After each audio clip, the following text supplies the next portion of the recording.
Here you are. We're off. We're off. Here we go. How are you? Yeah. Good. I decided to dust in here. Oh, bollocks. That's never good. Go on.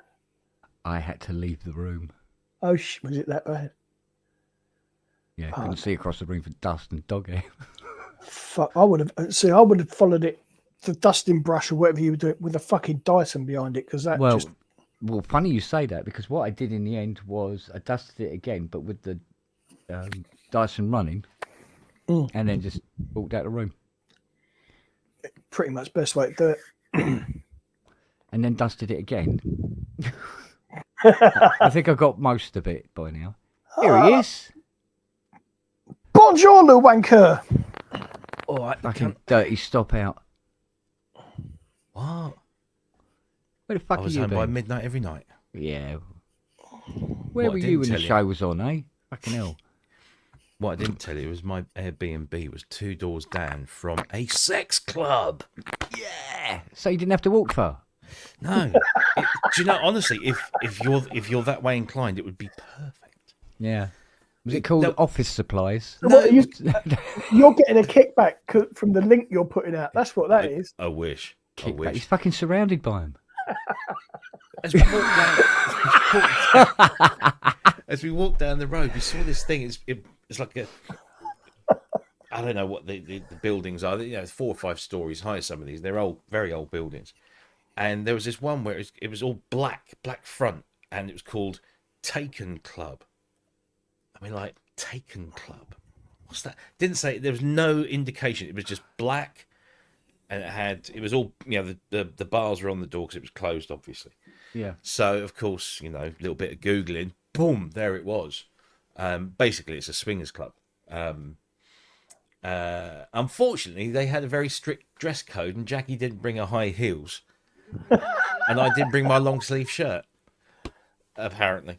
So we were unable to check out the premises. Well, Yeah. or any chocolate butt plugs. I mean, who would have Exactly. But yeah, it was yeah, interesting. Yeah, right. Yes, mate. You know that thing we talked about on Friday about how SOR wasn't the place to Yes. for helpful criticism, stroke Yeah. suggestions and stuff. Yes. Do you know what? I've been thinking about it all weekend. I'm going, why don't we do it? Why not? So, like, pick out one night a week, where people can submit their tracks and stuff, and we'll discuss them. I mean, nobody's an expert, all right, because it's music, but helpful tips. Or have you thought of this reverb? Or if you'd used this, maybe you could have had that, or blah blah blah. Or somebody in the chat might be able to teach me how to fucking mix. That'd be nice. I used to be a guest on a show called MSI Music Scene Investigation. This was some years ago. And for some reason, I was invited onto the show. And the whole premise of the show is that the guy that ran the show, who was, I can't remember where he was in the US somewhere. And he, you know, been in and around the industry for some while. People, artists, bands, individuals would submit their tracks for review, and there was me. There was a brilliant woman called Andrea Bensmiller, who I'm still very much in touch with. She's a gigging she was a gigging Las Vegas musician. So you know she was working 7 nights a week, depping in all sorts of bands. She's a tutor. She's Berkeley quality. She graduated from Berkeley and all. Anyway. And there was this other guy, Ian, his name was, from London way or something like that.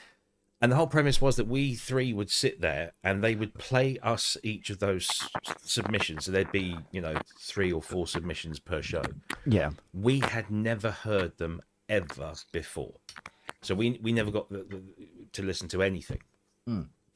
And what we had to do as supposed, in my case, experts, was pass comment and review, and and say whether we liked it or not, and whether we thought the mix was good, was the instrumentation good, did it work, did it not work, blah blah blah. We give critical, honest review from our own individual perspectives, and it was a lot of fun. But unfortunately, it fizzled out, mostly because the guy that was running it was kind of this is before this kind of thing, before StreamYard. I think if StreamYard had existed, it would have been a lot easier. But he was running early versions of things like vMix or whatever it was, and it was a bit clunky, and the quality wasn't always great. Yeah, right. But no, it was good fun, and you got to listen. You were not forced to, but you had to listen to all sorts of music, and it wasn't just electronic music. It was all sorts. You might have had a bit of country in there. You might have some ambient, some rock. There was a lot of American submissions, and a lot of them were quite guitar based and stuff. And that wasn't quite I couldn't sort of say with any form of authority whether that was good or bad. But no, it was good fun. It was very good fun, and people submitted it, and we gave constructive criticism based on our knowledge and supposed expertise. Yeah. Well, I mean, I think what I was thinking was of doing it in such a way where it wasn't restricted to just who was on. It's also, because everybody's in chat, and I mean, let's face it, the pub is a offshoot of, in terms of the people that come here, it's an offshoot of PSN and. Don't associate that. No, I'm kidding. Well, that's about as close as it gets. Put it that way. He's sitting there wearing a fucking PSN shirt. Yeah. Yeah. Well, yeah. Well, yeah. There you go. So, so we're all kind of in the same group, as it were. Mm. We know, as far as the chat and everything else is concerned, we know each other, and because sometimes people know something, a plug-in or a this or that or a technique or something that the guy next to them doesn't know. Mm. And there's never really been anywhere where you can put that all out there, Oh, there you go. Because I mean, like for instance, some of my tracks, I mean, there might be something that somebody's heard it, and on SOR, it's kind of because nobody wants to fucking shoot anybody down, and they go, oh, really, really nice, or lots of clapped hands and everything like that. And they go, okay, cool. Now that's good, like we said, in terms of raising people's confidence in what they do. Because if there's nobody there to say, they won't learn. That's great. They're not gonna know if their music's any good or not. Do you know what I mean? So there's that aspect of it, and that's fine. But then somebody might be able to suggest something that would make it better. Like I could put up one of my tracks and go, well, have you tried doing this, or, doing that or whatever? And go, no, I hadn't tried that. I might think, no, I think of that. It's like, they wanted me to do that scoring night. Now, the thing is, personally, I don't think I'm qualified to do it. Do you know what I mean? Not really. Right. A scoring night like that, you get... I mean, I have already hit up David Arnold. And put it to your customers? Yeah, well. And he's gone, yeah, okay, sounds like a good idea. So, I've hit up Hans, but that's like, it's like talking to a fucking wall. So, because he doesn't do media. Remind me, I've got a question about Hans to ask you in a minute. Oh, okay. And of course, Ty. Who? Thingy. No. Oh, you know, The ball cunt. the fat bloke looks like a dildo. You There you know go. the guy I'm talking I'm here. about. I'm here. Buster Blood Oh, there he is. Vessel's Yeah, twin sorry. brother. Yeah, that tie. So, If you look from the back, he looks like a big toe. fucking hell. He's going to watch this, you know that. I hope He's, so. he's going to turn up in a minute. Yeah, but he's the sort of guy that can afford a hitman. Yeah. So, but and you know, if one person's helped, and it, you know, puts them on a more rewarding path, then Yeah. brilliant. You know, I mean, I don't really know how it would work out at all, but Do you know what Ty's birthday message to me was? go on. Fuck you, birthday boy. That was it. Fuck you, birthday boy. He can't do anything nice, that bloke. You really can't. That's a good idea. That's a good idea. Yeah. I do love this whole community thing. I mean, you know, I was going through. We've got some inspirations this week. Came in today. It's again completely unique twist on the concept, which I really like. Yeah. And then I've got some impulse responses that have been donated to me by Jer Hughes, who's already given us some free instrument samples. Yeah. And what else did I have? There was something else. Oh, that's it. Yeah, the same guy, Jer, has created a track with the PSN soundboard, No. and it's really good. But he said you can do with it what you like. So I wanted to make a video for it, but I just don't have the time right now, and I don't have a paid for version of ChatGPT.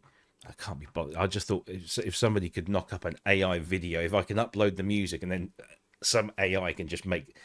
I don't care about the video. I just want something to put onto YouTube. Yeah. Oh, it's Dave yeah. in Watford. Yeah. Fucking, I was not going to let me forget that. I was looking through all this stuff, and I think I was so worried when we started the Patreon that we wouldn't have anything to give to our Patreon Yeah. patrons, and yet our community just keeps throwing stuff at us to give back to the community. Yeah. Which is brilliant, and I think I love that. That's one of my favorite things about this, is that so many of us are very generous, either with our time, with our creativity, or with our content, or whatever, you know. Yeah. And it's don't make it sound like a soppy cunt. Andy in the chat saying about he always thought his music was poor until I started taking part in popcorn nights. Is that to mean that most of the music in popcorn nights is rubbish? Well, here's the thing. I mean, I'm with I was exactly the same. I was exactly the same. And then people kept telling me it was good. And I'm going, really? Well, you never think that your own stuff is good especially when you're presenting it to other people who. Well, I don't know. I mean, I rarely play any of my stuff to anyone. He says the theme music, the intro and the outro music to every show is my music, but I rarely sort of go out there. I submitted one track, I think, to Popcorn Night, which I think was an old track. I can't remember what it was now, but yeah, we're all very wary of what other people think about our stuff, and therefore we just assume that it's not. If we tell ourselves it's no good, when somebody else tells us it's no good, the thing that we're the most frightened of, then it will be a lot softer blow. Well, it's not so much that. It's not so much saying it's no good. It's more a question of saying, have you thought about doing this to improve it? Yeah, no, and that's But that's what I was just. Yeah. You don't think your stuff is any good, but the rest of us all think that the sun shines out of your proverbial pencil sharpener. Yeah. But the only reason you don't think it's good is probably, I'm not, tell me if I'm wrong, it's probably a defense mechanism that we all have. Yes. That says, I don't think this is any good, even if I subconsciously do know that it's actually quite good and it's made me very happy doing it. But I'm going to tell myself it's no good, so that when I eventually present it to other people, whether it's one person or 100 people, Yeah. If somebody turns around and says, that's not very good, you're already there at the bottom. You can't be kicked much further down. So you kind of you're setting yourself up as a defense thing. Yeah, yeah, yeah. And yet there's also a sense of humility and, not wanting to come across as there's a very fine line between confidence and arrogance. Yes. And you can be super, super confident, but some people think, oh, he's a bit of an arrogant twat. Well, a lot of people will see confidence as arrogance anyway, regardless of whether they're being arrogant.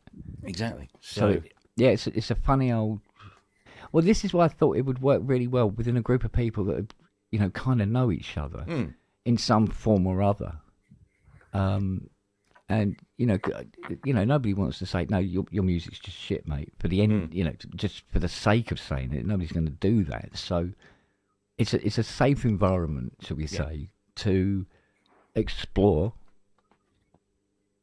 We're more likely to accept the critique of our peers that we know and spend time with than some random fart. Because I know when I submit stuff at work, whether it's a video or a piece of e-learning, and I send it to someone who I don't really know, and they come back and they say, can we change this? I don't like that. Can we make this different? And I'm like,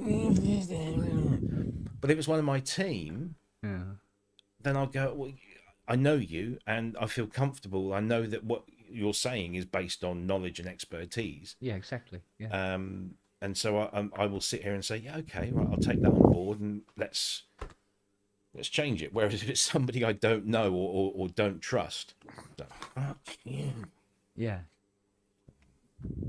Well, mate, this is it. I mean, it's like when I was watching James Dyson yesterday, and he was playing that little controller thing, and watching James Dyson's hands.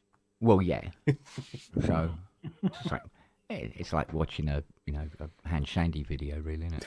But he was playing that, and I can't remember what the synth was, but anyway, and he's playing chords and doing this, that, and the other, and he was doing it for like 2 hours, and he's just making shit up as he goes along, and it was just fucking brilliant. I just sat there and listened to it, and I mean that takes a certain skill to be able to sit down at the machine and just go and make shit up as you go along for 2 fucking hours. That takes some doing. It really does. And it's a skill that many of us probably have not got. Very much so. So certainly from my point of view. Well, the thing is that we all want to be good at what we do. Otherwise, why would we spend all this fucking money? And I think sometimes that when you don't know if what you're doing is any good, or you feel you're stuck in a writing rut, for instance, you end up subconsciously just not wanting to go into the studio and do anything. So it just sits there and gathers dust. Sound familiar, Kent? Yeah, it fucking does, doesn't it? Do you know what I mean? So, yeah. So, it's the same when Justin sits down in the garden and smacks out. Jason. Maybe a few more nights and I'll get there. Because I called Fiona Sue today. Jesus, and you're still alive? Where are your bollocks? Are they like fucking buried in the garden or I something? know, I called her Sue.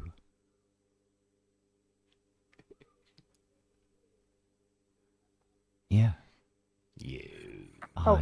God, I need so much sleep. At least you're not Luke, who's just posted a BMW for 10 grand that isn't his. The fuck knows. You should have him sitting on the bonnet. Yeah, bitches. Fucking hanging out on the yeah. So I mean, Scott's music, right? Fantastic stuff. Absolutely fantastic. And then sometimes you hear a track and it really resonates with you. Like Probe's one. Sorry, Probes. I still can't remember the name of the track. I've got to go through them again and see if I can remember the name of the track.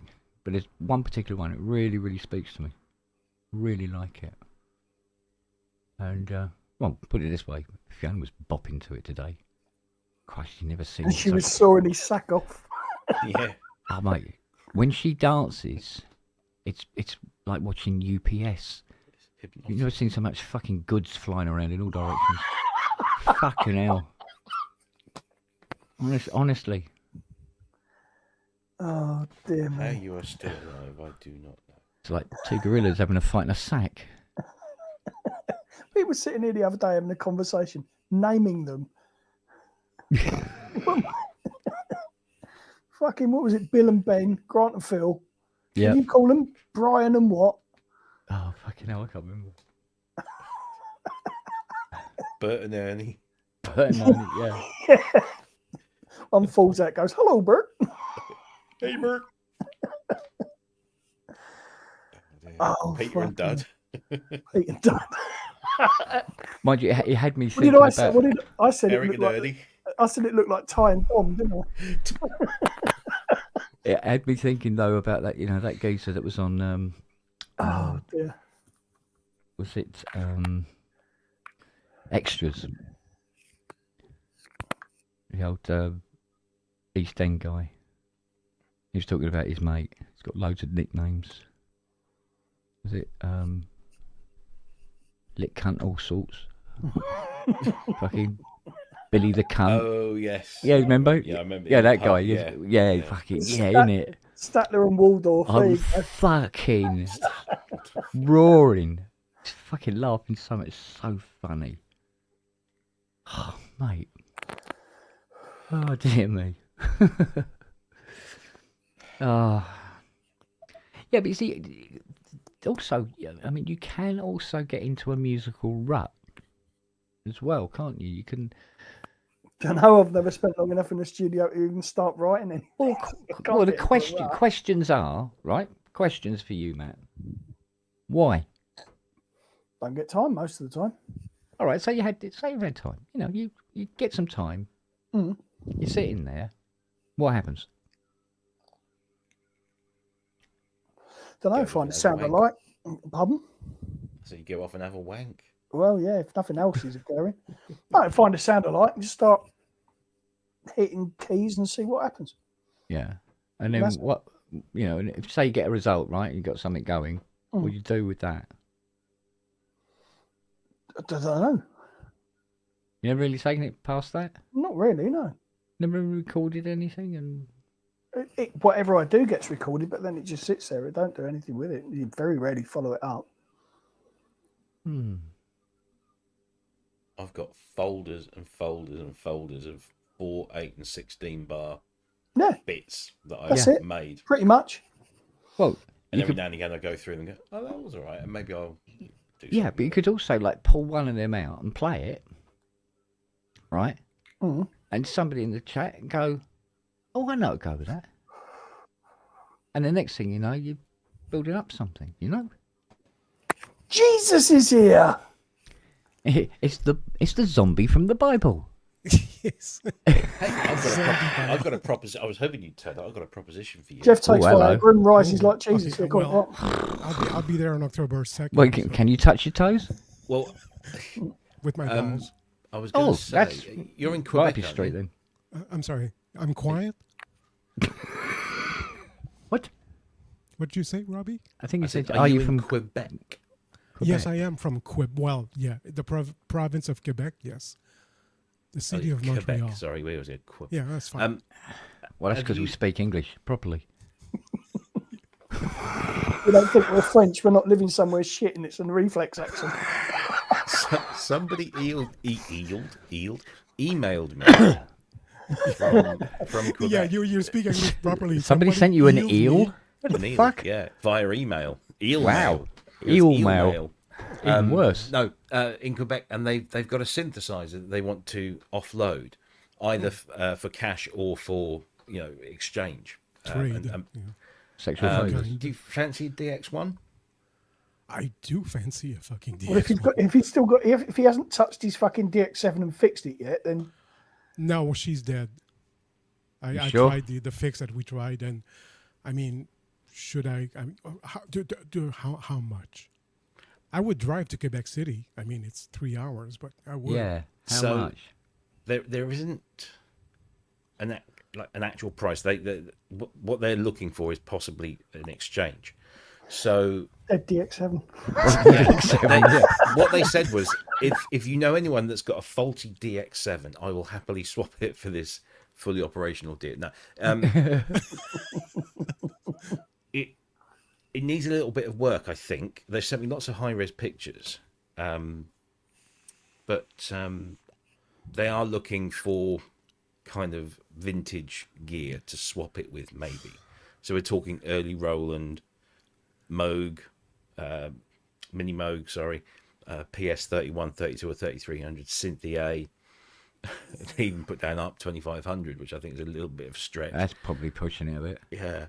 Or other synthesizers or drum machines, vintage or not, guitars or bass, vintage or not, other studio equipment, vintage or not. So they seem to be quite flexible, Right. but it does need a little work. So you'd need to know someone maybe locally who could put a little bit of Well, time there's into someone it. locally that I mean, there are some experts here, not Kent Spong level, but there's people who are. One of the most locally. interesting things for me was that it comes with its original stand. Oh. Yamaha made a stand specifically for it, and it comes with one. Which Oh, is that the thing with the wood thingy underneath? no, it's chromed legs, but it's got black tops and these hinges with drilled out circles, and the sides have got drilled Yeah, out I know. circles. Yeah, I know the one. I know the Yeah, one. and Yeah, it's very Yeah. it's very 1982 looking sort of Yeah. thing, you know. Yeah. But yeah, they contacted me while I was away and said, you know, they love the show and all this kind of stuff, and could I spread the word? And obviously, it's because it's in the province of Quebec. Of Quebec. I instantly thought of you, as I often do, late at night when I'm alone with my right hand. I'm so flattered. Or sometimes left, so we can I play with wouldn't somebody be- else. I wouldn't if I want be to think Jeff it feels Freely, like I someone wouldn't. else, yeah. Well, I know a few people in Canada. Oh, well done. Yeah, sorry for you. but not. I think you're probably the only one that likes synthesizers. Well, you I know thought I was what, going to say Robbie? tolerate you, but You can give him an email address if you Yeah. you still have it. Give him my email and say, yeah, he's happy to look into it. Depends on what kind of work it. I mean, you know, if he's going to sell it to me for. And you I don't probably know some people around in the area as well that. know, who would no, I don't know any Okay. keyboard Nobody players likes you. here. You've got I no don't. friends. Actually, I do, but they live in a different province. They might Well, be. you all know interested. each other, right? I mean, Canada's a little small place, isn't it? it's Everyone a knows small- everyone else. You're Absolutely. related somehow. you know some people in the elf country. The phone book is just with first names. Yeah. Right? So you're looking for Mary. There's one Mary, my mom. He's got to be careful because there's going to be one friend that will betray him. So Yeah. We're walking around the Louvre, right? And there's all these paintings of baby Jeebus and every single one, he's got micro penis. Oh man, it's just like poor Well, that's sod. No accurate. wonder he had a god complex.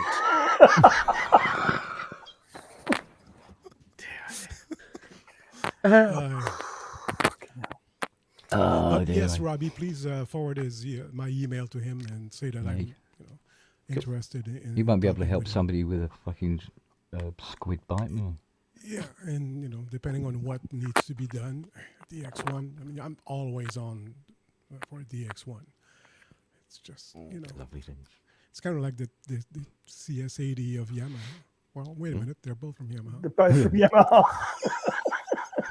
Except one's better than the other, and it's not the same. Yeah.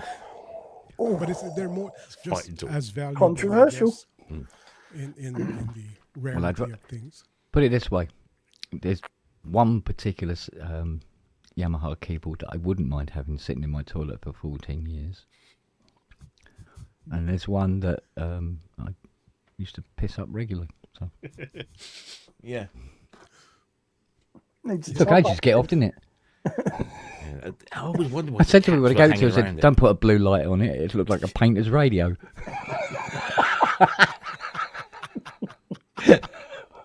Oh, yeah. Okay, cool. I'll put you two in touch and then. Thank you, man. There's an image no one needs. Right. I know, right? You think?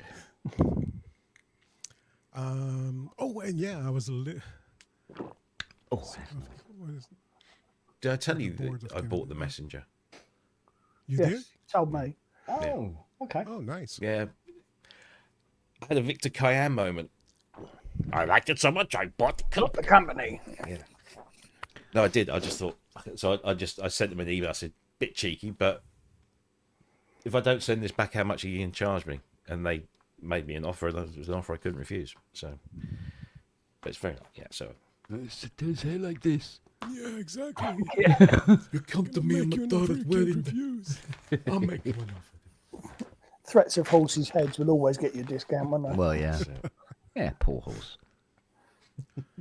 Yeah, well, thinking of speaking of acquiring keyboards, that remember I was talking about that PC3X that was for sale. It's still for sale. It's been like 6 months, and I keep hesitating. The guy pulls it out, and then Oh, hello. takes it out. Wait, No, it's still the same. still- Runs his hands up and down it for a little while, and then puts it back. Keep going. Keep going. removes the ad, puts it back a few days or weeks later. Anyway, so, and I'm thinking, God, I want it, but I don't want it at the same time. Because when when the ad goes away, I go, oh, I should have bought it. Then he puts it back, and I go, yeah, should I buy it? But anyway, no, I'm thinking, he's fishing. yeah, but he's always he posts it for the same price all the time. So but anyway, and then I'm thinking, well, but the reason why I don't need one is like I want an 88 keys keyboard. I have one. It's it's just an Alesis. It's a but good it 88. works. That's a good 88. Hey, it's a good 88. There you go. The sound. Well, see, this is your fault for living in Canada because you could have had that Studio Logic. Yeah. Yeah. Because I don't use it anymore. What's with the S6000? It's covering that bit of wall. Oh, But I'm Fair not enough. done with my story. sorry, carry on. Sorry. So That was the politest way of saying, Robbie, shut the fuck up, will you? Wasn't it? and Wasn't it? you started. You started. Me? Okay, it's your fault for living in Canada. Well, yeah. That's Anyway, true. just- Just a tip. yeah, Ollie, Oh, that's fucking hell, Ollie, I've missed you, man. Oh, dear.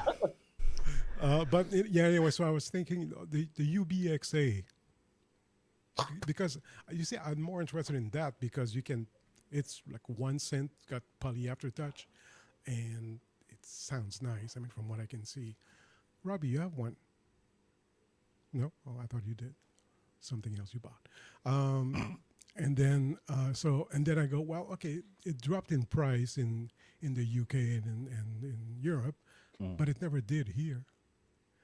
So I was doing some digging because it's $1,795 here, plus tax. From Thomann, it's $1,195 plus 150 shipping and taxes, which comes down to $500 less than what it would cost buying here. So That's I'm thinking, mad. well, I'm sorry? That's mad. Yeah. Because they never, I mean, I know the price dropped in overseas, but it never dropped here. Yeah. And it dropped in the US as well, but not here. And that's because I did some research. It's the distributor who's not. Everybody hates it. But you're Because also everybody hates goddamn Canada. nice. So, yeah, anyway. So It smells of moose shit everywhere as well. That's the main problem. Anyway, so that's the end of the story. Now you can interrupt me all you want. At last. Oh, yeah. Let's fucking get into it. I think Siri's very tired today. Mm. And you were talking earlier about the having music reviewed and all of that. I think it's a very good idea because you were thinking, yeah, we always think our music is shit, and you never trust. So, say, oh, listen to this. I've made this, and they go, oh yeah, I like it. It's nice. But you can never trust people except if people are going to be honest with you. And one thing that we are here is Well, pretty yeah, I mean, upfront. otherwise it defeats the whole object, doesn't it? So, Well, that's it exactly. yeah. But it'd be interesting to see what people, really think. And especially if you've got, constructive criticism is, I think, very useful for Yeah. everybody, Yeah, absolutely. you know? No, and I would submit some of my shit, Hmm. my shitty tracks. I would. So, absolutely, man. Great idea. Yeah. Mm. Like I say, I'm thinking about how best to implement it. In the background sort of thing. Mm-hmm. Does the person's track? Do they play the track to us or download it to us and then we play it through?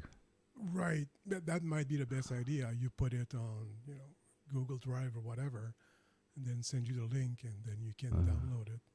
And you would have a better quality because if I send you an MP3 of a song, it's going to sound like an MP3 over the algorithm of YouTube.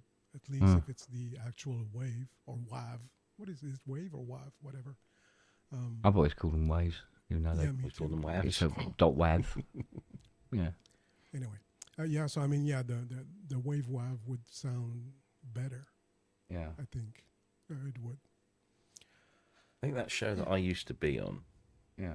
they always insisted that you just submit the audio because they didn't want it to be about any of the visual content. So it's like you could come up with a great video, but the song's shite. But that they wanted it purely about the music.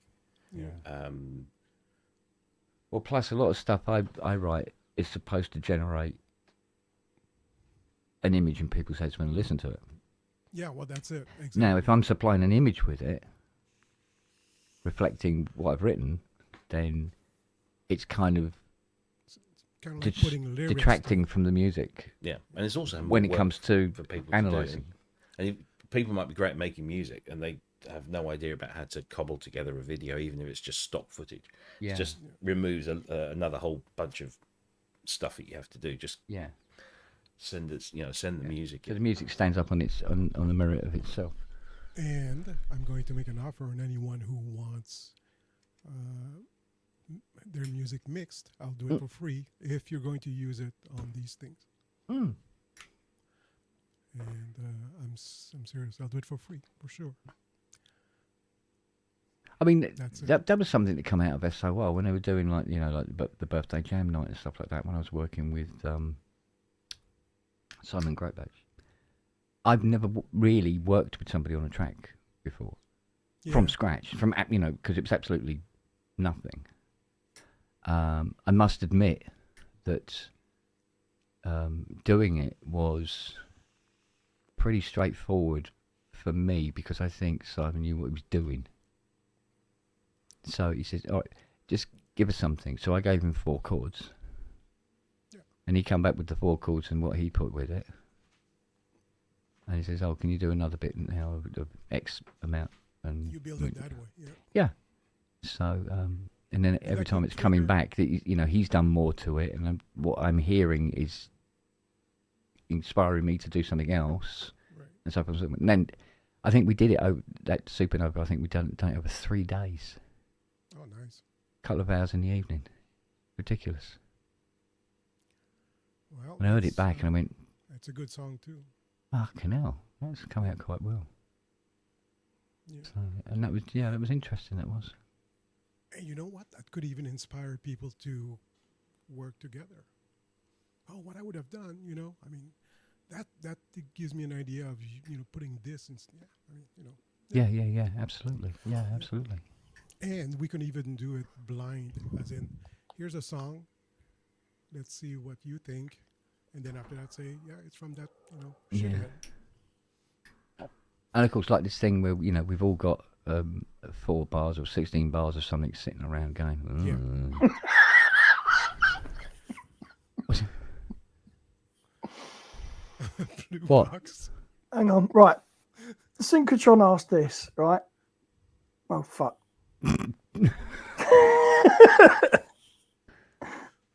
Anyone here have a blue box? I replied. Oh, okay. that- Now I know what. Keith. Oh shit! Hang on. and then Doom wins it with this.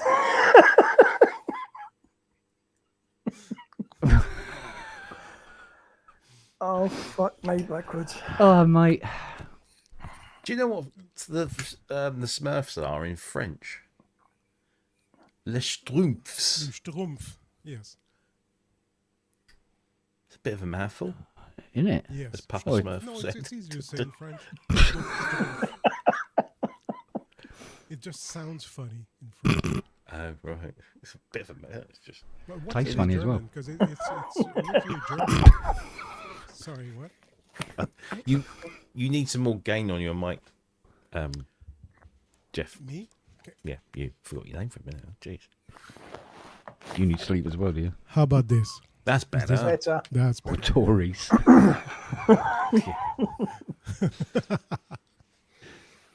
Well, considering what they got up to the last time they were in, yeah, not fucking far off it. I've got a black box. Make of that what you will. Everybody dance now. Andy Brooks has got a blue box. I think he's got the Eurorack version rather than the standalone. But I want one. I hear that Mr. Brooks turned up in PSN the other night. He was in the did. chat, apparently. He's summer holidays now, isn't it? So he's Feet up then, isn't it? yeah, I know. Bloody teachers 6 weeks of fucking holiday. And all the half terms. Dear, oh dear. The kids are not getting the fucking weather for it, though,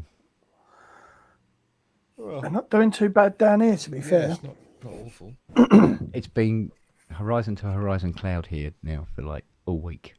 Really? Oh shit, we've Yeah. had blazing hot sun. It's been too hot here today. No, It got a bit dark and wet. Steady. While he was in Paris.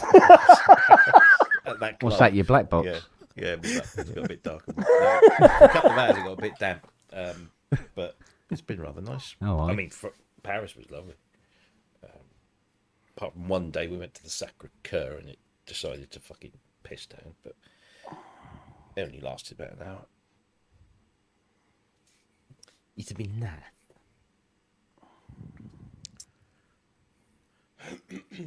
So you're going to go sleep on my foot now? We're so keeping track of where you are, isn't it? Yeah, see, I can't move now and without her knowing. That's why she does it. Little move. Aren't you? No, Sparko. Ah, mate. Ooh, nice.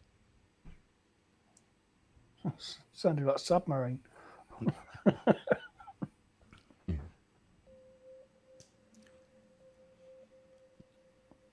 Pardon me. That's all right. I heard you the first time. Mm.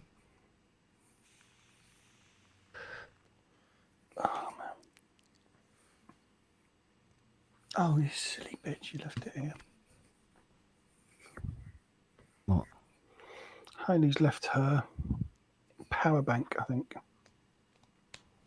It's what he looks like, certainly. Wonder if I it got worked. pulled up at security at the Louvre. I've been through like the security of the Eurostar. Every other venue that you go to has, and at the Louvre, the guy decides to pull me to one side and says, "What's that in the bottom of your bag?" And I said, "It's a power bank." He says, "Oh, it's a power bank." I said, "Yeah, it's a power bank." He goes, "Can you take it out?" I was like, "Okay." So I got my dick out. He said, "No, the power Yeah, bank." okay. Yeah, what about the power bank? Yeah.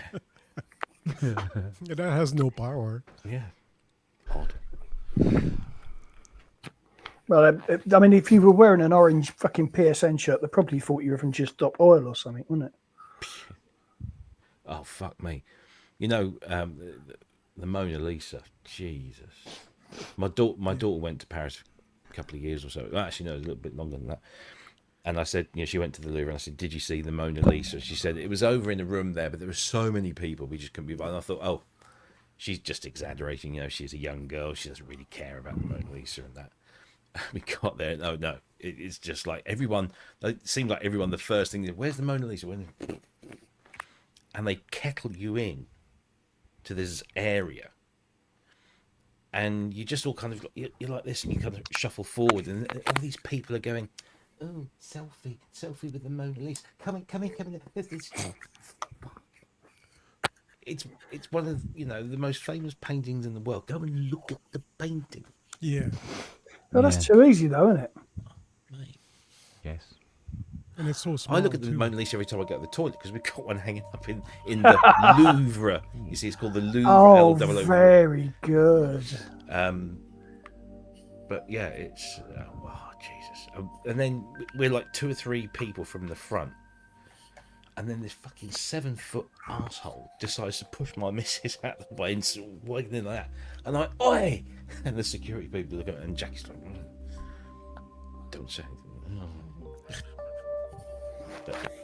And then I went into another room, and some 17th century artist has only done a copy of a Coldplay cover and hung it up on the wall in there.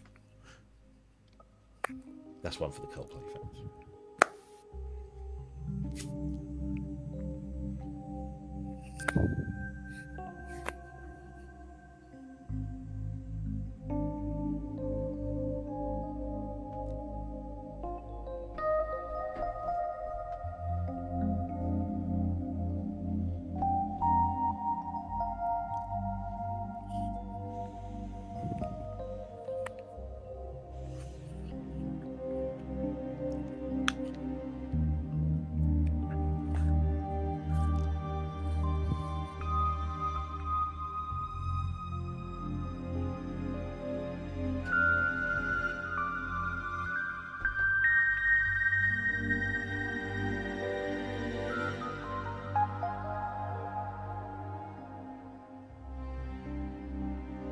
He's no good, is he? Do you know how easy that is to do? No. Not very. Honest, I swear For to you? God. Is it bollocks? No, I swear to God, it's really easy to do. Yeah. Honestly, It is. it is. And if you got us the same, It's the same thing. You got the same thing. Maybe got the same though. Oh, Kent is turning French. Très bon. If you Yeah, you want to see where he keeps his cheese?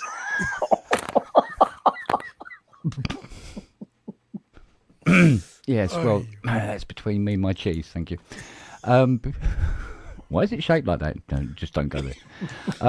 If you got a sustain pedal, Well, is it the age-old trick of if somebody's not a very good singer, you just stick a ton of reverb on and... oh, a lot, yeah, because I mean there was covers- about 30 mistakes in there, but it kind of sounded okay. Yeah, it covers it up. Jazz Yeah. notes. Jazz notes, baby. Listen, I've just remembered. I, if I don't ask you now, I'll forget because I'm. Oh, yes, you losing. were going to ask me a question. About hands. Indeed.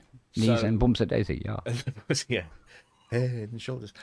So we were sat and we finished watching the things we'd missed while we were away, and we're like, just looking for something else to watch. And Gladiator was on, so fuck it, we should put Gladiator on. It was the last sort of third of the film,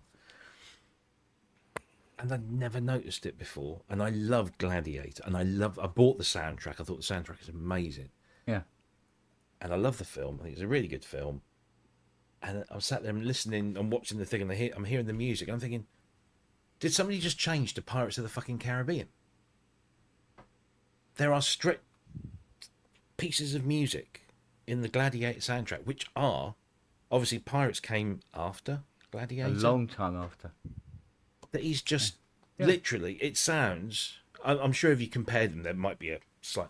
But fuck, it was just Pirates of the Float. The bit that goes Yeah. dun dun dun dun dun dun dun dun dun Yeah. dun dun dun dun dun dun dun. It was Yeah. that, and it's in fucking Gladiator, and then Yeah. he's literally lifted it and dropped it into Pirates of the Caribbean. Yeah. Yeah. You'd be surprised how many That scorers probably do that. Yeah, I know. They go, It was that was so really good in that. obvious. I'd really like to expand on that. Can't with the film because the film was not going to allow you to expand on it. And go, well, just take that over here and expand on it in this puppy. Yeah. Yeah, it happens all the time, mate. But the thing was, it was so jarring to me now. Hearing that thing. Jean-Michel Jarre. Yeah, sure. Yeah. But it was so. Because then when it went back into the bits that were, kind of exclusively, the Gladiator themes that he got, which are brilliant, and especially with Lisa Gerrard and all that kind of stuff. It kind of ruined it for me, and I loved that music. We drove to Rome, and I had the Gladiator CD, and I wouldn't let anybody put that CD on until we were at the outskirts of Rome. I said, right, in it goes. And as we're driving into Rome, got the Gladiator soundtrack. It was pretty awesome. But Wow. Was it?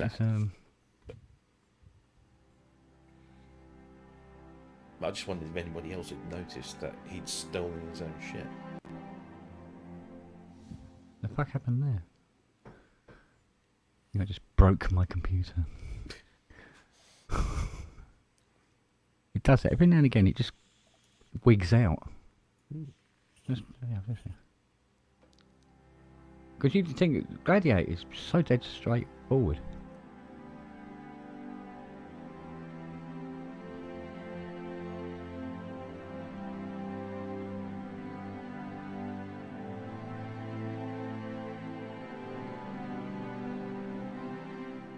Just C Because G when C Lisa Gerrard G. starts singing on the top of that with her it's Yeah. just hairs on the back. Yeah, yeah, absolutely. But you look at a lot of Hans' stuff. There's a lot of this C progression upwards on stuff. I mean, John Williams is the same. You can listen to Oh, John yes, Williams yes. stuff, and you can hear not just the themes, but you can hear the things that he likes to do, the things that he knows work. Yeah. Why would It's you kind of change that? recipe. Now, although Gladiator is major, you got I think no. Wait a minute, think about it.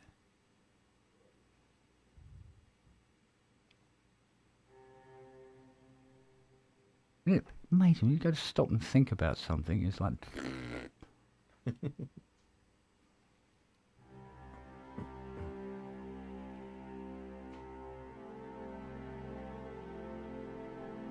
Oh, it's major as well. That's Superman.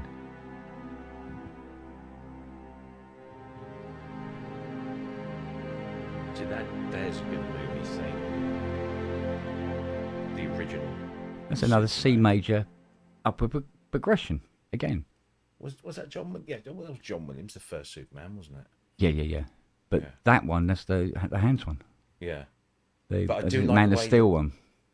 I do like the way that some of the later reboots, remakes, whatever you want to call them, often refer back Yes. to John Williams, the theme. Yeah. The Superman theme. Same with Batman. They've done it with Batman's. They've referred back to Danny Elfman. That's it. His, the Batman theme. Might be just little motifs here and there, but there's just like hacked it to the original.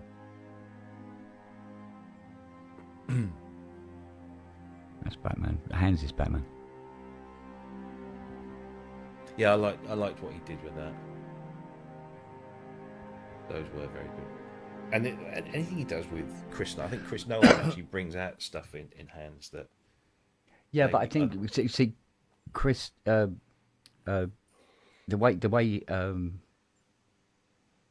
Chris does a film allows Hans to really work in that environment so much. Yeah. And it's like, what's that? There are a lot of scores, and you know that it has Hans's name on there, but you know that it's his team of people, and some of those can sound quite formulaic, and like they just phoned that one in because that's what kind of movie is it? Yeah, hang on a minute, there you go, that's the one you want. But I think when you get a director like Nolan, who is so pushing boundaries and Yeah. I think something like Hans, kind of jumps at that. I mean, obviously, don't want to put words in the guy's mouth, but Well, and see again, because you've got Interstellar, which is basically CGA, because it's like essentially it's.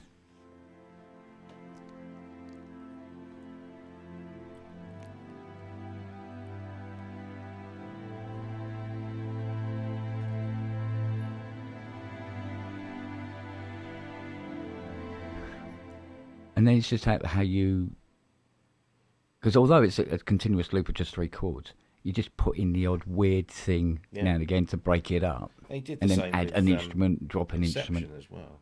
Inception was exactly. The famous piece was it Time? Yeah, I can't remember what that piece is called, but it's 4 kind of chords, isn't it? And it's just repeating, but there's always something slightly different sitting in the background. Yeah. The thing I've got a playlist on my old iPad, and it's probably the most self-indulgent playlist on the planet. And what it is it covers everything. There'll be chart songs in it, film scores and stuff like that. But what's important about this particular playlist to me is every single track on it has a synthesizer that I have restored that then got used in that track. Gotcha. Right? And it's like, it turned up on Blade Runner 2049, the 80 that I did for Hans, does a few notes right at the end of the score. Right? When Matey Boy's dying on the step. Mm. And it just does, and and then it's a nod to Vangelis. Yeah. And of course, if you're going to do that, you have to use an 80. So, and I'm listening to this, and it's there simply because I restored that. And Dunkirk because of the 2500. And, stuff like that. It's the most self-indulgent fucking playlist you could possibly imagine. Why not? But you look at the list of tracks and go, so what music is this guy actually into then? Because there's pop songs on it and you name it and all this sort of stuff. It's like, what? Have you ever seen that clip of Angelo Badalamenti, who did Twin Peaks? Mm-hmm. Oh, and yeah. He sat at his old Rhodes. Yeah. And he's talking about how David Lynch. Yeah. Because I just saw what Neil put there about, what Nolan just gives Hans sometimes just like a snippet of information and then use that, create the music around that. And Lynch apparently was sat beside Angelo, and Angelo's going, David's going, so I'm in a dark wood, forest. It's dark. It's the air is I'm paraphrasing here, but and he's just conveying some sort of imagery, and so Angelo starts playing, and those opening sort of dark chords of the Twin Peaks theme. Yeah. And he says, that's it. And now I'm moving, and we're moving out, and there's more light, and so Angelo is just responding to what David is saying about the picture that's in David's head, but Angelo has nothing other than what's coming out of David's mouth, and he's playing this thing, and obviously it probably didn't go exactly like that. Because everyone's memories of things, but it just seems just fascinating that some guy's got a picture in his head. The film hasn't even been shot. He's got a picture in his head, and he's just telling this guy, and this guy's making the music that fitted that whole thing so very. And it's just a fucking Rhodes, and he's making it so, and it's just. And then he says, "That soundtrack is amazing too." It is. It's great, isn't it? It's just wonderful. Yeah, he's gone as well, isn't he? Angelo Badalamenti. Yeah, well, it's like old James Horner. I mean, some of the stuff James Horner had done. There was a track he did, something like, I can't remember the exact name, something like something to do with giving a thistle or something. It's a fantastic piece of music, it really is. And it's just so, because he was killed in a light aircraft crash, wasn't he? Who, James Horner? Yeah. I don't remember. If memory serves. But I mean, he did the score for Wrath of Khan, which is a very, very specific Yeah, that's right. score and 2015. perfectly fits the film. Yeah. One of my favourite Horner scores, and this will sound really cheesy, is Titanic. Not necessarily because I thought the music was good. It was great for the film, but also it's hugely synthesized. It's hugely electronic because he was a massive synth guy. Oh God, yeah. And all of that stuff, which you're thinking, you're writing music for a film about something that took place the early part of the 20th century, and you've got all of these sounds that seem to fit, and yet when you listen closely enough and you read about it, a lot of it's synths. It's brilliant. It's so clever. Yeah. Great use of the technology. It's fantastic. Oh yeah, absolutely. Can't beat a bit of Morricone either. Oh, don't. Deborah's theme. Deborah's theme. Oh my God. I mean, for me, it's the spaghetti western stuff. It's just. Oh yeah, yeah. Deborah's theme. Can you play a few notes of it, Kent? Just gonna go for a week. All right. I think it's down there. Don't quote me. Oh. All right, here we go.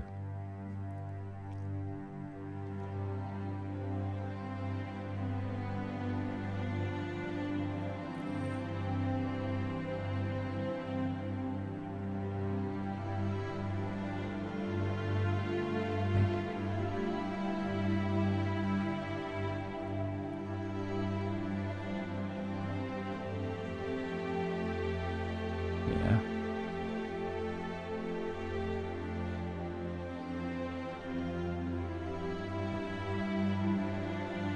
Know it? Not the way I'm playing it. No, that's it. He's playing all the right notes. Just not in the right order, yeah.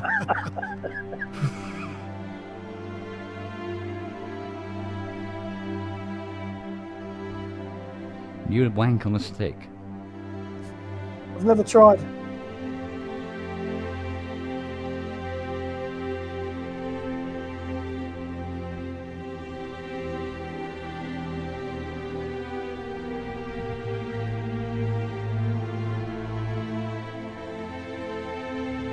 Something like that, anyway. I keep trying to learn it, and I keep forgetting it every time I walk away. So it's like, No, but you got it. it's in that neck of the woods, isn't it? Yeah. Yeah. It's almost identifiable. Yeah. So World that was of Star War. Wars, right? Yeah. That was the the sensitive scene. where the Fuck me, I thought it was Porky's. where the Falcon is arsed by a Star Destroyer. It's a very sensual sex scene. That. Yes. Yeah.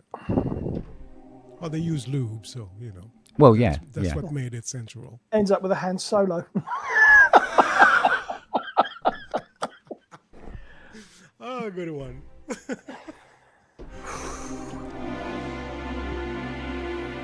No one would have believed in the early part of the 19th century. I fucking hate that album. Well, fuck you. Which He's one? going to play it a lot now, you watch.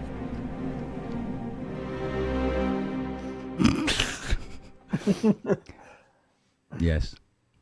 No, it's the only reason I don't like that is because we drove down to Bordeaux. It's a 12-hour drive for a holiday, and it's the only fucking tape we had in the car. Oh. So it was 12 hours there, 12 hours back. That's all we had. Never again. Never again. Because I got back into it after, because I used to play it all the fucking time. 'Cause, hey, it was an album with synthesizers on it. Yeah. Fucking ate it up. And you know, you sort of like, you know, you move on and stuff like that. And then I started playing it a lot again when I restored Jeff Wayne's 80 that Dave bought. Oh, Spearsy has got. Yeah. And I'm working away on this thing. I'm going, this was the 80. I'm 15, round my mate's house, listening to his. He just bought it, playing it on his gramophone in the front room. And I go, here I am, restoring the fucker. It's like there's something very warm about it. It's like, Yeah. like that, you know. It was the puddle at your feet, mate. That's what that was. Oh yeah. So, but when it was finished, when it was finished, it really did sound beautiful. Well, as Dave proved in that video he did when he got it back. And I said to Dave, "You lucky fucker! I wish I'd bought this one. I could have found the money. I could have sold, I don't know, my body, girlfriend, or something like that. The TV, whatever it took. Because she sounded, because she was a really early one. Because Waterwalls came out when? At 78? Something like that. Somebody in the chat might know. And Jeff had it a while, so it must be one of the 76 ones, and they did sound nice. Had a lovely sound to them. They were a little bastard to keep in tune, but they have a, you know, it's the same with most of these things, analog synths. The very, very first ones were the ones to have. Yeah. Something about them that was like warm and rich, and then they got thinner and thinner as production went on, because they were trying to make them cheaper and be able to build them faster and stuff like that. And then parts were changing, you know, to put cheaper parts in. So, yeah. So there you go. It's still Sparko. Over there. It's over there now. Yeah, so I must admit I do like to play slow stuff because I'm very lazy. So I sit and play very slow stuff. Yeah, but it's also more emotional. Do you know what? I do like playing stuff that's sort of like Yeah, like this. yeah. I like playing that stuff because you're really getting something from it, you know. Yeah, you want to make people cry. Yeah, that's great. Yeah, I just always wanted to make people cry. That Ken getting his dick out again. Yeah. Well, that's more scream than cry, but I take it. I just hurt my thumb. Dave in Deptford. Dave! Mate! Hello. All right, God, Dave. blimey. Yeah, God, blimey, yeah. It's Keith that wears orange. See, Dave wears grey. Yeah, and they tell him apart. Hello. All right, Dave. Hang on, yeah. Or as we like to call him, Father Christmas's brother. So, Here we go. There we go. It's grey in Deptford, I tell you. I know. I fucking went to school there. oh, well, that explains it then. Yeah, shit hole that was. Yeah. It still hasn't recovered. No. Hence the shirt. Yeah. Anyway, you're talking about Jeff Wayne. Yes. I was reading up about Boreham Wood and the surrounding area the other day, because that's where I work. Yeah. And apparently, Jeff Wayne bought a nice big house just 2 or 3 miles up the road from Boreham Wood. And he runs his music production company from there. So it wouldn't surprise me if he lived there, because the house and the grounds is a huge old estate. I mean, when I say huge, it's not a big estate, but it's got plenty of land around it and things, Right. and a drive off the road. So I reckon he probably lives there as well as runs his production company. Nice. Might be wrong. Yeah. Because I think he made pretty packet from the double album, and then again from the tour. And every other fucking production he's done. Well, yeah, that's true. mean, enough. I love it, but Jesus, mate. Come up with something new. Yeah, but if you've got something that's like just rolling in the money regularly, Oh, yeah. why do I more? mean, I suppose the only difference between that and Tubular Bells is War of the Worlds is very visual. Yeah, Tubular Bells is very musical. Yeah. As in, you know, it's not a visual thing generally, is it? Yeah. Yeah, speaking of Tubular Bells, I listened to it the other day, and it doesn't hold up. No. Right? No, it's. I When don't did know. you first hear Tubular Bells? I was 16, 17 maybe. So like, 1,000 years ago. I remember hearing it as a young kid, and not getting it, absolutely just not getting it. Oh, And I then there loved was a it when it point. came out. There was a point Mm. where I thought, oh, actually, no, now I get it. And that point was Tubular Bells 2, Yeah. because Okay. I listened to that and thought that was really good. I must listen to that Tubular Bells 1, or just Tubular Bells, and then all of a sudden it just kind of made more sense. I just wonder Yeah. where But- you are when you hear things at what time, specific times in your life. Yeah, the thing that makes it not hold up to me is naming the instruments and then tubular bells, and it's like I don't know. It Bing just bong. sounds. Yeah, it just sounds tacky. No, said. yeah, to be honest, I can relate to that as well because I mean, Tubular Bells for me wasn't very high up on the list, shall we say? Not like Kraftwerk was and stuff like that. And a lot of contemporary music. I was getting into well, this is my dad's fault. I was getting into a lot of film score music back then because of my dad and stuff like that. So yeah, so that was the Tubular Bells. I found to be I don't know what it was. It kind of sounded disjointed in some way to me. There's some bits that it like goes very jazzy that doesn't seem to fit there. Yeah. Side two, I'm talking about side two is Yeah. yeah, it just doesn't. Yeah, I mean, I liked it when it came out, but then now I don't know. I still get blown away by the fact that Tubular Bells 1 was just basic. Well, a lot of his stuff is just basically Mike Oldfield in the studio. Oh yeah, no, I mean the Which is production of the incredible. I thing, mean, absolutely, He played yeah, everything. Yeah. But that's the production part of it. The actual output now is. Yeah, it's a good thing he's not coming on to have his music rated for us. By us, is it? Well, I know Tom Newman, the guy that produced the album. He lives out in where does he live in Ireland now? I think he's very of that time. He's a bit bonkers. Okay. Yeah, he has some tales to tell. Well, yeah, Steve Elbow says, yeah, good thing Mike Oldfield isn't coming on a pub to ask us. But, I mean, if, let's say, you do that pub thing where you rate music or, give, that's the kind of feedback I'd like to hear myself from what I write. Yeah. Everything like, it's, Yeah, but this is the thing about music, is it different music appeals to different people for different that's it. reasons that's as it. well, Yeah. So like, if a track comes on and I don't gel with it, it's just that I don't gel with it, and I will leave the forum open to people who are. Yeah. It doesn't mean it's not good, and that's what I say to people. Yeah, right? exactly. The fact that I don't like it doesn't mean it's not good. It's just I don't like it. It's like I was never really into country and western, but for some reason I really liked Charlie Pride. I thought you were going to say Johnny Cash because I love Johnny Cash. But No, Charlie What? Pride, mate. I thought he was going to say Mother's Pride.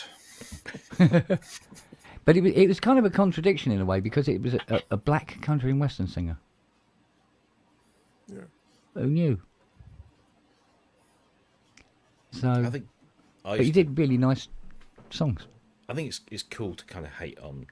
Well, I think it's cool to hate on, but people hate on country music for lots of different reasons. They think it's kind of quite naff and what your granny listens to. But there are some remarkable songs, Yeah, like Wichita Lineman. I mean, yeah, what a piece! yeah. But And you know, Dolly stuff is great as well. If you go beyond the you know, there's you get into her real kind of deep stuff. Yeah. It's very personal. Wow, Oh, there's Glenn we're going Gamble. into Yeah. her deep stuff, really. This way. Over this way a bit. He wants to play that then. Oh, no, You're holding No, it away we- from the we- cameras. We we- can't see. You're showing that to the wall. You're showing it to someone else. No, not this us. way. No, Oh, other way. way. There you There go. we go. Oh, a bit No, more, up, across. Bernie the Bolt. Stop. And then Yeah, Bernie the Bolt. that way, bit more. Bit more. Cover your face. There you Cover go. your face. What's that? Luke Skywalker sings country. Yeah. Wichita Lineman sheet music, isn't it? Yeah, Nice. yeah, nice.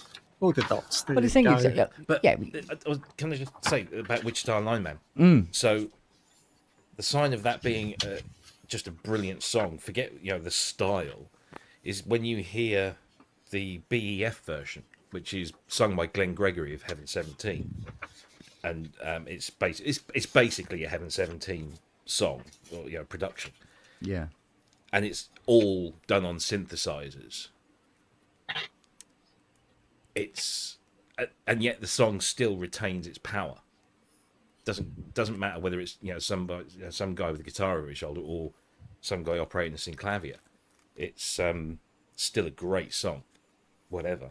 Sorry, just have to No, put that. no. I must admit. I mean, it was quite surprising how much my parents influenced me. Because, like I say, my dad was into, film scores and stuff like that, and my mum was into classical, huge into classical, and but she liked opera as well, and I wasn't mad on the opera part of it. I must admit, because she went to see. I should remember. I fucking paid for it. It cost a fucking fortune. What was it? That geezer with the hanky. Pavarotti.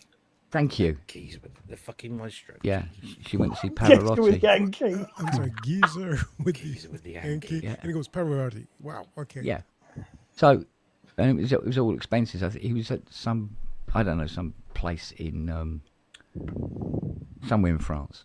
He was playing, and so got her over there to go. She loved it. I wasn't mad on Pavarotti. Alf Carnett, yeah. Yeah, about the same thing. Yeah, less singing. And but she loved waltzes as well. She was very much into, Strauss and what have you, and Oh God, don't Mahler. mention that in And front of Brooksy. Fuck's sake. so, I mean, she got me into classical quite early on. And of course, I switched on Bach when it came out. Supposed to put it on the record player and play it. Yeah, I had to eat it first. I needed to know what it tasted like. Become one with the music.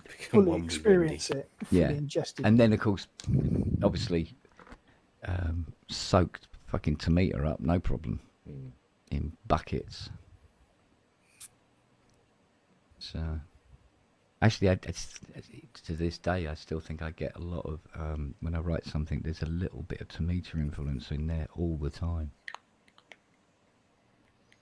Sort of like, how would tomato do this bit, kind of thing. To me, to you. To me. I think when I find the thing with Tomato is quite a lot of the synth patches are based on what he's played Fucking hell.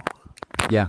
as well. You suddenly find something on the Muse or the Astrolab or something, and you suddenly think, well, it may be Moog sort of origin, but it's something that the sound that Tomato's used on the track somewhere. Yeah.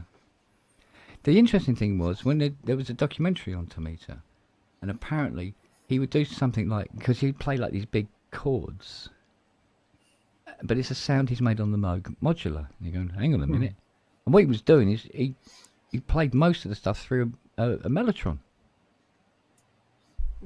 Would you believe?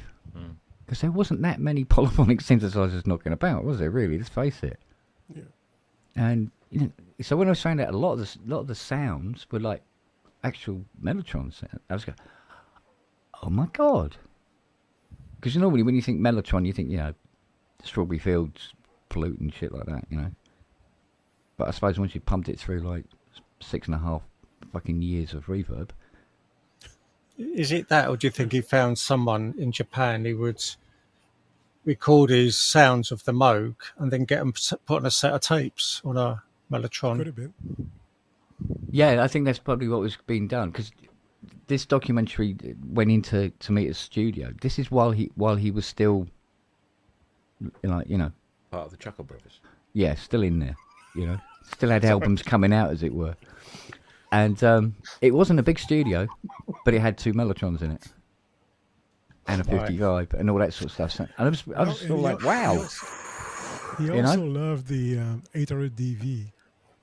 Yeah, I read an interview with him. Yeah, he said, I love the 800 DV. yeah, It's like, I had one, so I was like, oh, okay. I like him.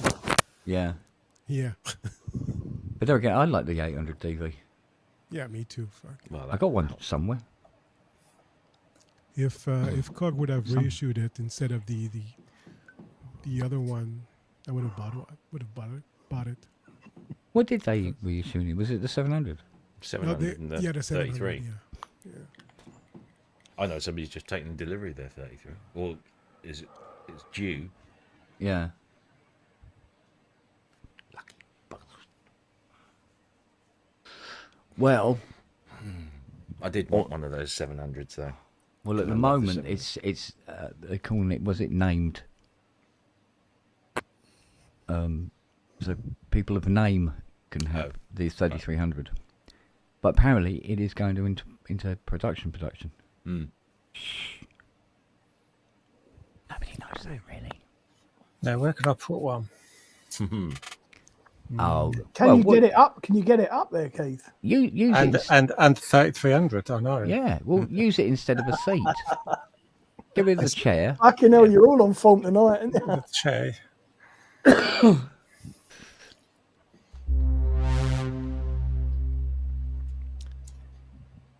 I've got a That's phone a call pretty tomorrow keyboard. with a synthesizer manufacturer. Oh yeah. They want to tell me about their new thing. This sounds very NDA. It was very NDA. I bet it is. Yeah. Extremely NDA. But yes, Is the, it an ENDA? Yes. Can you even say the company's name? No, because there'd be a clue. will it? Yeah, this is the problem with NDAs. Is it's like I probably said too much already, but yeah. I'm very sometimes it's- excited because I really want to know what this is because they, Yeah. they mentioned a word and I'm like, And what that word was? What, anal? lube. Lube. Tight. Yeah, it's very very pink. I might go and get my O2R tomorrow. Set that up. Oh, see ya. Are you going to live stream it, Bobby? Probably not. Ah, Big and heavy. But yeah, and the O2R. yeah. Sorry. I'm knocking them out tonight. Sorry. Keith, you are Knocking them right out on it tonight, mate. Well, us people from Deptford, Yeah. we're like that. Not like that bloke up north in Twatford, is it? Something? Twatford. Something? That bloke up there, I mean. Terry Oh. and Twatford, yeah. Terry.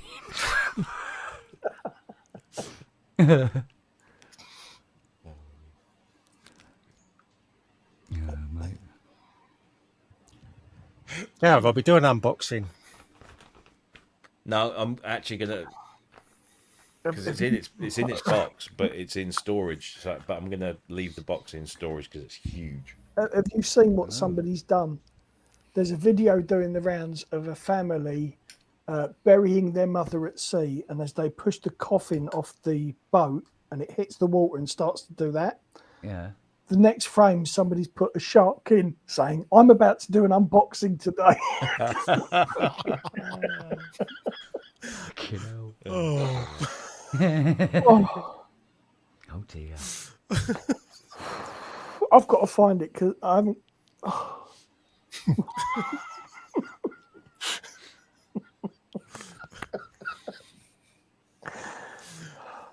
Dear me.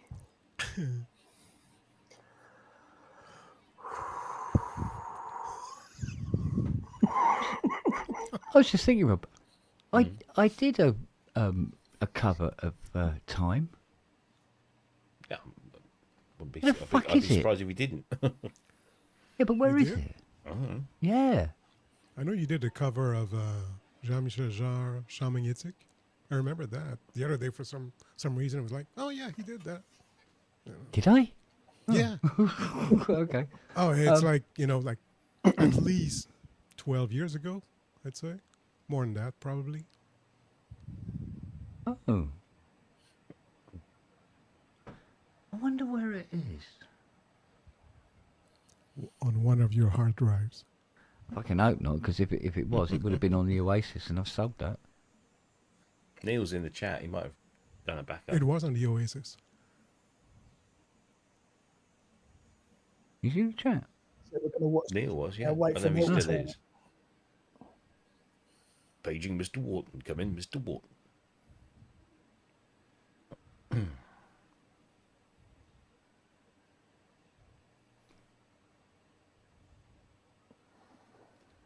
It's not on the Oasis. It's not on the Yeah. Oasis. It's not on the Oasis. Oh, okay. Yeah.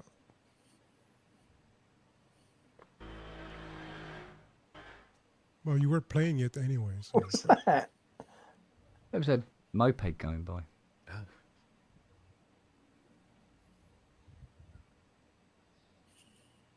So where is it, I wonder? Neil Wharton, but I still have the HD from it if you want it, Kent. No, that's all right, babe. But it was on a video on your YouTube. That's where I put it. I put it on the anaglyph video, didn't I? No, I didn't. That is No? Hans. No, that is Hans. That's Yeah, not me. No, that was just its own video.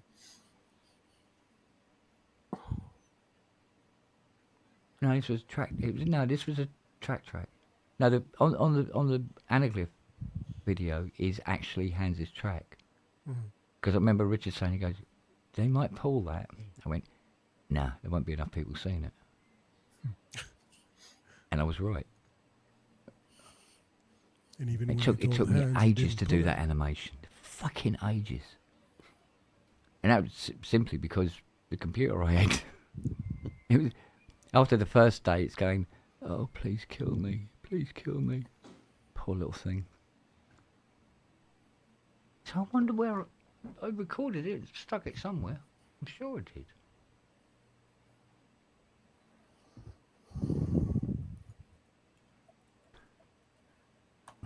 I give up.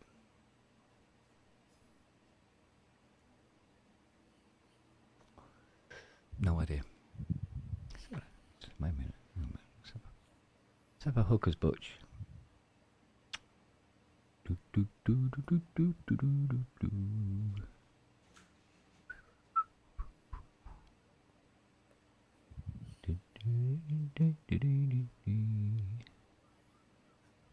Fucking hell, I got 803 followers on my SoundCloud. Fucking hell.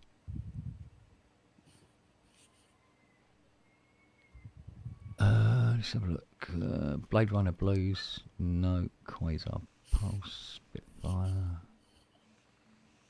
Oh yeah, I remember that. Yeah, my 4 favourite chords, Uphill. Yeah, we love those. Oh, that's when I did bit of Pirates from the Caribbean using BBC Orchestra. Yeah, no, it's not that. It's not that. It's not that. It's not that. Not Death of Lucius. Liquidity. No. Little House on Launchpad. I don't think Fish Bicycle to Croydon's on here. That I love. Yeah, I love that as well. Police Station. That might well be being played next week. Oh 'Cause yeah. Hayley likes it as well. Oh, does she? The one thing I really like about that is it is actually my own composition. Be it very reminiscent of many other types of composition in that genre, if you follow. Near Net Far, Stepping Discs, Fleet of Worlds, Through the Eye of God's Storm, yeah, Beneath the Arch, Sadness, Under the Ring World, Blade Jogger, Pure CS80 for Sue, but better change that. Missing Molly, oh, she was a lovely dog. Dream is Collapsing. Dream is collapsing.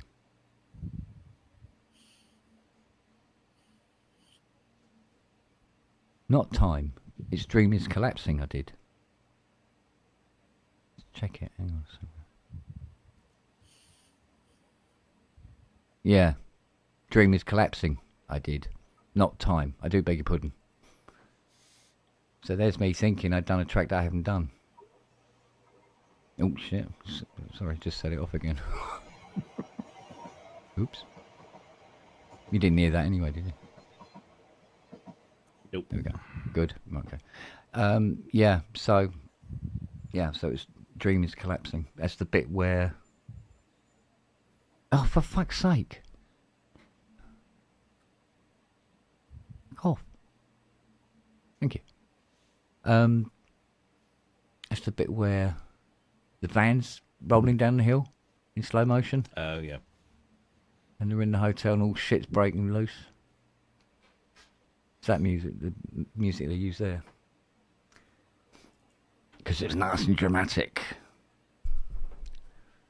Sort of like leaps out of the speaker and slaps you straight in the vernaculars.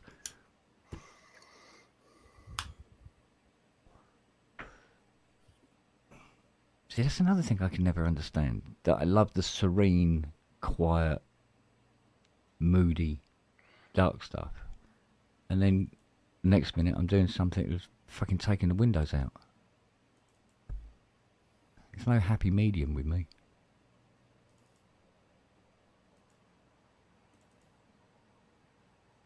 It's one what to the...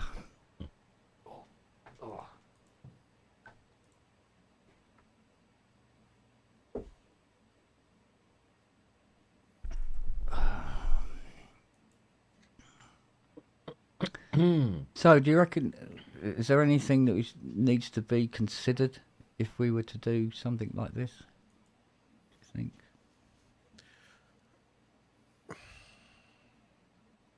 Don't know. As in, Yeah, doing this sort of, like when you say consider, critiquing stroke workshop kind of thing. I mean, personally, I think it's just be honest. And I'm worried about copyrights, not in the sense that you would get a copyright strike. But let's say you put a song there, someone listens to it, does a cover of it, register it before you do. You lose all the rights. Oh, okay. So, I mean, as for me, it would be registered anyway. But I've never that- really taken my music that seriously. well, me neither. But as I say to anyone, you never know. I mean, you can think that this is the shittiest song ever, which I. Yeah. But I know it's becomes a happened hit. befar, hasn't it? You know. Well, yeah, no shit. I mean, yeah, we've played once the song a song I wrote in one afternoon as a joke, and just to make fun of kind of shitty music, but Mind you, that said, people like it. the thing is if it gets played, right, Yeah, that's recorded. So that's physical evidence of where the track originates from. Because it's time-stamped. that's true. That is true. But I mean, you go to court with that. Is there a lawyer who's going to take it? How much is it going to cost you? Yeah. See, Okay. that's what I'm saying. I mean, it costs a lot of money. I mean, you can say to the person, "Oh, here's proof." Yeah, they go, "Yeah, so what? What are you going to do about Yeah. it?" You know. So that's what I'm saying. I mean, and if you don't Mind care, you, I probably wouldn't have thought of that unless we had, I had something like 5 million followers or something like that. Not 800. yeah, but you never know who's going Yeah, to I know. listen to something. No, I see where you're coming from with it. Yeah. I do. I'm just saying, Depends on. I mean, how is it a faff getting stuff registered like that? No, I mean, no, and it is free, Oh, okay. right? I mean, you get ASCAP in Canada, or Yeah. not ASCAP. Well, you can go to ASCAP, yeah, and it's international, right? So wherever your song is going to get used commercially, you will get royalties, even if you don't know it. Even if nobody says, "Oh yeah, we've played that song on some fucking Ukrainian radio," you're gonna get royalties from it.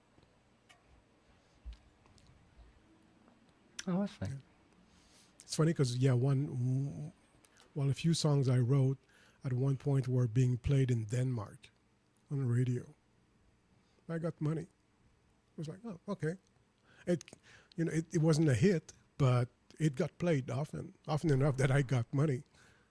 Yeah. So, and if it's used in a movie or anything, even without you knowing, you get money out of it. What's this? Copyright is automatic in the UK. You don't need to register. Okay. Well, look into it. Yeah. No, it's good. Very good point. Very good point. But you need to be ready. I mean, automatic, but they would need to know the copyright, the agency, because it's an agency, right? And they take a cut out of, a small percentage of what you get, but it's automatic. But they wouldn't need to know who to give the royalties to. So you need to register somehow. Yeah. Yeah, something to consider then. Yeah, for sure. But then again, if someone just doesn't care, it's fine. And as you say, you got the proof right here, right? It's played for the first time here. Yeah. Good. What we used to do in the 80s is we would record music, put it on a cassette, mail it to us, and it's got a time stamp and date stamp on the package, and you never open it. Right? Yeah. I mean, I must admit, when I write music, what I write is like a line of dotted notes and things. Give this tune the title or whatever. I always write at the bottom, copyright, my name, date. Yeah. And I don't know whether that would stand up if I could prove that I'd written that, and then someone else had copied it and made a lot of money out of it. Same as I've got song lyrics back there that I've done the same. I just do not know if someone chose to record it and things like that. If it was someone amongst ourselves, if someone said that's absolutely brilliant, I love those words, I love the tune you've written to it, then I go when I want to do my own version. I'd probably just say yes, because I'm not going to earn anything out of it, and I don't want anything. If you like, I'll never record it to a standard. I doubt that it would get on Bandcamp or SoundCloud or something. I could say, oh, if you could put 50p donation against this track, I'd be really grateful. Yeah. I just don't know. If someone heard it and then played it to someone else and played it to someone else, and suddenly it went to someone who said, "Oh, I can make you a couple of quid out of that," then I don't know where I'd even start about, keeping the copyright on it or proving it or whatever. Yeah, Neil's saying about publishing it through Ian. Even. Yeah. Yeah. Yeah. But I mean, you can also do things like putting it up on Bandcamp and stuff like that, isn't it? Yeah, if you put it up on Bandcamp, then there's no doubt that it's going to be. You got proof right there, and yeah. Well, I mean, all my stuff's sitting on SoundCloud. Well, not all of it, but a majority of the stuff's just sitting on SoundCloud, and it's. Yeah. As far as I know, nobody's bothered with it at all. So, which kind of almost wish they did. Well, it's funny because someone came to me once. I have a song on SoundCloud like that. Yeah. And he goes, "I think Moby copied one of your songs." I was like, "Who? Moby doesn't need to copy me." And it's just it's just the same chord progression. Yeah. which has been used in ambient music a million Yeah. times. There's always Right, so I that. go, Yeah. no, he yeah. didn't copy anything. He just used the same chord progression that we all use, Yeah. and the melody is totally different. So no, but it's like, yeah, no, I think he did, and listen to this, and I'm like, nah. Yeah. Wouldn't be funny though, like Moby copies people.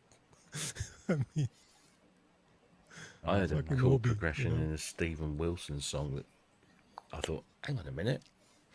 I went back through and I thought, yeah, I did something very similar to that in something I wrote that has never been released or anything. But I as soon as I heard it, I recognised it. Yeah. And I did it first.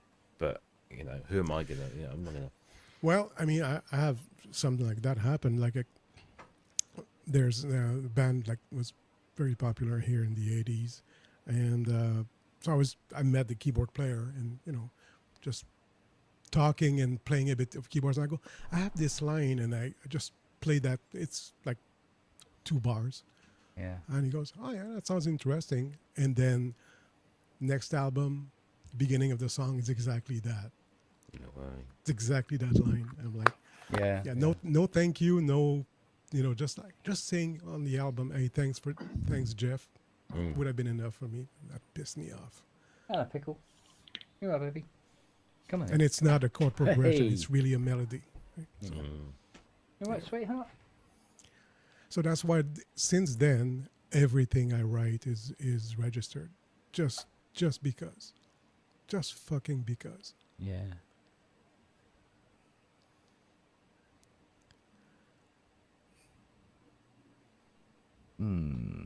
Yeah, well, like I say, that is something to consider as well. Yeah. Just in case. Just in case. You never know, do you? So Speaking of Justin, has anyone heard from him? he was just in the chat, wasn't Was it? Jason, he? Oh, Jason was. Yeah, no, Justin, dear boy. Justin, have you? Oh. Why do Yeah, I keep calling him Justin, though? I don't know. But what? Ask Dave, he'll tell you. I don't know. Do you know what? I can see myself sitting in an armchair in the front room, counting my fingers. Doing that. Very soon, at this rate. It's Rodney, isn't it? What, Dave? It's getting more like Grandad, isn't it? Do you know what? Jude Wall. I'd love to know what it was that my mum was doing. She would count those 3 fingers all day long, like that. Just stare at it all day.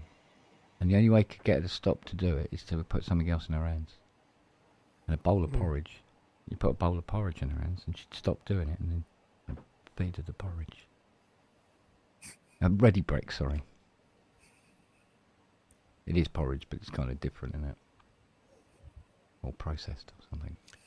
It's preparing for a second move. There you go. Thanks, Yeah, because I saw a video. I saw a video of him about live sound. Oh, he's on the move again. Yeah. Ooh. He's only been at that other place not very long, hasn't he? I think it was He only a might be coming stopgap, to wasn't it? Yeah, I think it was temporary. I see. Yeah, he's coming to Canada. He absolutely hates it. Yeah, he's bought a DX1, hasn't he? He's going to move into the DX1. Yeah. Yeah, that would be something, wouldn't it? There's 2 people sitting here, if I'm not mistaken, with DX1s, That, yeah. and that could be No, a third. no, that one's in Twatford. I ain't got one down here, mate. How many's left out of the 140 of those they made? I wouldn't know. That would be funny if 3 of them were sat But in it's this funny because room. there is a DX5 for sale. The guy's selling it for like 3,600. And for a DX5, I mean, I've seen them for $2,000. So it's a bit steep, I think. But Yeah, counting my cents in the loft, yeah. A DX5 Ain't got enough nowadays will fingers. set you back 2.5, 3K UK Oh yeah. on average. Really? Yeah, Okay. I've got mine What's for that? 400. If memory serves, How? I think I've got a DX5 coming That's all down he at some wanted, point. I think my Knocks him D, down from 450. yeah, I think my DX5 was 2.4 when I went and picked it up, and Yeah. it's immaculate. It's absolutely immaculate. Came in a rather homemade case, but it had the hyper Yeah, the hypersynth cards, parts. hypersynth cards in it. So it's a lovely day out, and well worth the money for that. So, Hmm. mine came in a Profit T8 case. He said, I don't know what I did with the original case, but this is the only one that will fit in. I was like, well, I don't have to have it in a case. He said, no. I don't need this anymore. I haven't got the Profit anymore either. So, so if anybody wants a custom Profit T8 case, I have one. I know. No, I why don't want it's- another one, thank you. I've still got one in the bloody shed, haven't I? Yeah, that DX5 I'm talking about, that it's actually 3450, but it's been on the road. It shows. It's right. scratched. It is not mint. I mean, it looks. Yeah, there's a way of bringing them back. Though. You can bring them back. It's one of those synths you don't often, like if you're sort of looking through YouTube videos, you don't often see the DX5. It was quite popular with keyboardists because it gave you that DX1 sound.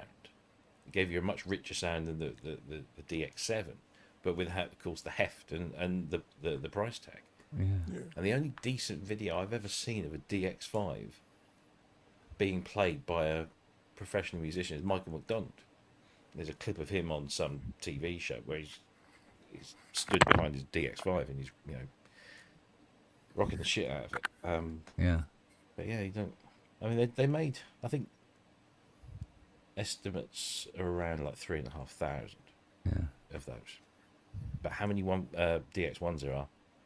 I mean, I could probably tell you where maybe a dozen are tops that I know of, people that I know who've got them. Yeah. But they do seem to come up more often than you would expect, though. You see, There was one on last year's VMA, wasn't there? yeah, that one was in Austria? Somewhere in They Europe. wanted a packet for that one. Yeah. Cheese on bread. There was one in Switzerland where he wanted even more. He wanted like 100 and something thousand, which was just ridiculous. Mind you, there was 2 8 voices, wasn't there? Yeah. I didn't get paid for fucking doing either of them. I see Peter's doing the next Vemia. He was the last Vemia. He was he said it was going to be his last one. That he was handing it over to some guy in Holland, I think. Right. But apparently the guy in Holland has asked for a bit more time before he takes it over. And Peter's health has improved somewhat, so he's agreed to do the next one in November. So, Bless him. no, Peter's. Everything I've ever bought from Vemia comes well packaged. In fact, I bought something from him a few auctions ago, and in amongst the packaging was a whole bunch of CDs. Oh, yeah.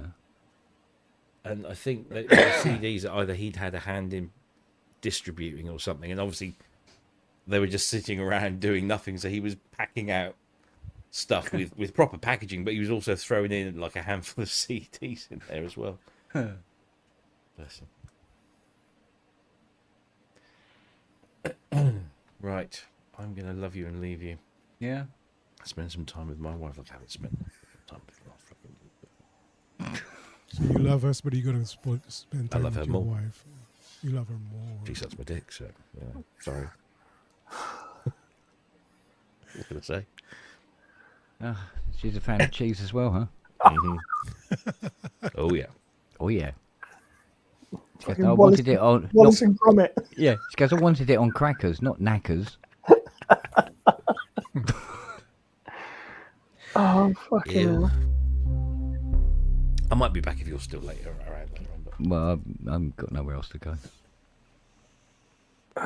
It's my lost puppy. Look. you've been banished upstairs because she called a Sue. Yeah. No, she's doing a Poirot marathon tonight. No, she's not. She's sharpening the kitchen knives. You don't fucking believe that. Just waiting for you to sleep. Tell you what, it's fucking hard. I don't know.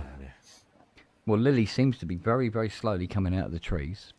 She's beginning to respond to commands more rapidly. Instead of having to say her name 3 times, you only have to say it once now.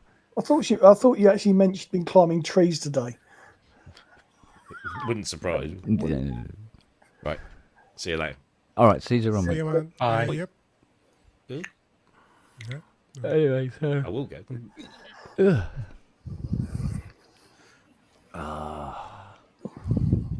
Oh, A Poiraton. marathon, yeah. Oh, I don't know.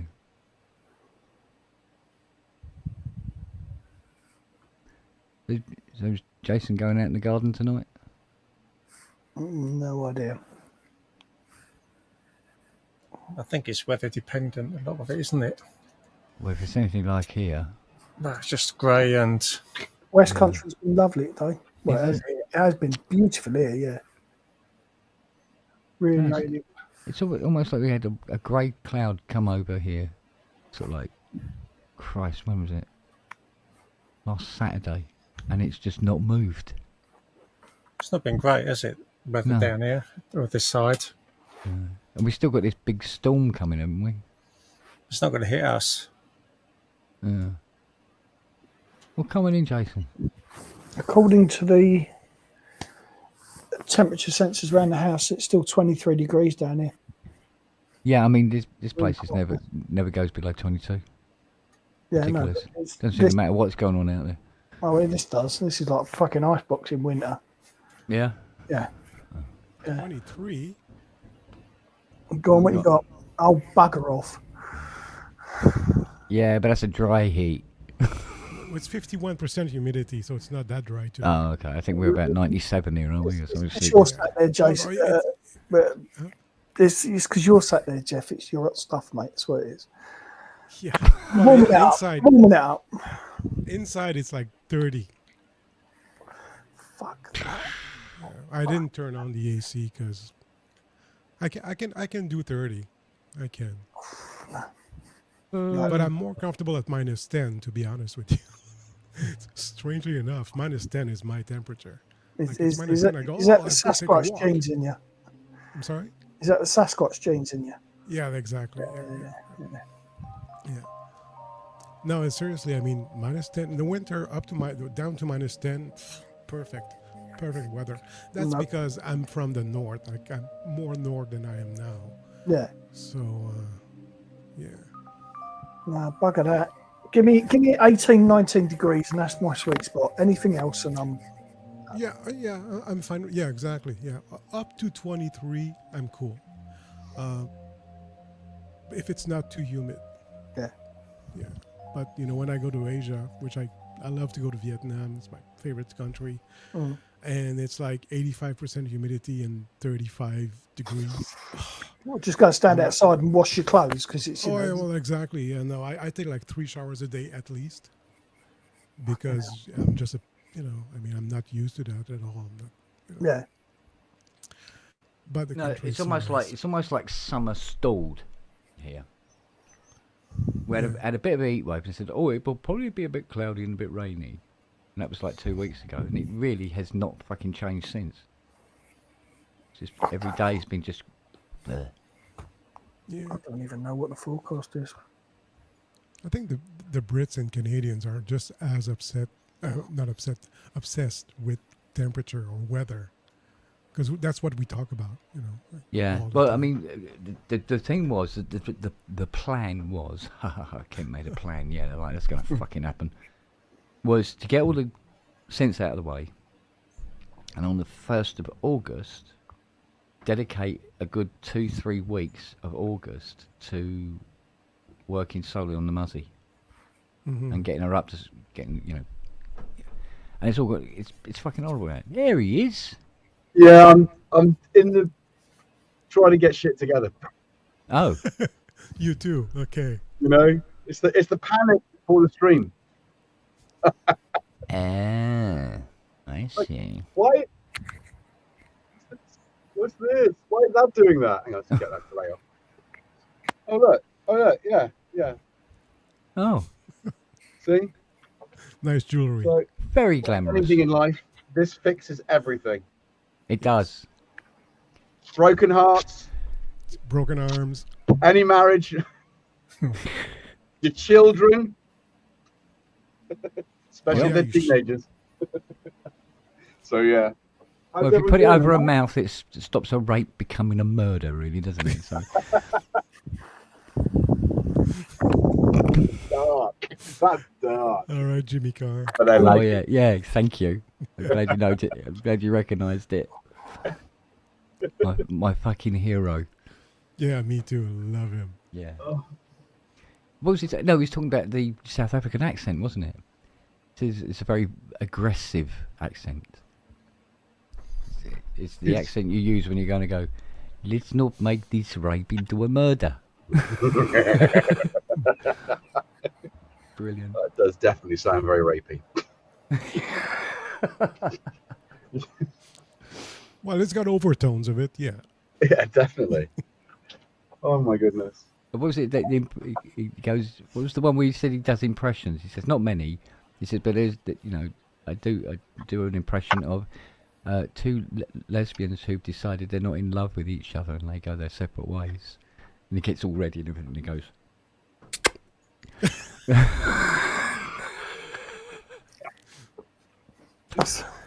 Oh dear. Fucking genius. Can you hear them, Clarice? The bumping of the clams. The smashing of the pasties. Brilliant. It's just. Oh dear.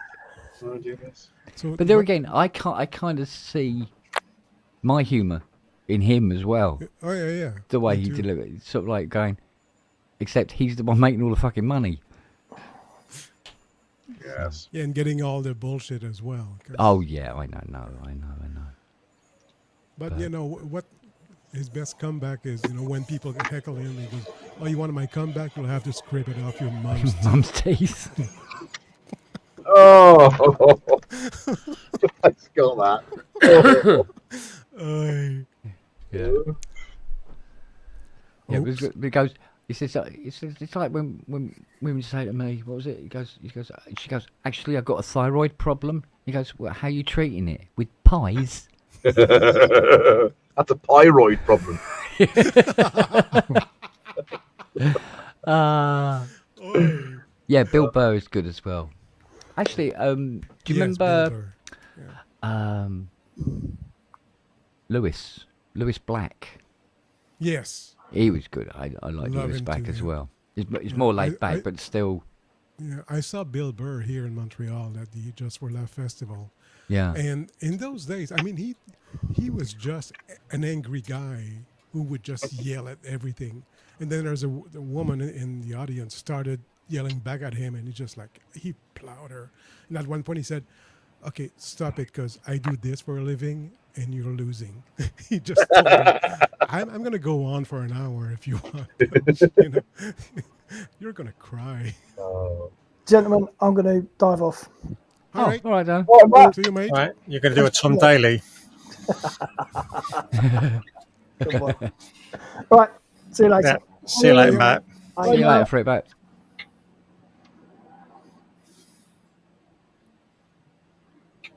I don't know. Yeah, You no, come- it's definitely relate to it. I'm not sure.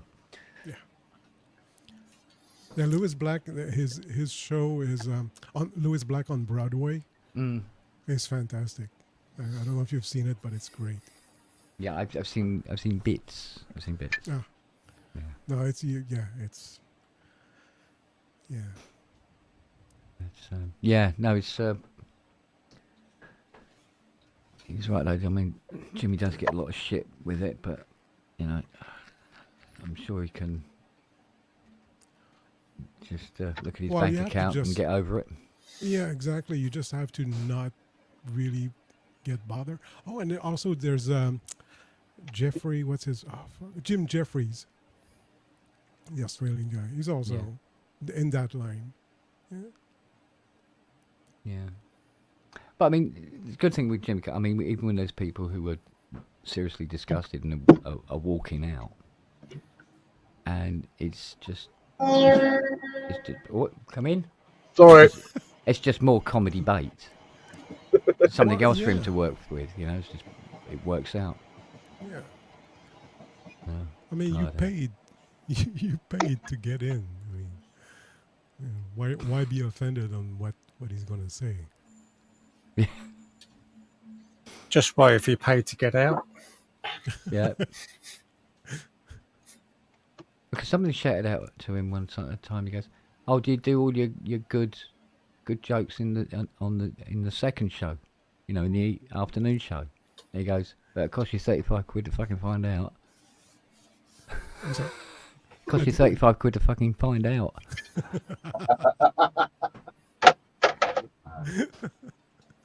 Oh, mate.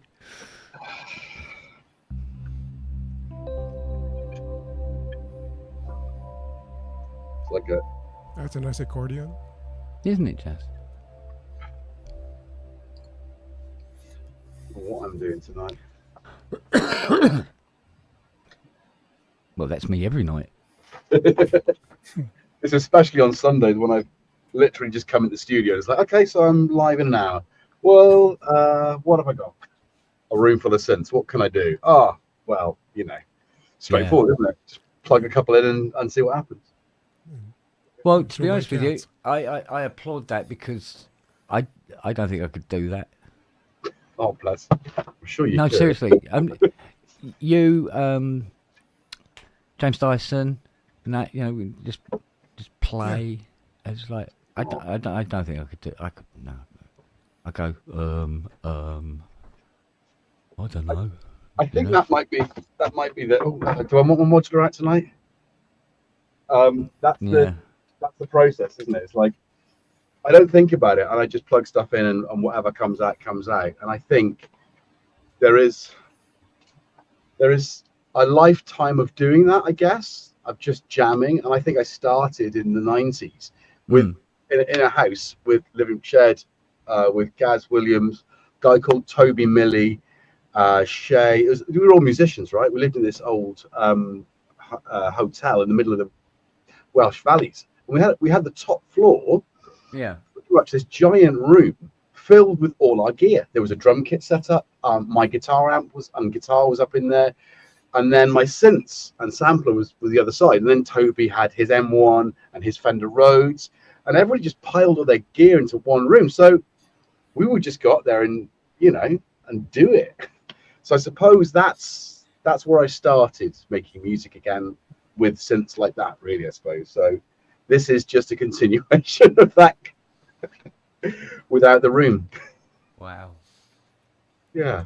Mind you, I think there's more scope, isn't there, though, with the Euro rack because it's so hands on.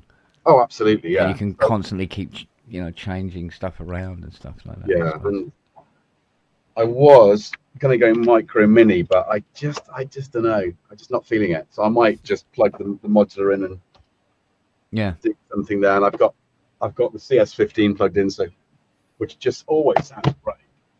That's going through a SPX50D. Oh! It's one of my synths, isn't it? So there's something wrong with it. There you go. Hey. How much reverb do you want? All of it, please. Oh, yeah. How long a tail do you want? All of the tail. Yeah, we'll have all of it. Yeah. What's a cat without a tail? Exactly. Well, not a very good jumper. No, not a very good jumper. Yeah, they're not good without tails. Oh. Yeah, and obviously the Manx cats with no tails, aren't they docked? I think. I don't know, or whether just naturally short. I have no idea. Yeah, it's a weird one, isn't it? I don't know. Mind you, that said, I mean, all of my cats have all been. Well, one of them was not very good at jumping anywhere, to be honest. Right. The other two were quite proficient. And I think Whitney lived to be, what was 20, 22, 23. Wow. Wow. That's a good age. That's a really good age for a cat. Sooty was not so lucky. No. And we had Smurf. Now Smurf had she was pure white, but she had 2 blue eyes, which meant she was deaf. Oh, Because if they got different coloured eyes, they can hear. Oh, that's weird. okay. Yeah, that's the genetic thing, apparently. But yeah, That's she was completely white. There wasn't a coloured hair on her anywhere. She was just pure white, Wow. but 2 beautiful Very ice blue eyes. Nice. And couldn't hear a thing. And we needed to keep her indoors because she'd never hear a car coming or anything like that. That's And, it's dangerous, isn't it, for yeah, cats? and she got I think she got stomach cancer or something. Spent a fortune on her trying to make her as comfortable as possible. But Yeah. penultimately, you know where it ends up. Yeah. You know, We- it was the same we with our dogs. You know, because they were all from the same pack, Yeah. and they all had a cancerous problem in their early teens. Okay. So Not good.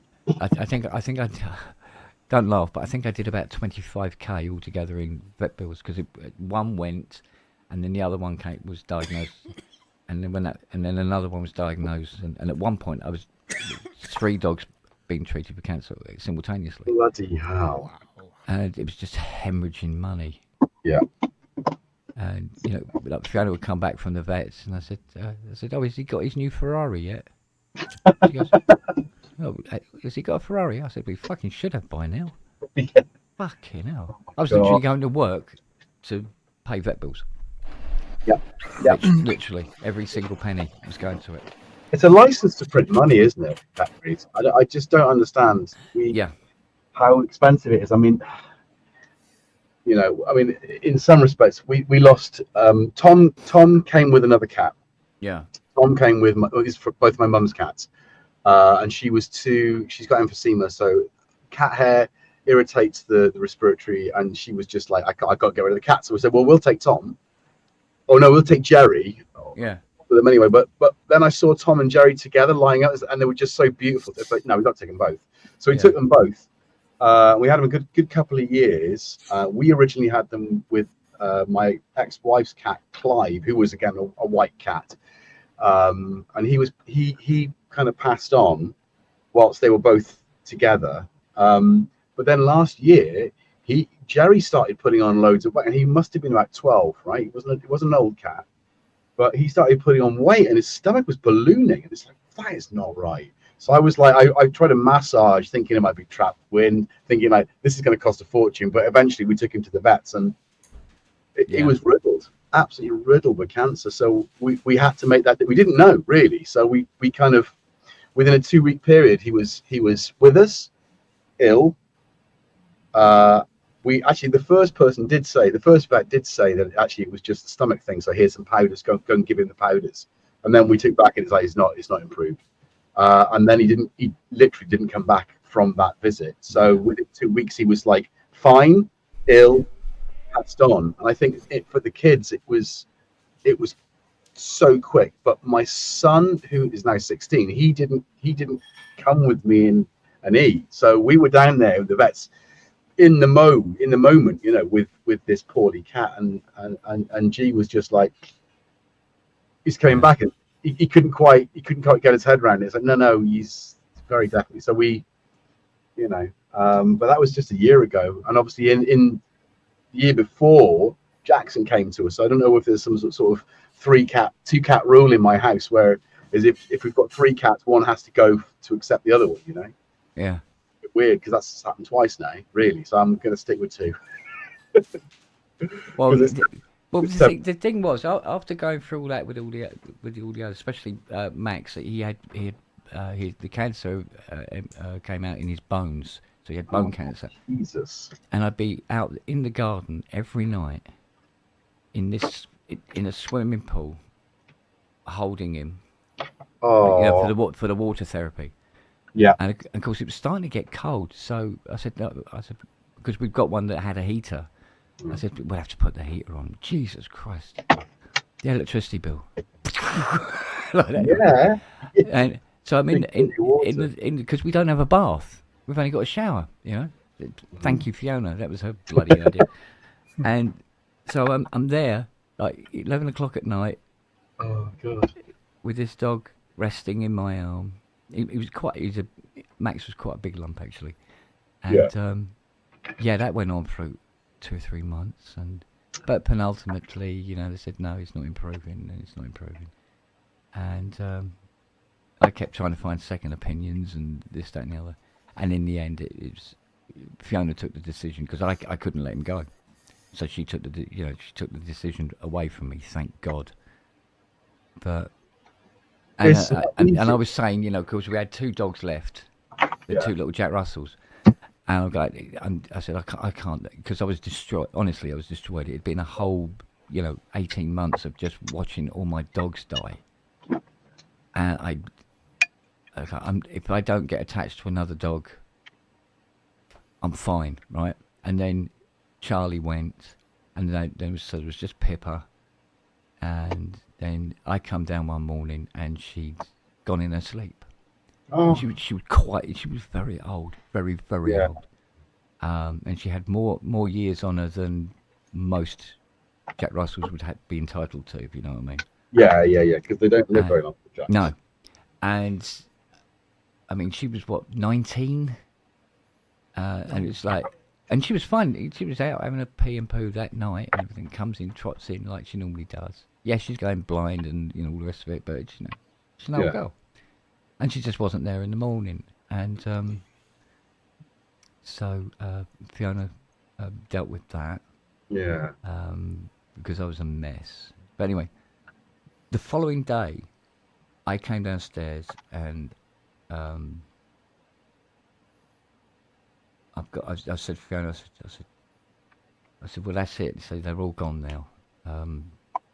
Not going to get involved with this. She went, yeah. And then she goes, right, I'm off to work. And she goes, oh, okay. And so off she went. And I thought, right, I'm going to go down the road quick and get a couple of bits and pieces for the day.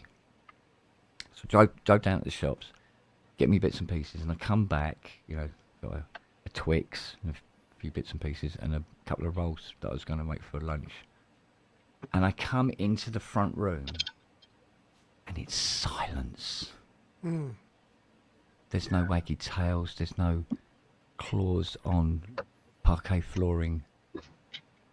There's nobody bumping into my knees. Nothing, right? And I went, oh, I can't, no.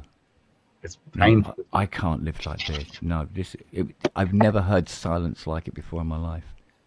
And that night when Fiona came in, and she goes, oh, it's horrible. There's nobody greeting me. And I said, get in a local paper, for fuck's sake. See if there's a rescue, anything that needs rescuing. I think it was found Nellie, and the woman needed to get rid of her quick. Oh, And we got her. She just drove up and collected her and brought her in. And then that started off a whole, Noah. No, because of Noah's leg, nobody wanted to take him on. And he's in this dog's home in Spain. But there was also the picture of this little black puppy thing. And I'm going, beep, beep, thanks very much, I'll have them. And they about 2 weeks later, they drove him over. Oh. And then we thought, right, that's enough, three is enough. And then, of course, 2 coppers turn up on the door during lockdown. Your mate's committed suicide. He said, can you look after the husky? I go, yeah. Of course they can. I said, but where's the other husky? He goes, oh no, he's that's gone somewhere else. I went, oh, I thought, and I remembered these 2 didn't get on.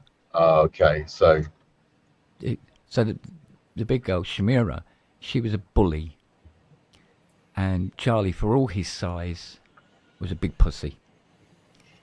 And the others loved him, absolutely adored him, and they took him in.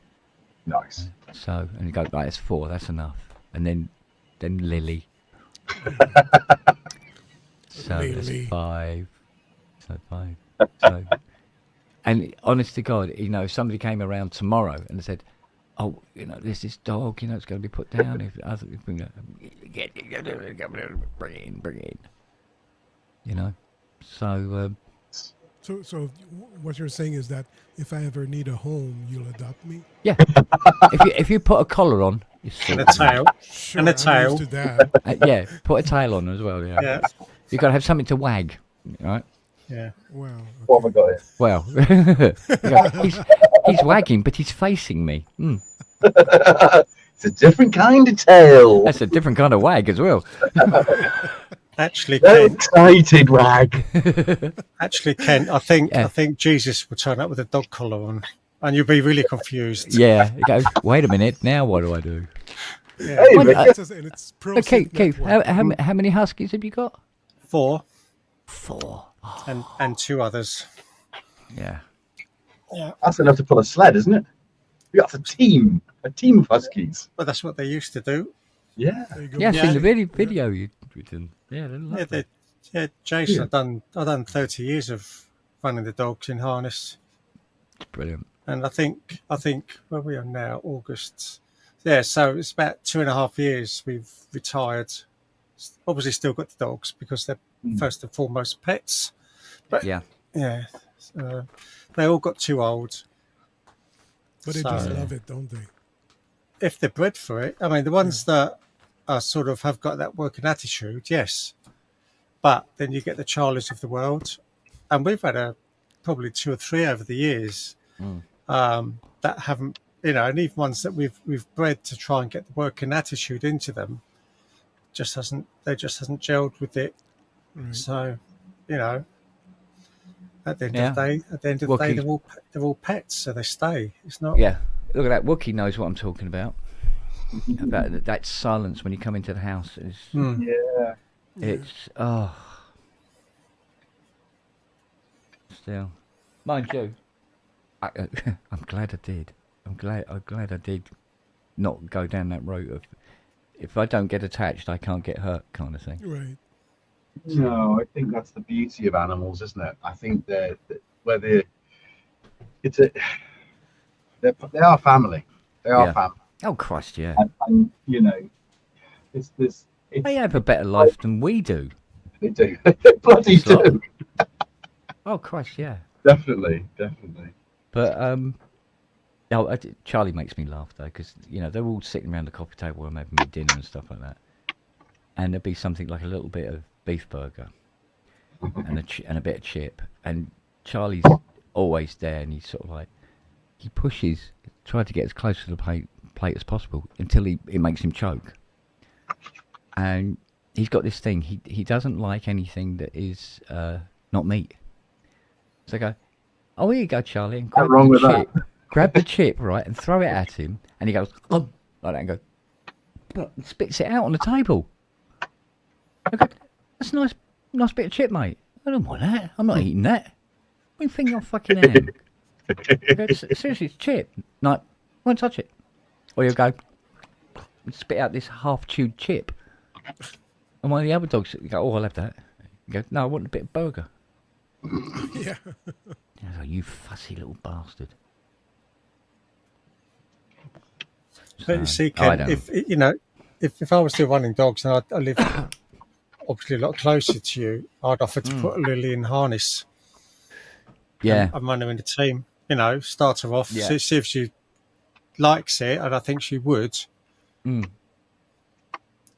And I think run she her. Want would to as be well. the leader. Well, she loves to play, right? So from dawn till dusk, she's out in the back garden playing with Nellie, who's just a big kid, and Siri. But Siri gives up after once. That's enough for me.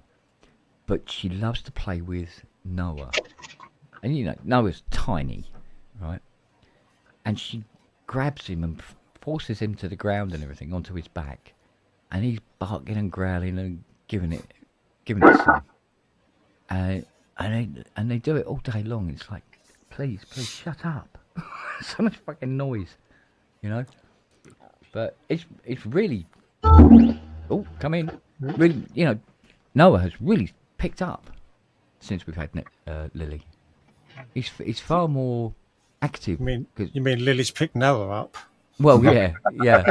Because before Noah was quite happy to like curl up and in the corner in the settee and watch telly with Fiona and stuff like that. And he's got something not particularly bothered in all this. I'm all right, thanks very much. And now he's all over the bloody place now. So, because the one thing about Noah is we don't know how old he is. Because when he was brought to the dog's home, he was found wandering around up in the mountains in Spain, and they said he'd been wandering around for a couple of years, and so no idea how old he was. We don't know how ancient he is now, or whether he is. Well, he clearly is because his head's gone all white, so he's clearly got old. But he's got this newfound energy in him now since we've had Lily. So, but she's eaten a hole in the mattress now, so I'm surprised she's still alive. To be honest, I thought Fiona might have killed her by now. There's love for you. You see, animals can get away with things we could never get away. Mate, but the thing was, when Fiona said she's eaten a hole in the mattress, I went, really? She went, yeah. She goes, I said, but it was all the blanket. And she goes, no. She's ate through the quilt, then through the top sheet, and then into the mattress. And she said there's fluff and shit all over the bedroom. It's like, oh, fuck's sake. And this mattress, it's enormous. It takes up most of the room. I think it cost her $2,000 or something stupid. Yeah. And it's got this fucking hole in it now. I said, well, look, we can turn it over. She goes, no, it's one of those mattresses you can't turn over. Oh, yeah. Excuse me? Why did you buy a mattress that you can't turn over? We have dogs. What the fuck were you thinking? I think it's the modern way. Yeah. I think, it's the way they're constructed and all the... I mean, we've just bought a new mattress and there was a choice of about looked at 5 different manufacturers.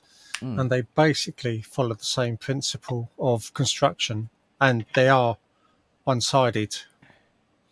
Our old one was two-sided, but it was well past it. Wow. So yeah, they're all being built one way or another that way. I mean, you could probably find there might be cheaper manufacturers that are just knocking out like a double-sided one you can turn over and things like that. It's the topping, isn't it? They mix springs with memory foam, and I think that's the problem. Is that you can't have it on both sides. Because I bought a fancy one, can't even remember what the name of the brand is, but you can sort of rotate it, top to tail, but you can't flip it. But it's super comfortable, and actually, it's It was worth it. It was expensive, man. Why are they so expensive? We all need it, right? Yeah, I bought one Christmas time. Yeah, it's like $5,000 for a fucking mattress. Ooh. But I mean, it's a posture pigeon. I mean, it's a very good one, right? I mean, I used to wake up with a backache.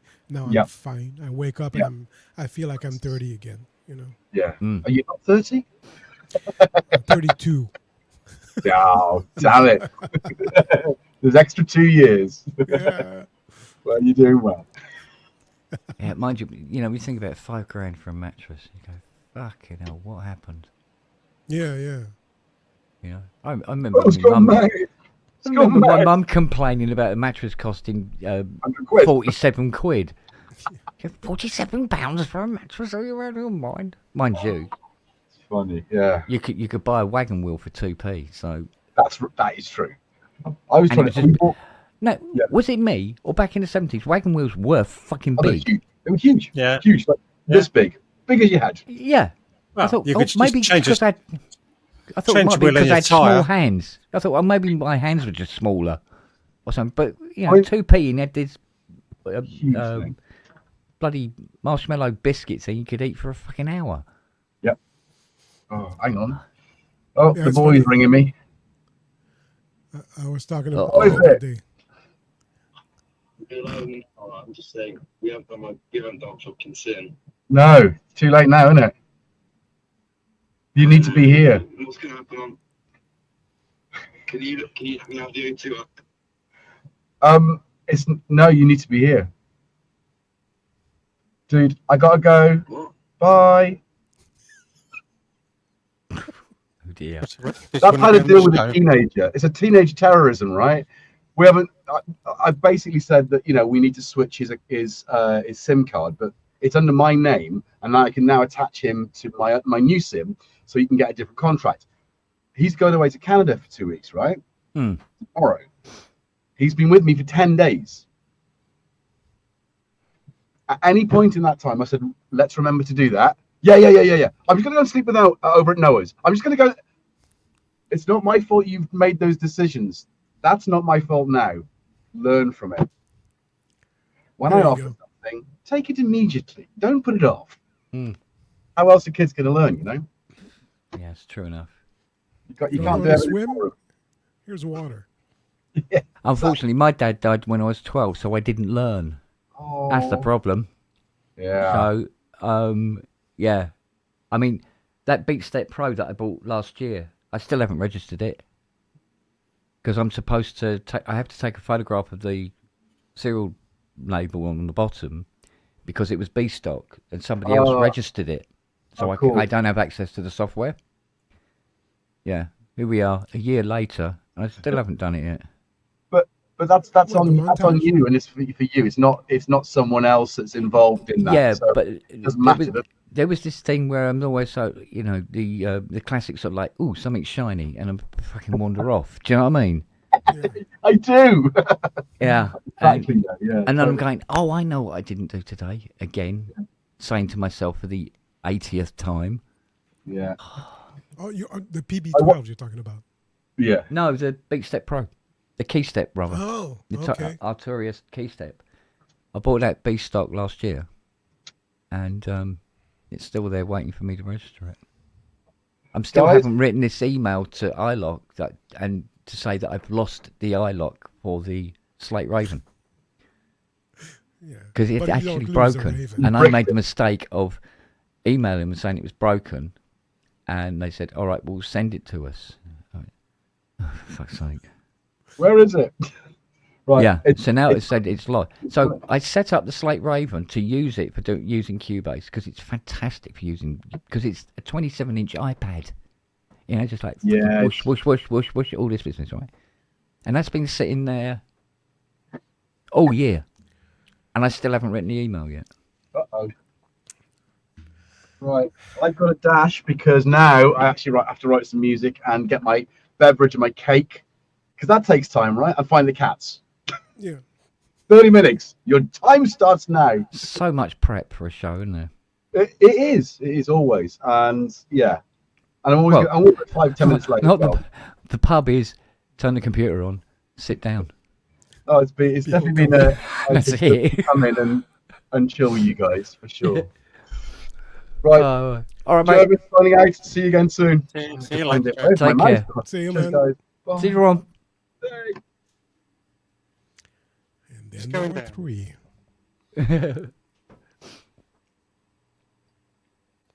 Oh, I don't know. Yeah, you were talking about prices before. Yeah. And I was telling my nephew the other day that, when I was a kid, I remember seeing Star Wars in the movies when it came out. On a Saturday afternoon, there's a matinee, right? So they had 2 movies, Star Wars and usually Godzilla or whatever it was. Yeah. And with $2, I could buy my way into the movie, buy a bag of crisps, and a glass of Coke, and have 25 cents back for the bus ride back home. Bloody hellfire. That's $2.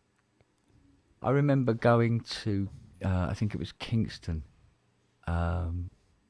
with £5 burning a hole in my pocket. And I wanted to buy my first ever pair of stereo headphones. Mm-hmm. And they'd just come out. Do you remember the yellow sponged Sennheisers? Yes, I had and those. Boots were doing them, right? And I go to Boots in Kingston, which is where they were stocking them. They didn't have any in Epsom, the Boots in Epsom. This was a Saturday morning, so pay for the bus, go to Kingston, go to Boots, bought the headphones for £3.99, and then we had fish and chips, and then the bus back home. Made a bit of an afternoon of it, right? And then the rest of that evening was just these headphones permanently on, listening to all these records in stereo for the first time. Yeah, and they 'Cause I only sounded had good too. I had one single speaker that I got from in schools where they have the speakers up on the wall in the classroom for Yeah. used to do radio show things. It was one of them. They were throwing one out and said, "Can I have the speaker?" And I wired it up to connectors to go into the back of this little stereogram thing that I had. And but it had a headphone socket on this thing, and to be able to hear FM radio and stereo and stuff like that. And it was an 8-track. It had an 8-track on the end, and listening to 8 tracks on headphones, and it was like fucking. It's like I discovered a whole new fucking universe. It was amazing. But yeah, £3.99 for a brand new set of headphones. These sounds sounded good. I remember I had those. I used those as my only headphones for, until they broke, until the phone was just crumbling. Yeah. I think our cat Whitney. No, not Whitney. It would have been. Who was the cat before Whitney? Oh, do you know what? I can't remember. It might have been Charlie. Yeah, it might have been Charlie. He'd done a job on one of them. And but they did replacement ear coverings. And I think they were 30 pence for replacement. But then by that time, you had much better headphones coming out. No, I did go in and get a set. I loved these headphones. I actually, eventually, I think they deteriorated before I was getting another set of headphones. And, I think I just got to that point where I was starting work, I think, and then all hell broke loose because I'd managed to save up enough money to buy a Transcendent 2000 kit, but I didn't know anything about electronics. And my auntie's next door neighbour was a BT engineer, and he was put it together for me. He was a brilliant engineer, but he wasn't a musician, so he didn't know how to calibrate it. And the best you could get out of it was about the bottom octave was in tune, the rest of it was miles out.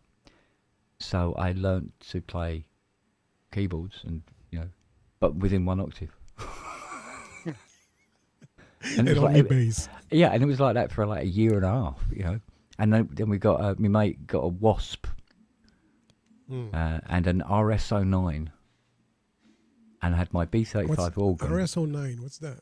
The Roland string synth, string yes. organ thing. It was the black thing with the, it was the start of the whole, that Jupiter 8 Juno look, But it was a black one. It had the little silver rocker switches and stuff. And but it had this glorious, beautiful ensemble on it.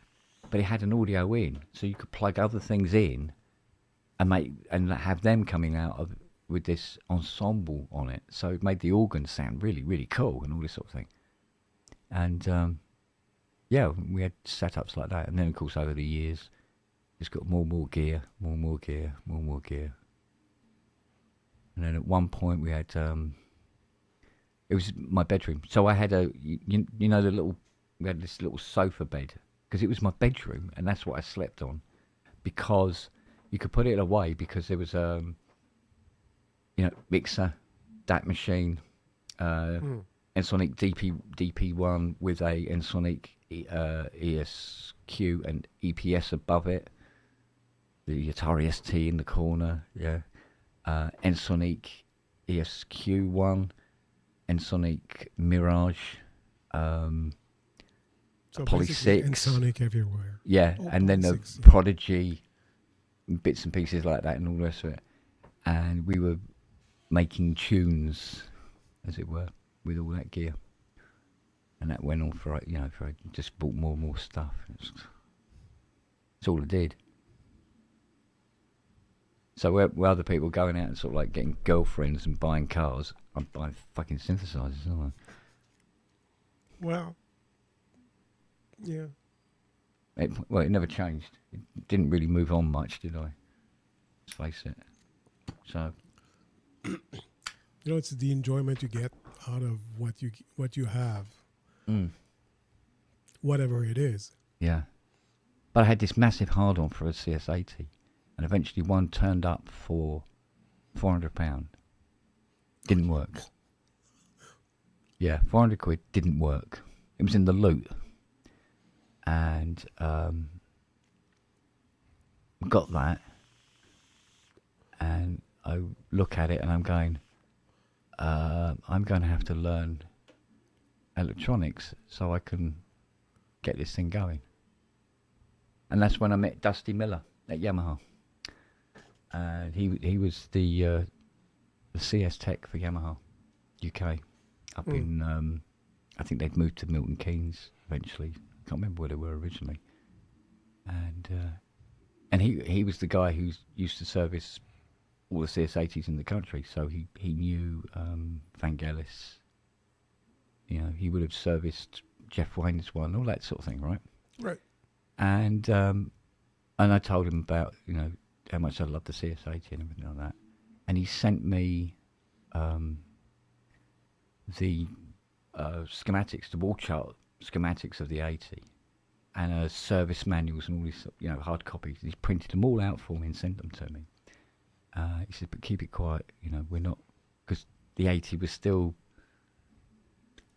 still relatively a thing. Right. They'd stopped making them, but they were still selling them, kind of thing, if you know what I mean. And so I started to learn about electronics so I could repair this thing. It took me 18 months before I heard it. From the day I bought it to the first time I played it. Right. And turned it on, and there was sound, and it went like this, right? And going, right, more to do, moving on. And because of that, and solely because of that, I ended up becoming a synth tech. Because when it was done, people go, you repair keyboards? Oh, I got a keyboard that, Right. And they go, I'll give you money like that. I'm going, oh, fucking hell, this is good. And of course, they give me keyboards that I know nothing about. Yeah.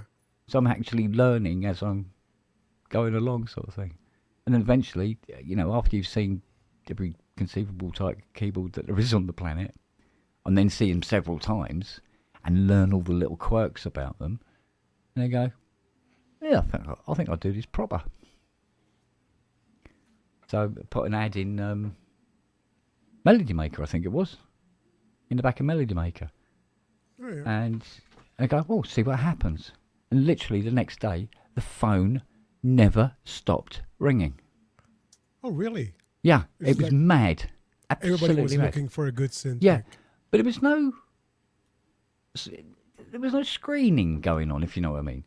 I said I repaired keyboards, and I had people bringing thousands and thousands of pounds worth of keyboard to me, didn't know me from Adam, handing it over, please fix, and driving off.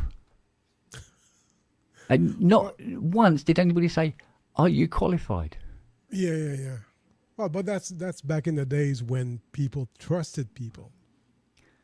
Because you were Wow. trustworthy just because you said you were. Yeah, but I mean, when it really took off is when I started, people were telling people, kind of thing. And then, analog was beginning to make a resurgence, and it had price tags attached to them. And people wanted to buy the old gear again, either for a romantic reason or for a legitimate money-earning reason, sort of thing. So, get Hands turn up at the door, and he's like, points at Van, stuff like this. And you're getting these people coming to the door and you're going, I know you from somewhere. Where is it? Oh, Top of the Pops. That's where I've seen you. That kind of thing, you know. And I go, fix. Or, oh, we've just bought this on eBay. Can you get it to work? And I thought, yeah, okay. But then I thought, I hated giving keyboards back that were now fully working, but looked like they'd been dragged through a bush. So I started looking towards restoring them instead and trying to make them look new again. And people went fucking nuts for it. Absolutely mad. I had more work done. I was booked. Literally, by the 6th of July, it's the 6th of January, I was practically booked for the year. You know, so like nice clean books on the 1st of January. And that was it. And within a week, the whole year's booked out. It's mad. Absolutely mad. I mean it's backed off now, but, you know. Yeah, but you did start at the top, didn't you? You couldn't start with Casios and little things like that. Well, the weird thing was, the little keyboards, like you say, like the Casios and stuff like that, it was a closed market. You had a Casio, it had to go back to a Casio registered repairer. Right. And they played all the parts very close to their chest. And so it would be almost impossible to repair them if you weren't within the circle. But then I started getting companies emailing me saying, do you want to come into the circle? I go, yeah, all right. So I had access to the parts that, you know, that you couldn't go into the shops and buy, kind of thing. And again, at no point did anybody say, are you qualified? You know, did you go to college or anything like that to learn electronics? None of that. Right. Mad. Absolutely mad. So, but there again, as long as the results were... Well, that's it. Yeah, they couldn't... they didn't give a fuck, you know? So, yeah. So how much does a mad. DX1 go for these days? Just kept Well, the one that was in Thema last year was up for 74. 75, 74, something like that. Quids? Yeah, quid. Yeah. Yeah, thousands? Yeah. Okay. Yeah. But that doesn't necessarily mean that's what it went for. Right. You know? They could have gone for 50. But yeah, but I mean, it was like having it. I mean, the guy was, I think he was in his late teens. He come round here last November to pick up this Oberheim 8 voice that I just finished for Peter Forrest. And he was collecting it. And at the same time, I was working on another 8 voice. And I just finished that one as well. And he turns up and he goes, oh, can I try it before I take it? I said, yeah, of course you can. You know, I said, where you come from? He says, oh, Sweden. Oh, you've come quite a way then. I said, yeah, in that case, yeah. Knock yourself out. So we set up this 8 voice and he's trying it out. I said, do you want a coffee? And he said, oh, yeah, lovely. And then when he made a coffee, because I was dying for one. And just sat down, he's playing away with it. And he goes, oh, it's lovely. He says, there's no scratchy pots. I went, no, there are no scratchy pots. Trust me. That has been addressed. And all the keys work and all this sort of thing, right? And he goes, right, lovely, he says. He goes, can I try the other one? I went, why? It's exactly the same as the one you bought. He says, no, I've bought both. I went, excuse me? You've bought both of them? He went, yeah. I said, this one was up for like nearly £100,000. And that one was like 59 or something like that. He went, yeah, I bought both of them. I went, okay. Yeah. I go, oh, you got a few quid then? Okay, fine. Yeah. Fuck me. My invoice just increased. Yeah, but I didn't get paid for either of them in the end anyway. Oh. Yeah, after all that. So that was fucking 10 days of my life gone down the drain. Right. Now, I wanted to say something about, because I was thinking about it the other day. Your no fix, no pay. Oh, the no fix, no fee, yeah. Yeah. Yeah. So, because you had the vocoder, that vocoder. Yeah, they yeah. just took back, and basically you lost money out of. It would. I mean, what I would do is no fix, no fee, unless you take it before it's fixed, and then you pay the hours and parts I put in it. Yeah, but in fairness, I had the thing ages. I mean, absolutely Yeah, but fucking still. ages. But the thing was, I mean, I didn't spend a great deal on it because most of the components in it you just can't get. Right. Full stop. Right. So. But your time is worth money. Yeah. Well, then I've always looked at it that's down to me. Right. If I take on a machine, I'll have an idea. Depending on what's wrong with it, I'll have an idea of whether it's achievable or not. Right. Right. So in my head, I can go, I should be able to get this working. Yeah. And the no fix, no fee applies. That said, you see, there's a trade-off. Sometimes people will bring a keyboard to me, and they tell me what it's doing. I said, well, that's not working then. Oh, that's not working, and that's not working. All right, that's going to be about X pounds, right? And they go, fine, and they're quite happy with that, right? And sometimes I just get lucky and just go, blah, blah, blah, blah. Oh, there we go, it's done. It's all sorted. You know, it swings and roundabouts, you know? And, you know, clearly, you know, I give them the lower end of the quote if that's how it's worked out. But technically speaking, compared with some of the other machines I've had to work on, it was money for a rope. And it's fine. Right. And so it like, for instance, tomorrow, I can't remember who it was, but somebody asked me, he said, oh, he's doing another workshop pub. He says, I like watching them. And I went, yeah. I said, all right, I'll do one tomorrow. And I've got to do, tomorrow, 5 keyboards.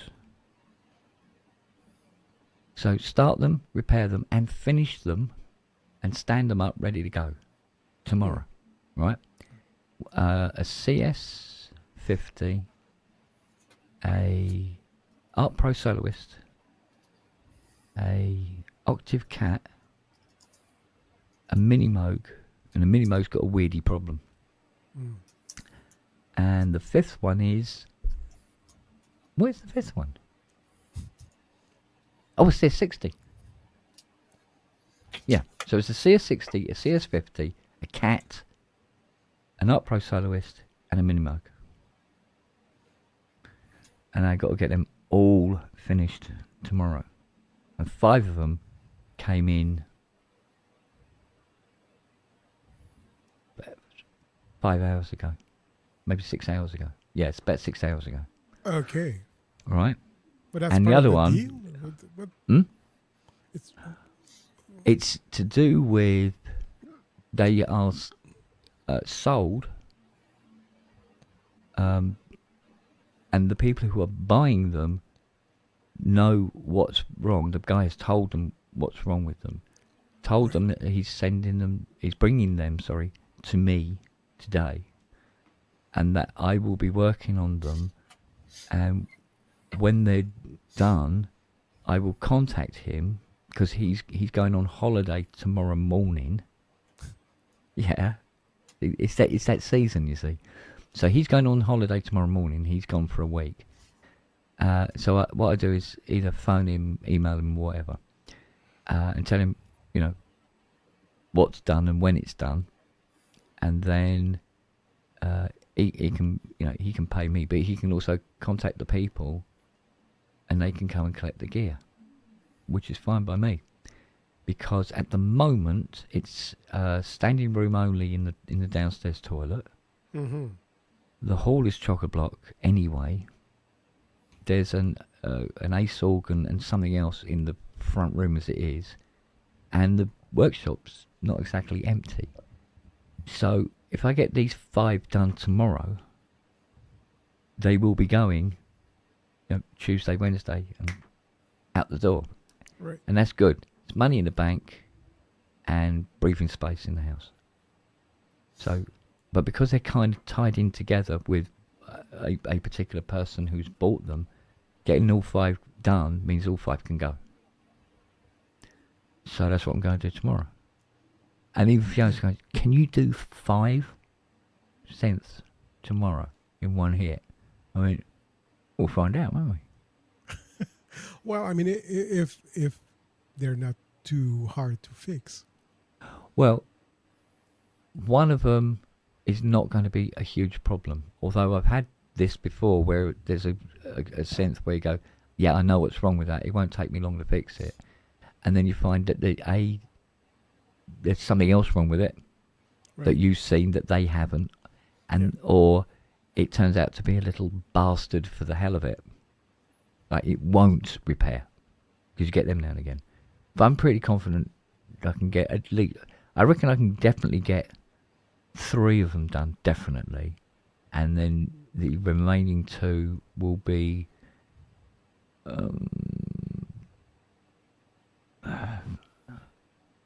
30% luck and 70% skill. All right. But we'll see.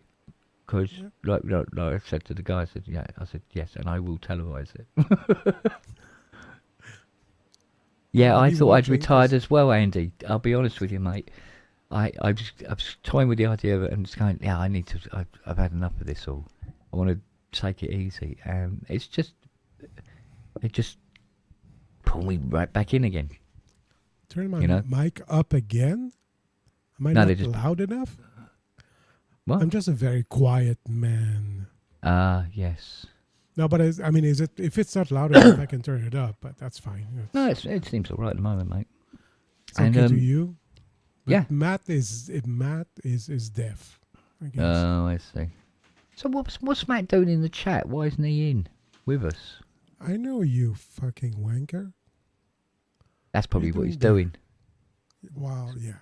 Yeah. I mean, I would too, looking at these 3 gorgeous specimen of male human-ish. Human-ish? Male-ish. Human-ish. Male-ish, human-ish specimens. Yeah, I would wank too. Yeah, I'm going to actually watch it on catch up after and have a good one. Yeah, so we'll see. Fiona goes, she goes, what happens if everything goes wrong? You're televising the fact that you failed. I mean, yeah, and we all fail. Well, yeah, and you can explain why you fail while you do it. Besides, have a good laugh with me screaming and shouting at a sense. It's always good fun. Trying to bully it into working. Sorry, I've got a hammer here. You fucking don't work with this hammer, mate. So Matt is saying my presence was required by Haley. That's code for cunnilingus. Yeah. Well, it keeps your ears warm anyway. Quick, Matt.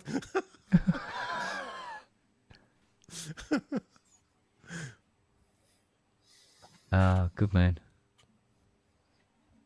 Does anyone He says here? I've finished. Yeah. Oh, it's quite ambidextrous, really. Yeah, in the chat as well. Like this. While he types. Yeah, cool. Does anyone here watch, and in the chat obviously, watch Mr. Big Stuff on Sky?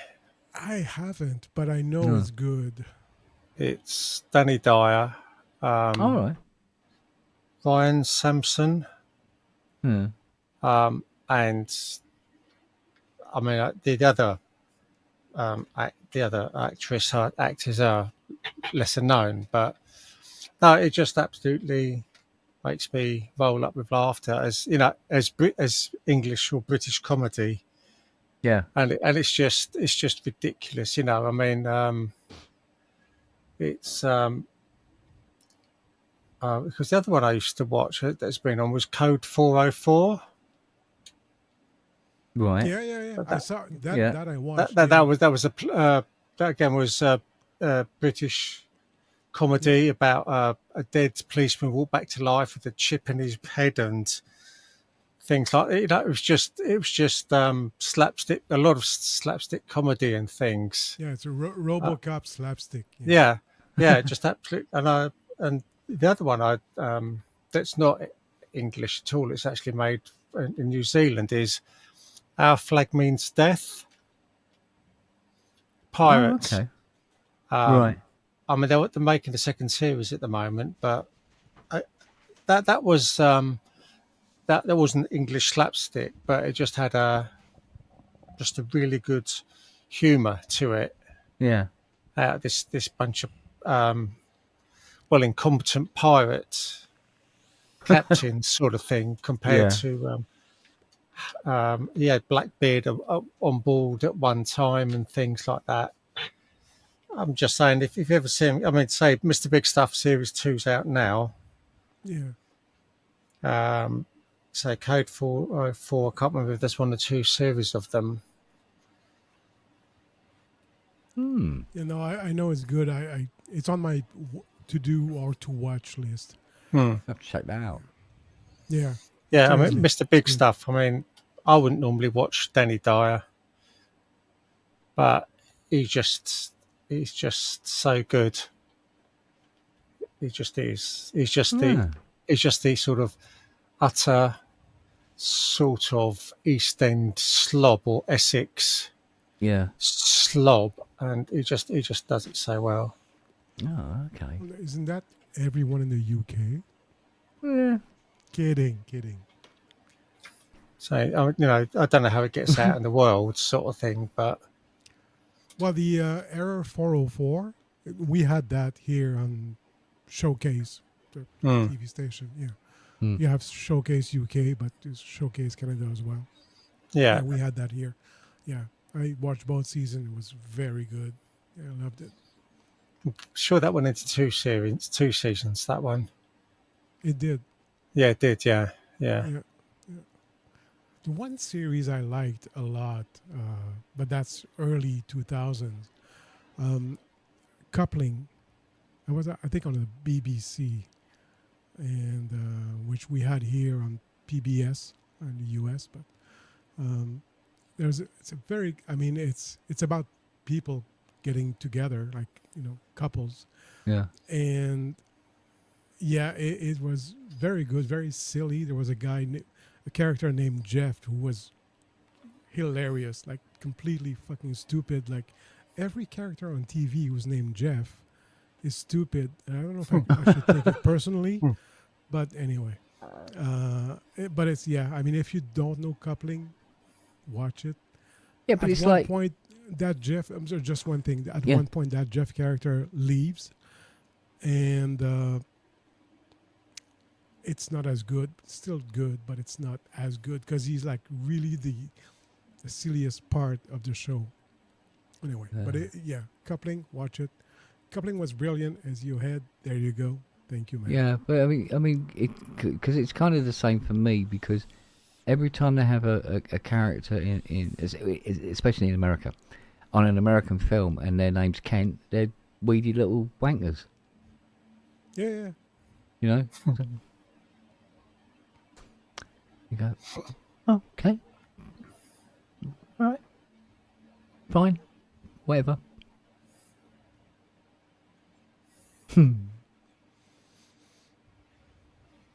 Was that? BBC has A parody of Friends. Well, branded as the British yeah, repeat call. I Yeah, can that's true see enough. that. Isn't it? but yeah, Well, I need to actually go and get funny, another yeah. coffee. okay. Eyes parched. Eyes. As Dave and AKA Keith will keep talking. Yep, not a problem. No. And Keith would say, yeah, I gotta go get some. There we go. Yeah. Right, you take care of everything, Jeff. Yeah, I'm gonna get some M&Ms. Okay. M&M's, okay. Well, my Have whiskey. you seen? lattes. You see, this M&M has a use in life. There you go. Dust cover Put it on. for cover a for microphone. You see. Yeah. So instead of foam, you have plastic. Now, how does that sound? Put it on and talk on it. Can you hear me, Mother? Yes, I can. Yes, I can hear you sound. Oh. Yeah. Just hope it does its But job, really. It's just, well, it sounds muffled. That's all it sounds. I just think it would do, really. I mean, We're kind of losing the bass, and we just get the mid highs. well, yeah, probably. Yeah, it's probably. Yeah. Do you want to hear the train? The train. I hear the train. Exactly. Oh yeah, and even the oh yeah, fuck man, that's great. That's the figure of 8 Yeah. setting, which I don't use, obviously, because you don't Figure really need of to hear. 8. Yeah, infinity it's called. Is it? Okay. Yeah.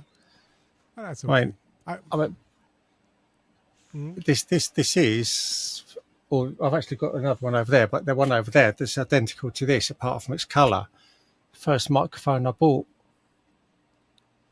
ever. Ever. Okay. Yeah, for all that I do, for all that I've got, never had. It's a what microphone is it? It's Aston microphones, which is made in Birmingham, England. So it's a Spirit model. Yes, Matt, it is an Aston microphone. This one actually is one that Dom had. So that's why I bought it. No one else seemed to be up for it. But I'd already got the other one. I just thought I'd get another one to keep it company. Oh, sure, why not? So, yeah, this one just has more meaning to it. Yeah, for if it's your first, your first always well, no, has but more no, meaning. but it's previous owner who's passed on. So, okay, so you got sloppy seconds. Okay. no, not at all. But the other thing with these is apparently Aston microphones, although they don't advertise it, apparently belong to Behringer. Oh, really? But I've never, it's never bothered me because I've only got one. I've never had anything to compare it to. Yeah. So, but I mean, when you read the reviews that people make on these, they do give, good reviews on them. Yeah. And things like that. I don't know Aston at all. Yeah. Aston, yeah. Aston, yeah. Yeah. Aston Martin, yeah. Yeah. We are too beautiful. No, I mean, my first ever microphone was an SM58 that I bought when in the back of my DV800 I saw inputs and I thought, oh, I can talk into the synth and do things. No, didn't work. I didn't know what CV gates were at the time, so Anyway, sorry. Oh, yeah, but I think the other thing that helps with this is I don't sing, so I've never needed a microphone. But It's sounds only good. Yeah, just saying. I mean, people use them for singing and miking up instruments and things. They're really Versatile. yeah, that's the word. Yeah, they're really versatile. And You but there hear is a that lot from of French vocalists. guy. Sorry. I said you hear that from a French guy. I can help you with your English. I'm kidding. Just being an ass. Yeah, Sorry, I know. Keith. It's. Or I Dave. tell you what. Getting old, you forget words. Well, You learn a new ear. You learn a new word in that ear. The next thing you know, something's dropped out this side, because yeah, there's not exactly. enough room in there anymore. No, it's true. I mean, I'm turning 60, and same thing. I mean, I learned how to program a synth, and I forget about another one. Oh yeah, how does that work? No, I think that's very easy, to be honest, and that's why some people, maybe like me, either want a whole room full of user manuals because they don't want to go onto a computer or iPad or something and start looking up PDFs for a user manual. You know, they'd rather have a bit of paper in front of them and they can continuously thumb through them to find what you want. Yeah. I'd much rather have something to hand than, say, just have to go off and Google it. Yeah. So I just want to reply to Matt. Yes, I am turning 60 in November. You're catching up with Kent then. Yeah, Yeah, slowly. I'm just following. Yeah. But I just might have moved following. on by then. Yeah, turning 50 sucked a lot for me. Yeah. I don't worry about turning 50, turning 60. I'm fine with it, but yeah. And Matt, it's just genetics, right? I mean, I got the gray hair, and it's just genetics. It's nothing. I have nothing to do with it. I have a fucking hard life, and I don't care. You know, it's funny. 5 years ago, I was asked for my ID because you have to be 18 to buy liquor here. Yeah. And you know, and when I say 5 years, like when we had masks, you know, during COVID, and I bought a bottle of liquor, and the person asked for my ID, and I just lifted the mask up, and they go, "Okay."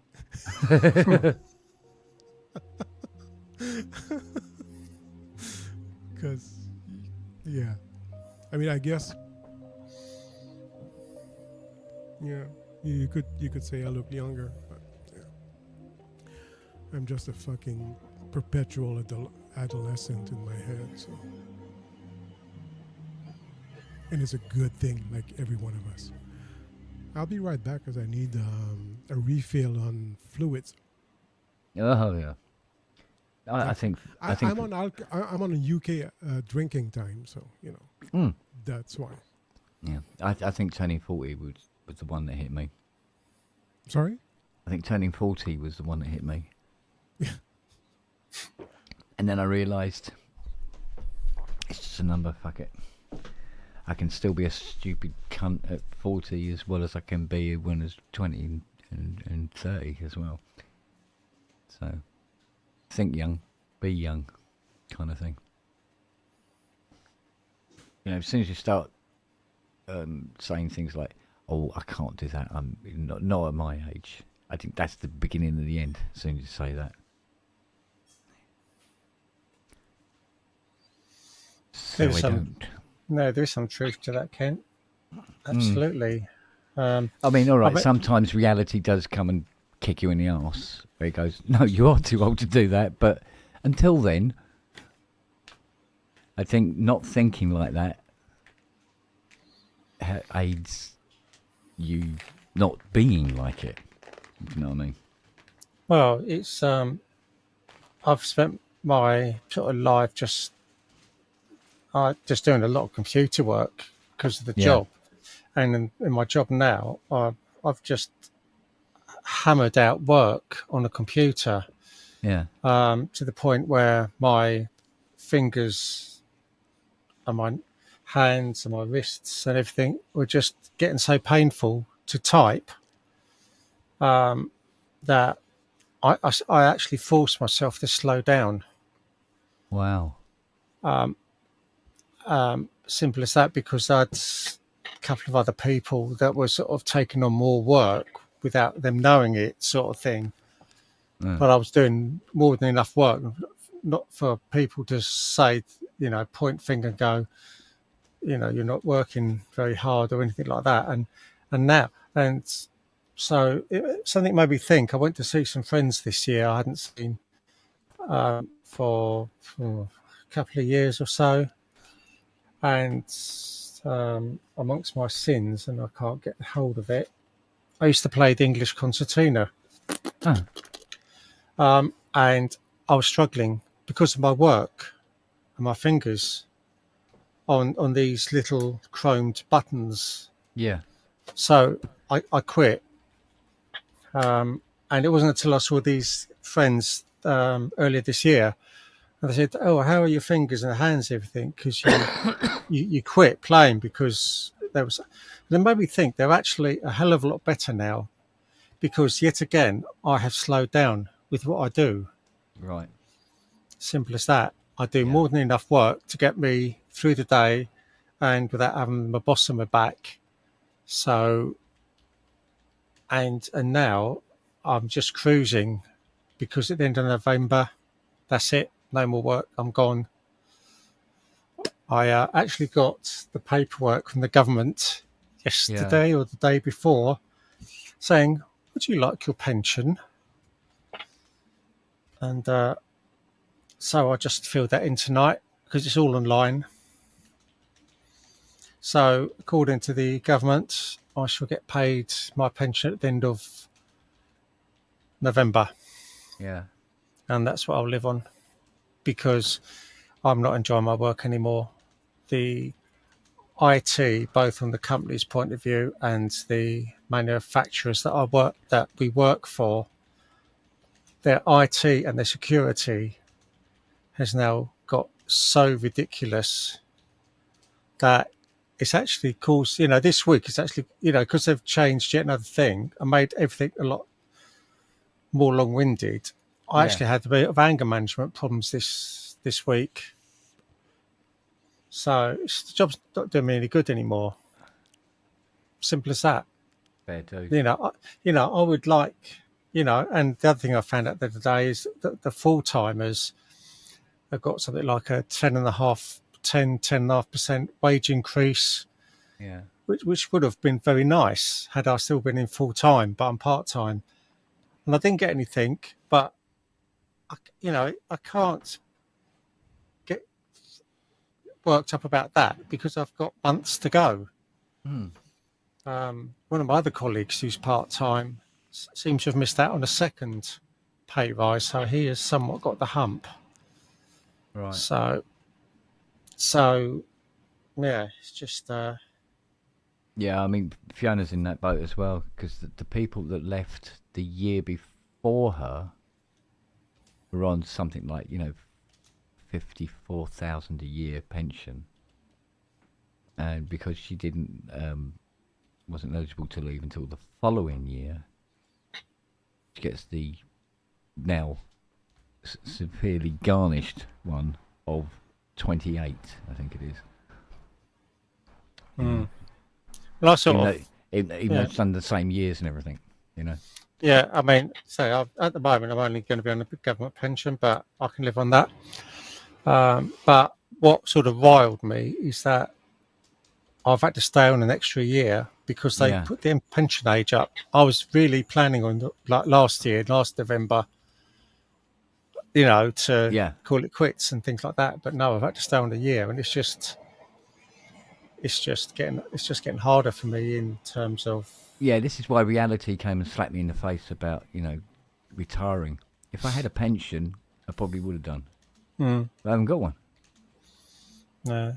I mean, I was nearly as stupid because I didn't start a pension until I was 40. Yeah. Because I didn't see why would I want a pension for whatever 20 something years of my first 20 years of my working life. I didn't think I just didn't think I needed one, if you like. Yeah. And then you get to 40 and suddenly it start, just I would have been a lot better off if I'd have been paying off from day one, if you like. Yeah. Paying into one, but there we go.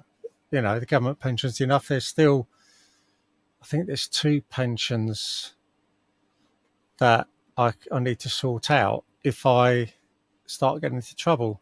Yeah. If you like.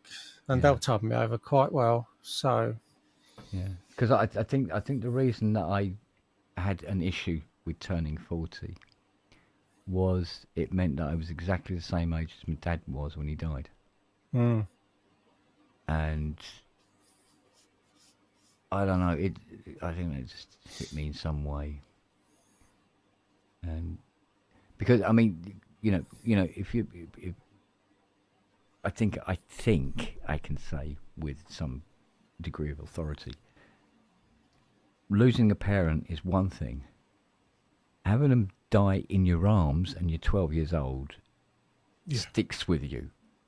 You know, it really, really does stick with you. And it was, and of course there was the whole. I mean, he was, you know, both my mum and dad were breadwinners in the house. But when Dad died, Mum had for want of a better word, a mental breakdown, and we went from quite well-off family to the poorest people in the area, kind of thing. You know, in the space of a week. It was quite interesting. There he is. And that thing about him dying at 14, it was really bugged me when I hit 40.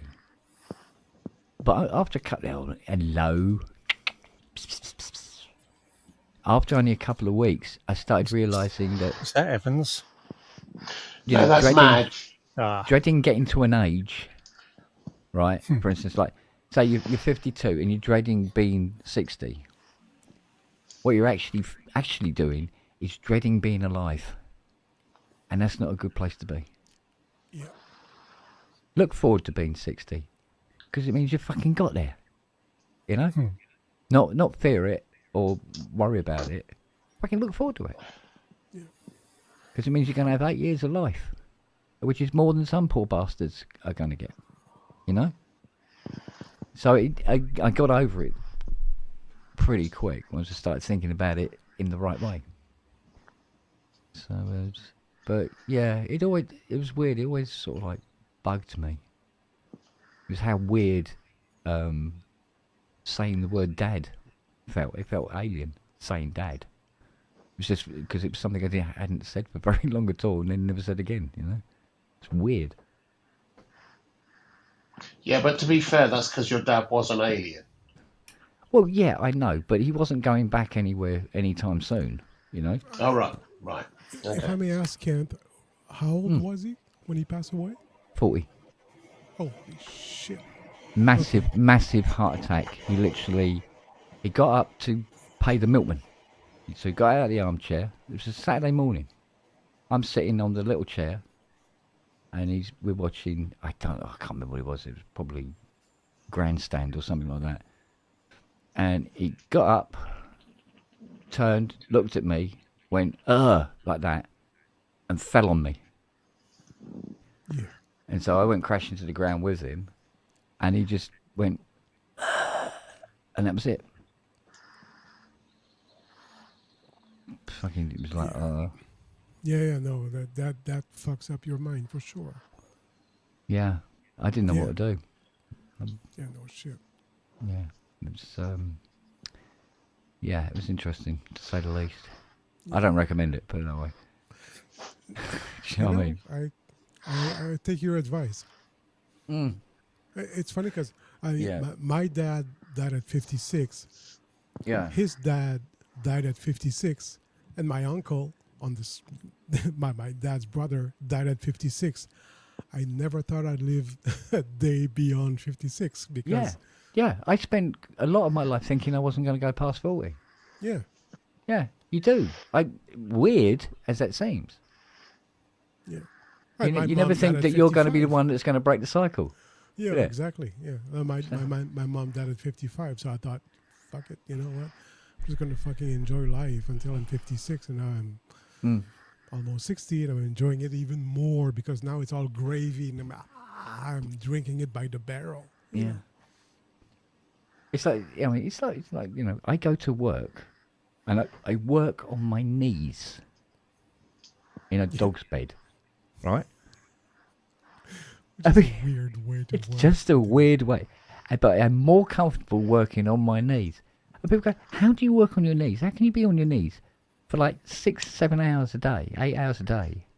And it That's what you get when you sell your body down, docs. well, yeah, you just get used to it, don't you? You know, I've got such strong lips now. It's just, but the taste is icky. It was Arden pointing. It spat at me. And how are you, Mr. Twat Face? Oh, fudge. Sorry. Professor Twat Fudge, thank you. The third, Mrs. Yes. The third, Yeah. no less. Apologies. The third, Mrs. Yeah, I'm.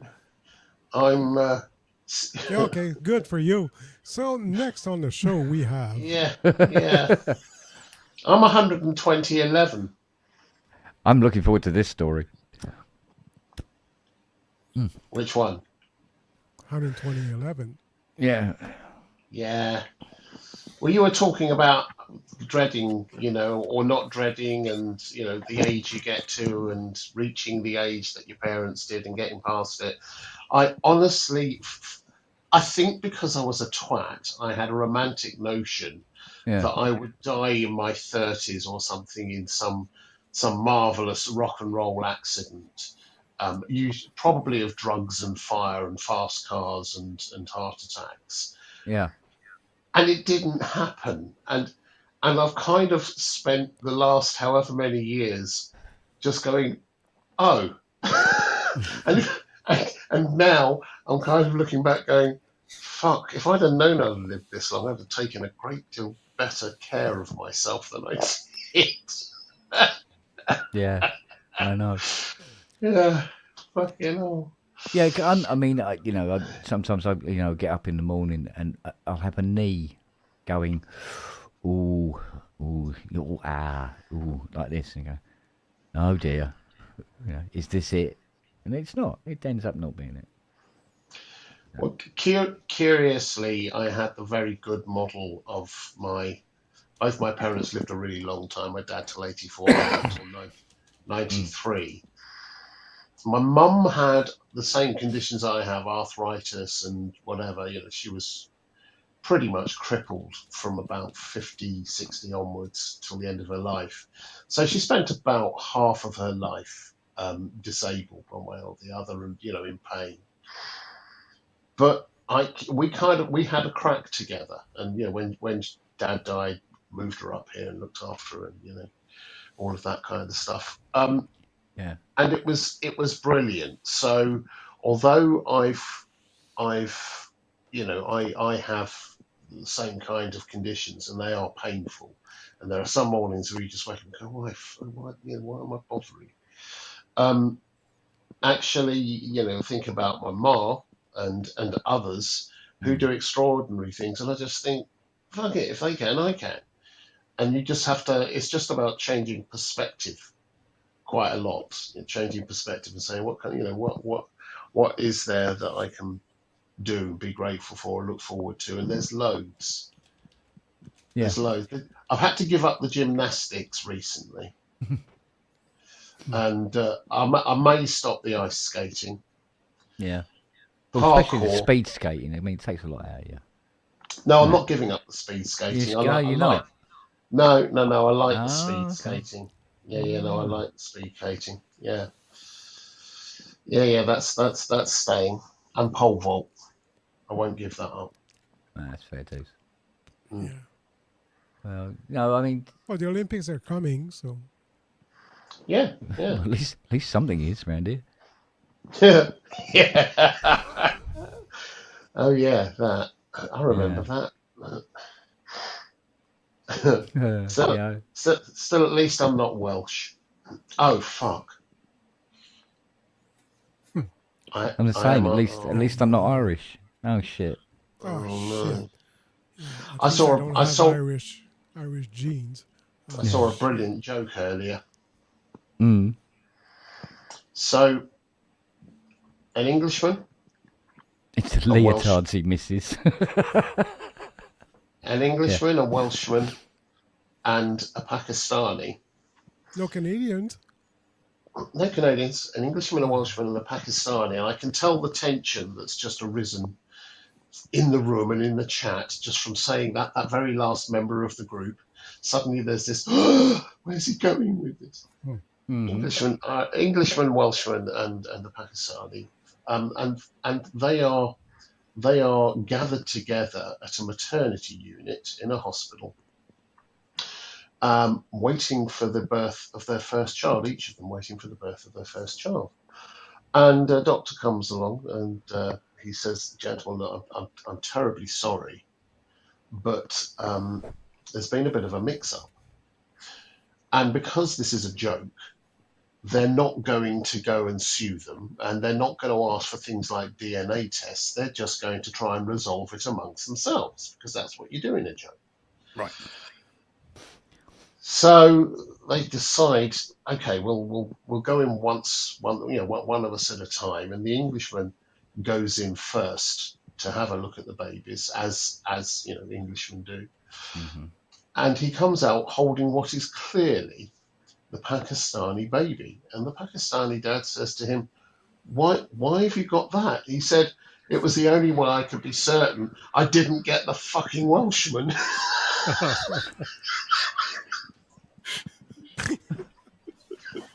Oh dear. All right. Oi, oi, oi. Oi, oi, Sarah Lloyd. That's brilliant. I love that joke. I love watching people's faces when you say the three people. Go, "What? Where are you going with this?" Yeah, it's brilliant. Yeah, well. And I'm Welsh, so I'm allowed to say these things. Yeah, There we well. go. Yeah. No, you're not. You were born in London. To a Welsh father and a mother from Eastbourne. Yeah, so I'm Irish and Greek genetically, but I was born here. Well, I'm This technically godforsaken Welsh country. because my dad was half Welsh. Right. Your dad So- was half, so you're a quarter Welsh. A quarter Welsh, a quarter English, and half Irish. Okay, Oh, I'm Jesus, boy! I'm 3/4 Irish and 1/4 Greek. And 100% twat. Oh fuck yeah! Hey, it's one of the requirements. And these percentages of flat is still That's lower what than you have yours. to Like be. Well, that's entirely true, Matt. That's entirely Oh. true. He's also 40% Lego, remember? Yeah. he's 100% Lego. 100% Lego, right? 25% exhaust 99% pipe. Victorian as well. Yeah. Yeah. Oh, Dear. How about you, Keith? What is your genetic background? spill the jeans. No. Seriously, Very good. I've done my family tree on Ancestry, and I've done my DNA test thing, Yeah. and it's very high, 90-something% English. And there's 3s and 2% Irish, Scottish, Welsh, and then it goes into things like, I mean, I think this is already in the far, far past, but it goes into Denmark and northern Germany and things like that. Yeah. So I think in all honestly, I think I was Viking to take it right the way back. Yeah, you I think look that's like a Viking. I think that's the origin of, as far as the DNA would test, because I've got no Danish or North German in the family at all. Yeah. The Scottish and I don't know about the Scottish. Can't think Scottish. I know the Welsh would possibly come in from my dad's side, not the Welsh, yeah, but that would be North Wales. So, but yeah, I seriously, actually, my first DNA tests came back more Scandinavia, so along the lines of Sweden and going down into Denmark and touching Germany, but it's now come down to Denmark and across the north of Germany and things. So, Okay. yeah. Somewhere along the line, I've got 1/8 Polynesian, which is really. We found a photograph as well of a Reli going back to seriously 19th century, a Reli who is so very obviously Polynesian, and that's not mentioned in our family at all. But I love the fact that I'm somewhere along the line I'm 1/8 Polynesian. Well, And it it turns out shows. apparently I'm 1/8 Norwegian. And Okay. I've done my family tree. My sister did the DNA, and as far as I can go back on my father's side, everyone is a Londoner. As far as I can go back on my mother's side, everyone is a Londoner until about 1700, when they were all from down here. Mm. The only time a Norwegian could have come into the family line at any point is when my great grandmother was living near the docks in Deptford in South London. Just down the I road mean- from me. Eh? Just down the road from me. Yeah, exactly. There Yeah. you go. But apparently, Right on apparently, the she had a rather unique profession, which was tied to the docks, shall we say? Oh, I wonder Well, if I knew her. I'm surprised. I'm Really? surprised. I'm surprised you didn't mention your Brinner in that. I mean, where does he fit in the blood? What? How does that work? I couldn't but possibly say. seriously, Matt, we've just discovered that Matt and Matt is related to A Norwegian Yul Brynner. who is on the chat right now or on the screen. What? Dave in Just Deptford? kidding. Sorry? Dave in Dave, Deptford? yeah. But I'm just trying to make a joke, which is not funny. Yeah, but you are Canadian, so I am you know. Canadian, so you know. Can I just point out to Prometheus that your DNA test, you spit saliva into a test tube. You don't If you do love what me, you don't do what you've put. There's no need for that anymore. swallow if you No love me. need. Yeah. Okay. It's like I was looking for a meme to put up for the pub picture, and I went down these different funny memes and stuff like that, and I had this. I couldn't download it. It was in the wrong format apparently to go into StreamYard, but it was this woman, and there's a hole in the wall, and she's like this, and she's going, and it says, "When you recognise your dad's voice from the other side of the wall." And I went, "Oh, I want to put that one on. I want to put that one on." And he was going, "No, it's the wrong format." And I thought, "Oh, fuck it." Oh. Just draw it out, Kent. Trace Yeah. it. Get your tracing paper out and Yeah, I'll do it. trace it. Send it to Easy me, I'll enough. convert it, send it back, you can use it. There you go. Yeah. In Kent's case, he just has to go to the evidence locker at the local Nick, and he can get his DNA from there. That's what Yeah, I reckon. it's true That's enough. what I reckon. Yeah. Yeah. Yeah. Or maybe Siri could spit some out for me. Can you, Dave? Oh no, man! No, No. no. Trained her from a puppy. So that's where you're responsible for the fucking peanut butter shortage in 2022. And that's how I make She- it look like she's talking. Is she a cock-a-blodel? No, she's a boxer because she's always in his pants. Baby girl. Come on. And when he's finished with her, she's a little husky. Come on. Come on. Come on, baby. Oh, Not we've on been stream, nasty Kent. about Oh, you. come on. It's just, Aw. how the fuck have we gone to bestiality, for Christ's sake? Hey, we've been nasty about you. Oh, sorry, darling. Sorry. Sorry. Matt, are you any good at reviving MacBook Pros? Depends what's wrong with them. Jeez. Well, it's never been updated What? since I've had it, so it's still on El Capitan. Right, do you know It's- how old it is? No. Yeah, it shouldn't be difficult to do. But what's happened is it's well, just everything's obviously just running on that. It won't work most things. I've now got stupid boxes coming up with messages. And I don't know whether I've now got a virus on it or not. Possible. Possible. herpes.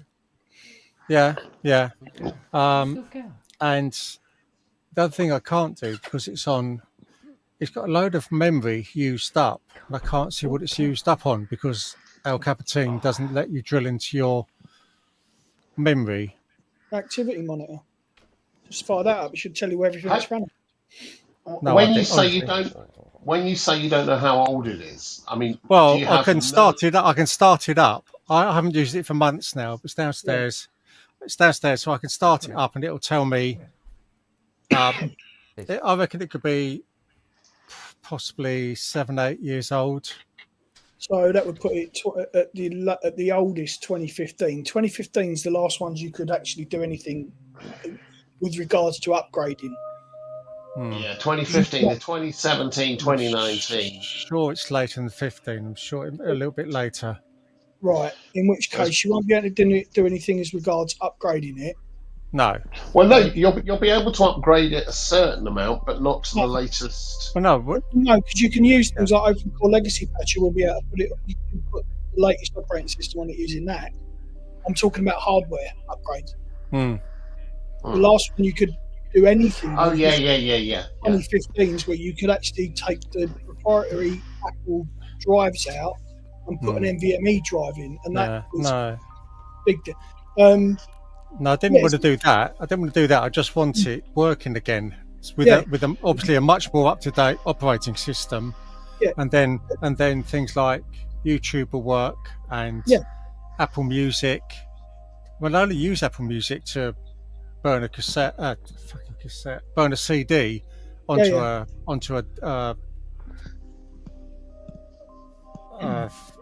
whatever it is. I know. Yeah. Yeah, onto something, memory stick or whatever. Yeah. If you look is there software on there you want to keep, or if you lost it, would you and had to get a new one? Would you be okay with losing what you've got on there, or is there stuff that you desperately have? There's probably a couple of things. I've still got Sibelius 7 or something on there, which I hardly ever use, but it's not the point. I paid for it.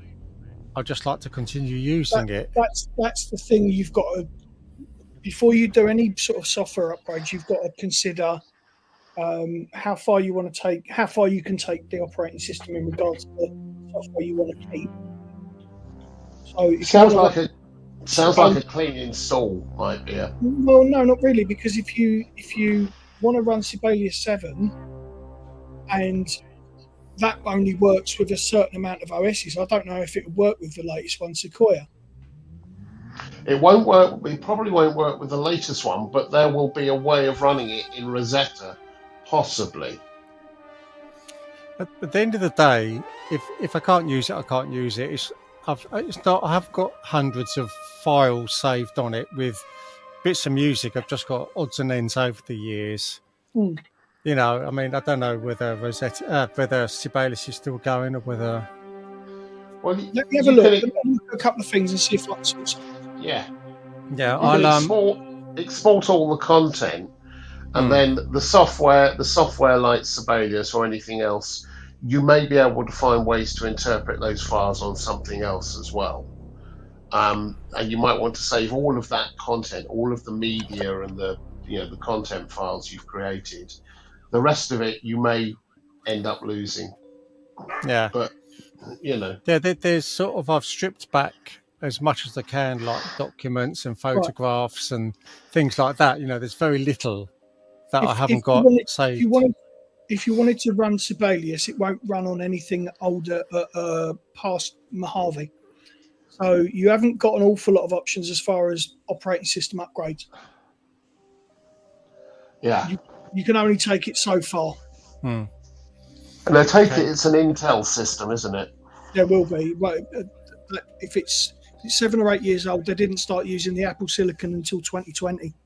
That's right. Yeah, the M1.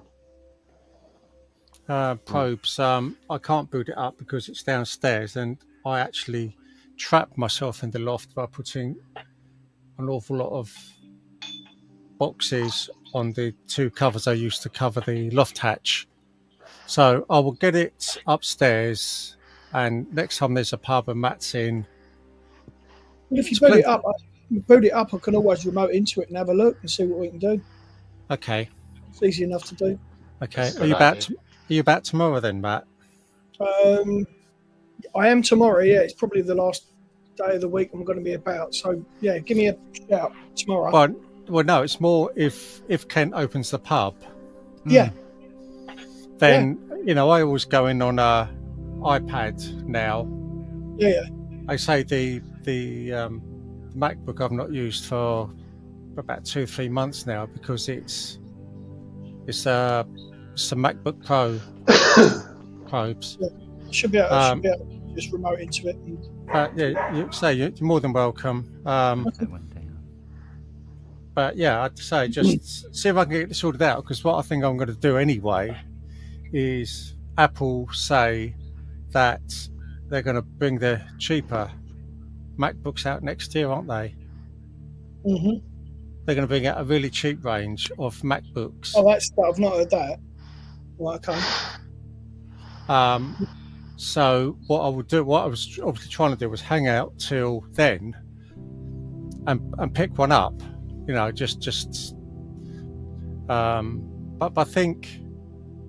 think some of the is it the cheapest MacBooks now are about $1,000? Yeah, MacBook Air. The basic sort of small screen one. Exactly what I'm sitting on now. I've had this. This is an M1. I've had this for 4 years. Yeah, I'm just saying it's been It's a staggering little computer. It really is. It's either that or go to Hoxton thingy what's it. Yeah. Hoxton Max, yeah. And see what they've got and just sort of buy probably the best one. That I can afford, sort of thing. But at the moment, didn't really want that expense, so that's why I was going to wait till next year. Yeah, no, I don't blame you. And see what Apple. I was obviously hoping, to keep the one I've got alive until then. Well, it shouldn't be difficult to keep it running. It's just knowing what you want to keep on that system. Yeah. Working out what's going to be the best operating system to run on it. Then. That's what we can do. Okay. Well, I'll charge it up tomorrow because I just gave up charging it. It may still might have some battery in it, but I just gave up keeping it powered. Okay. And so if we cross over in the pub, then we can go from there. Not a problem.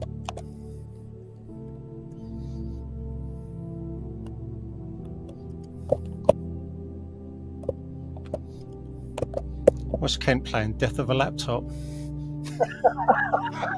It's that fucking Enigma thing where I thought this was somebody else's track, but I can't find this track done by somebody. And then somebody suggested to me, well, maybe you've written it. Yeah. And now I don't know whether I wrote it. Well, that was Paul McCartney, and what was the one he thought he wrote? Oh, fucking hell. Would it sound a lot different on the piano? Let It Be. I'm sure it was Let It Be. I tried it with piano and it doesn't sound right. It was doesn't done off quietly like this, and then the strings come in my head, that is. Yeah. Like that is.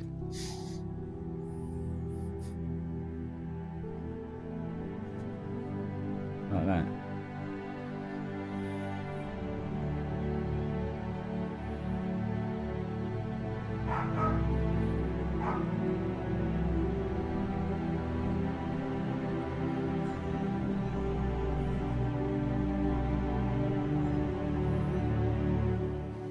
And it won't go away.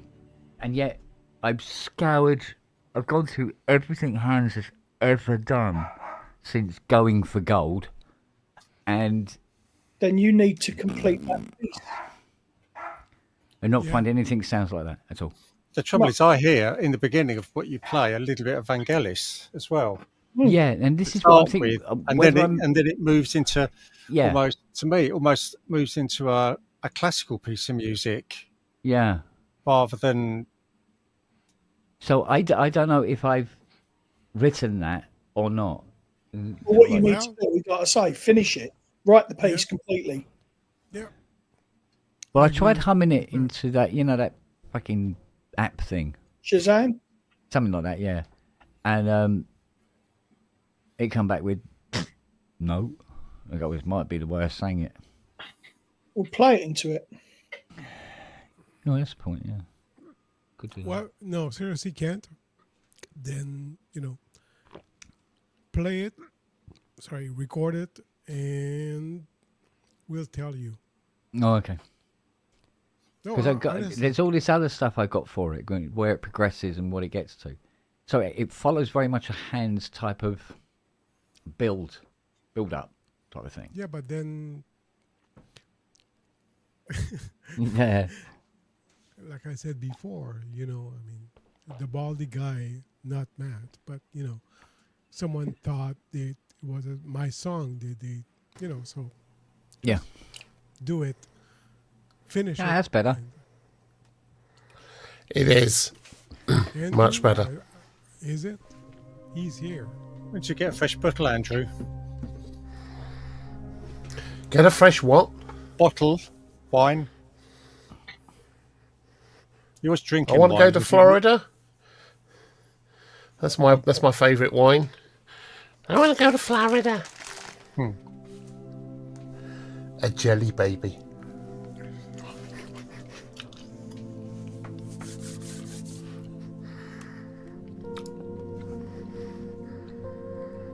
Yeah, that sound is just getting strong to me.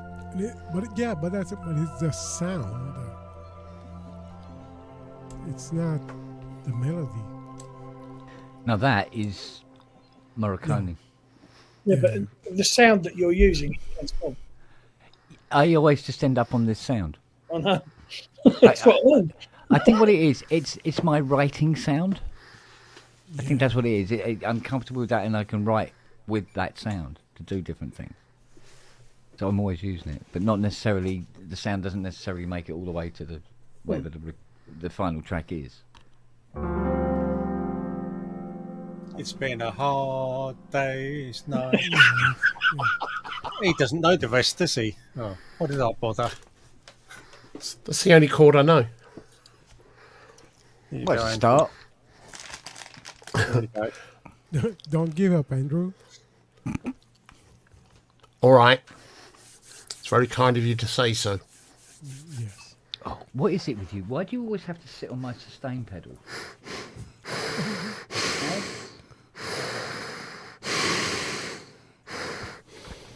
I'm giving that up. Oh, that's Is that the one you farted into that time? Yeah, Yeah. I did that, and did that. I know you did. If I feel one coming on, I'll share. Well, we've got the video on YouTube already of you doing it, so. You fucker. In the farts video. Well, that's a good thing. 90 seconds long. Oh no, this one's about 5-10 minutes, I think, the farts video. It's a long one. I think it's the longest one that's on my channel. Yeah, I got complimented on that joke I'd done on PSN. I didn't Which see one? the rest, I'm afraid. Oh, did you not? Yeah. Which one? When I said to Scott McCauley, I said, "Oh, your ocarina's on fire." Oh yeah. It's the biggest vape I've ever seen, and the way he was holding it, it looked like an ocarina. That was yeah. It was a fun show last night. Last night, whenever it was Yeah, fun. Yeah, the night before last night. 2 days ago. Yeah, I didn't watch it, I'm afraid. Ah, Quite right. Well, you're a man of taste and discernment, Matt. You go, Robbie's not on it. It'll be shit. No, I have my reasons. It was a good show. Oh, okay. It would be unfair of me to share them here. Oh, okay. So there was a box involved, was there? It was an unboxing video. Unboxing. Yeah. Talking of which, it's still here. I'm wondering how long this Evoke is going to stay. I was going to say, is that your brand new flashlight then? Yeah, my brand new flashlight. Yeah, No, flashlight. Oh, They used a lot of packaging. someone switched it on. It's not a Yeah, but flashlight. Yep. they use a lot of packaging for a small Straight over thing. his head. Yeah. The innocence of it. Eh? So why don't you unbox it now? Yeah, do it now. I beg your pardon. Go on, get it Do out. it. Do it. Nah. Get it out. What about the unboxing? Go on, Do split it. it. You can do that afterwards. Can I? Okay. Hang on a minute. Here we go. Right, now the unboxing. Hang on a minute. It was Arden pointing the spat at me. Got to flinch it, get rid of it. Oh, I need. Just wipe it before you unbox. You have to have an adult present.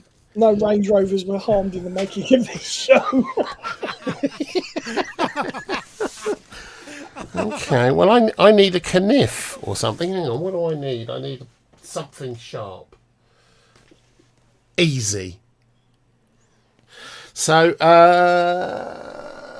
I've got tools. Yeah, do it now for the clicks, Andrew. Come on. Yeah. Prob's got right idea. No. I'm keeping it virgin. Hang on a minute. Anything in his house that is. That's never worked out for me.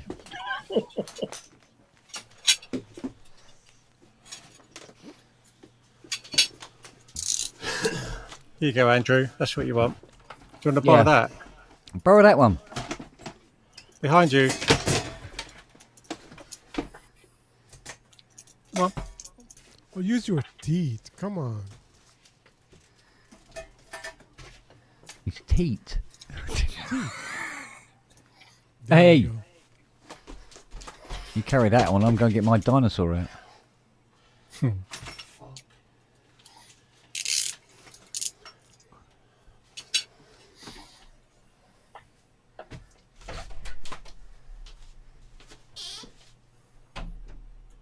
He really knows how to fuck up an unboxing, doesn't he? Yeah, he's gonna come back naked. Hey. Fred Dibner mode activated. Yeah. Yeah. Look him out. Oh, yeah, kick him out. Fuck it. Come back. He's not on the screen. Kick him out. Imagine if you were watching imagine if you were watching an unboxing video with somebody with dementia and they just wandered out and you're sitting there waiting to go. Where'd they go? About an hour later they wander back in. What was they doing? Where was I going? Yeah. Back now, look. What are they coming in here for? He's back. He's back. We can't get rid of him. Fuck. Well, we can, but Oh, hello. No, we can, but He should have an adult with him.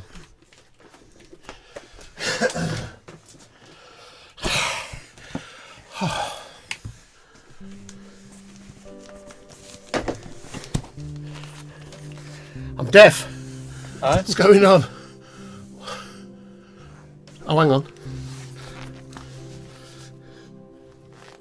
Hello. Hello, gentle viewer. somebody tell him that fucking musicals and shit like that don't exist anymore. Vaudeville's long gone.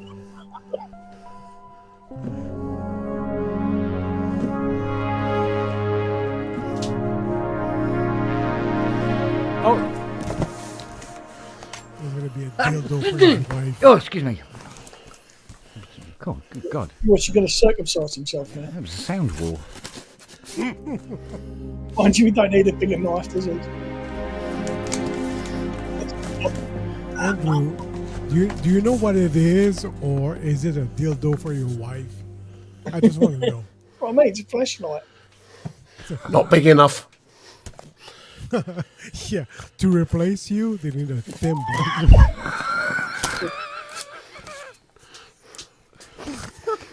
To replace him, it's a box that size, you know? It's just, Yeah, exactly. Yeah, Somewhat that's less than that, I'd have thought. that right. That's about right.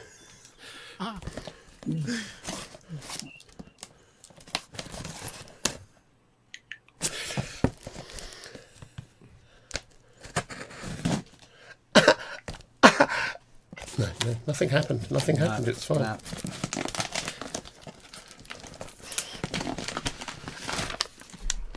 What's in the box? What's in the box? There's paper.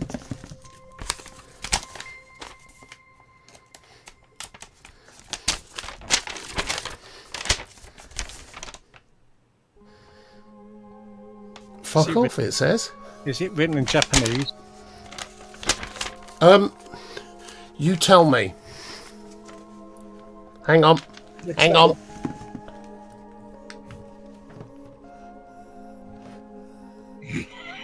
Everything is silly. What the flipping heck? Come back. Oh, for fuck's sake. Hit that with a shall it, Andrew? Yeah, I know. Hang on. Right, let's turn off all the motion shit. Standard. Right, let's try this. Is that Japanese, do you think? Yes. I'll put it on full screen. Chinese. Looks like a. I thought they come. Thought they come from Japan. Right. So, anyway. Miniaturized circuit diagram of a robotic shit. FedEx. Why have you got these as square boxes, Ken? Don't talk to me. I'm not doing this. Oh, I see. Matt's doing it. You're to blame.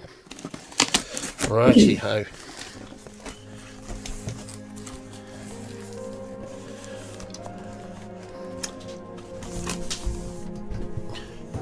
There is a certain familiarity about this box. It evokes. Your Range Rover Evoque.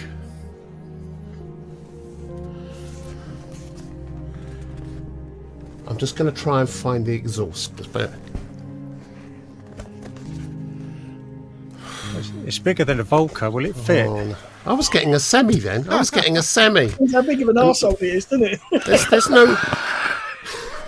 There's no tailgate, nothing. I mean, that's very disappointing. So,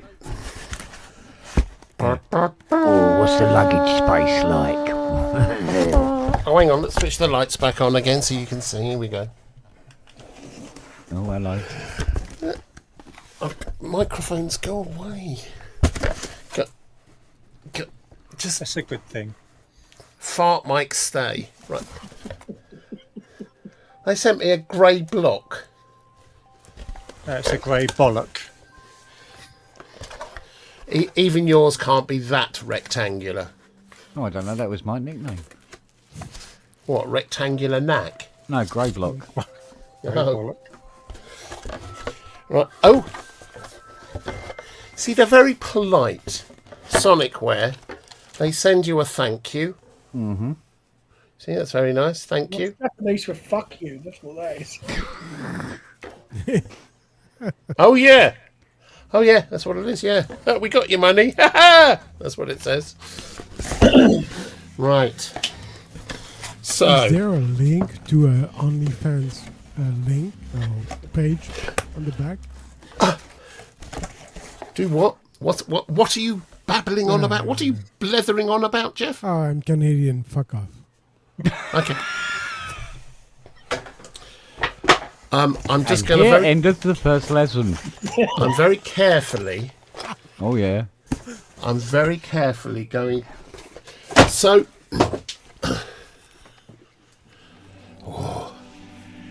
It must be a bit like being a lady of the night in Marseille. Don't say that to my mother. No. I always ask for a VAT receipt. She never gives me one. I don't know why. Yeah, But she doesn't. there it is. Just because The Evoque. Closer. Sorry. The No, Evoque. no, not your face. We don't want to fucking. What? What? No. The What? Evoque. We don't want to fucking look at you. Nobody does. Even anybody. Yeah, come on, man. I mean, Well, like, if that's how you you're know. going to be about it, I mean, I just. No. Don't. Oh, 6 points. Don't. There you go. There you go. Let's pause on it and I'll have a wank. I can tell you that this knob here Behind the is Evoque. called Julie. That's Julie the knob. Julie. Yeah. Julie. No, Julie go knob. for Julie. I know her. And now look, and there's Andrew. Oh, go for her. Thing is, I think on first opening, I mean, it's a bit shit because nothing's making a sound. It's not doing Plug it anything. Plug it in. What? Plug it plug us. in. That's what's known as user error. Plug it in. You have a USB. No, hang on. A UPS. An SUB.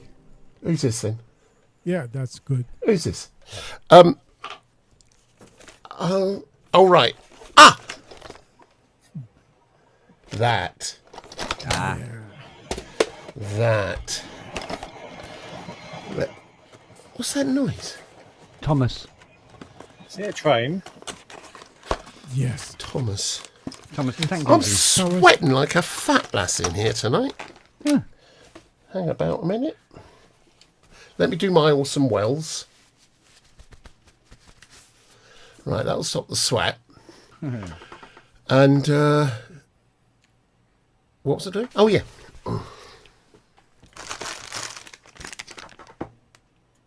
Yeah. Come on in. Yeah, now we're talking. Now Plastic. look. Now we're talking.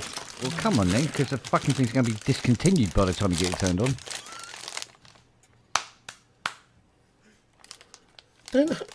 Good things come to those who wait, Kent. Really? No. I've been waiting for fucking ages and nothing good's happened yet. Well, yeah, there is that. But It's 5 a.m.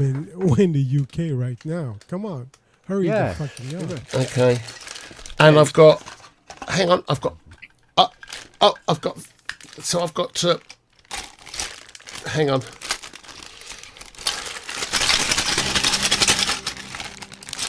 It's not doing anything.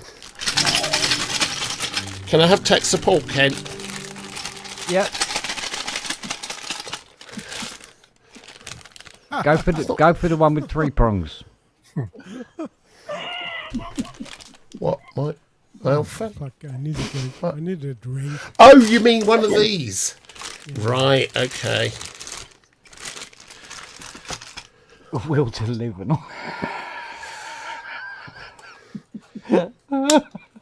Abandon hope, all ye who enter here. Oh, Right then.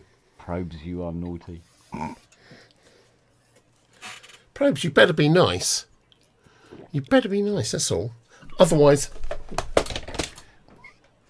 I'll try to damage this on a microphone. Yeah. Yeah, you better Yeah. be nice, otherwise he won't try and stick it in you again.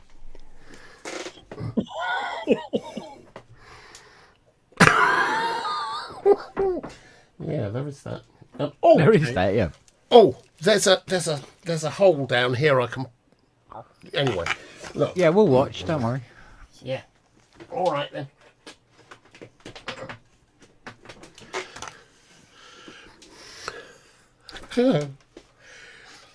It's live.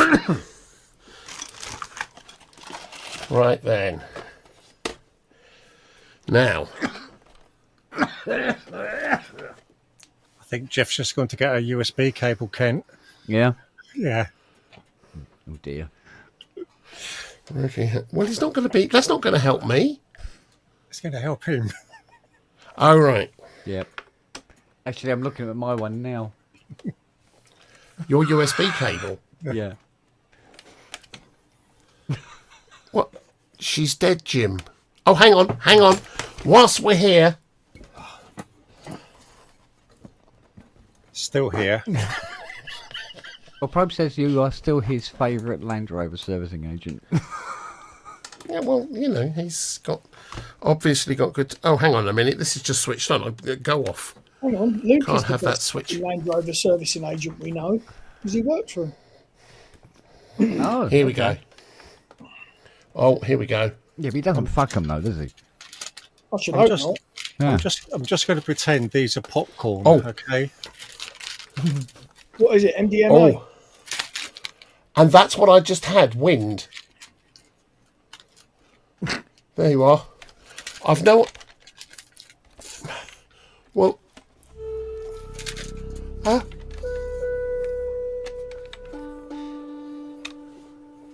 Ooh. I see. And now, Set the arpeggiator going. the what? Arp. No, it's an evoke. An arp's much taller. Right, they're about that big. They have lots of strings. They go back and you have pedals and you do that with them. No, that's a harp. Oh right. I thought that was harpic. No, How about Julie? Okay. Well, there's that one.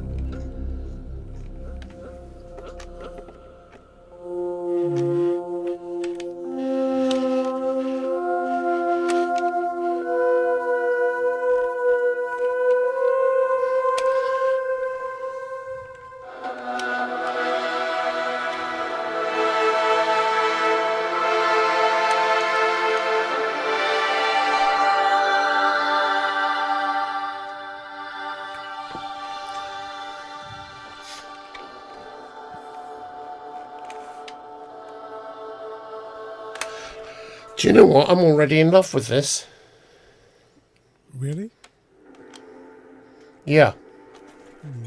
Go and get the Vaseline.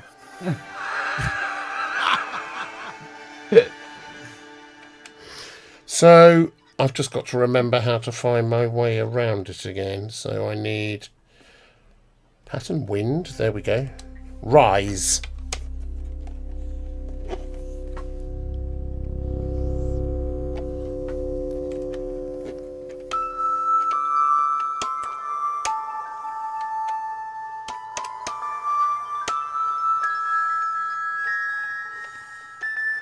Oh, lovely. Lovely, lovely. This is all rather... I'm going to need to do a proper review on this. It's...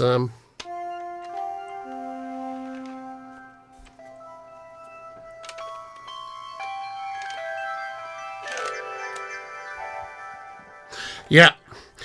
So it's unboxed. There you go. By the Evoke, based on this review. I like it. Stop I me and might buy not one. buy one. Condom seller. Buy me and stock one. Yeah. Actually, this is rather lovely. Try and get the arpeggiator going. What if I...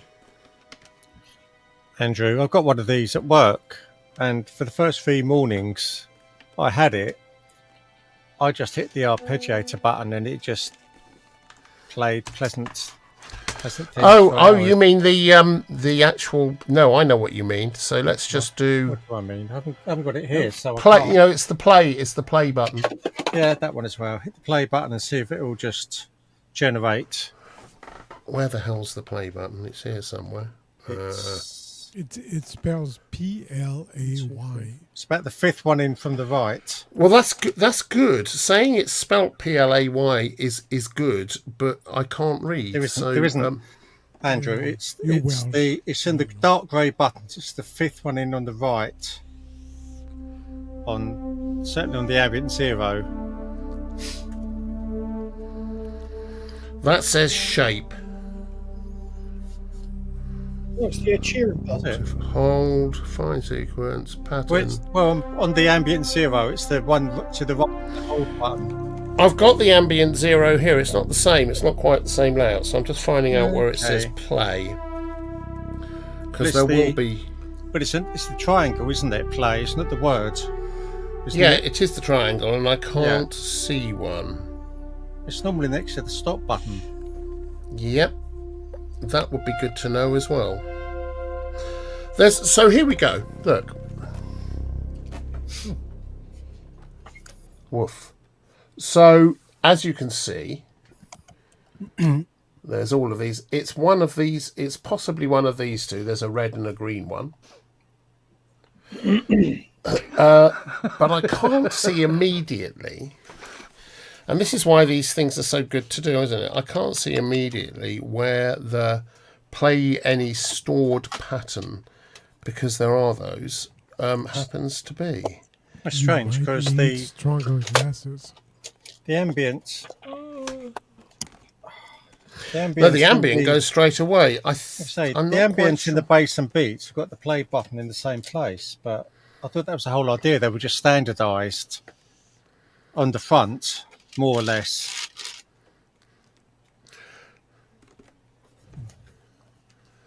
Nope, that's not going to do it. So I think maybe you have to... Now, there must be a way of actually playing back some sort of thing here. Tie latch, random sequence. Random sequence sounds like the very thing to me. Where's shift? Oh, pardon me. Bless you. Hey, Bless you, my son. Right, let's try this. So I've got something flashing now. Where the flipping heck is play? Oh! Sure, it's not the fifth on the right from the dark grey buttons. No. Strange. They must have moved it on your one. Grain effects, pattern type, reverb type, filter. Random. I mean, it's playing, but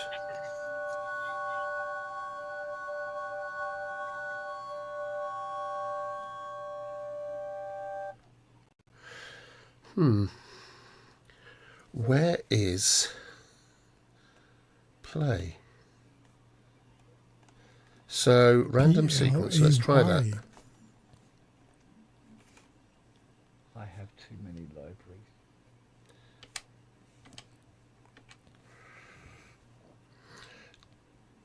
And this is where it all gets a bit weird, isn't it? Because I've not...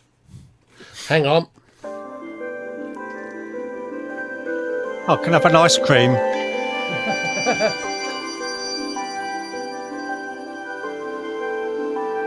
Slow it down. Slow it down a bit. Tempo.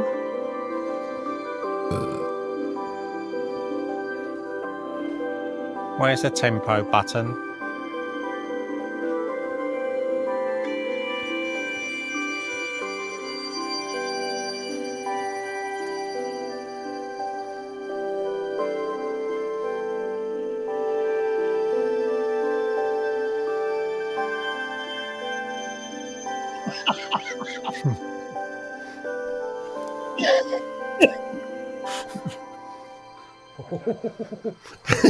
It does. Okay. The fan had just making so. So let's go to pattern. We've got Rise or RTSE or whatever. Let's JHMS home. Andrew, what is that synth called? Not very popular.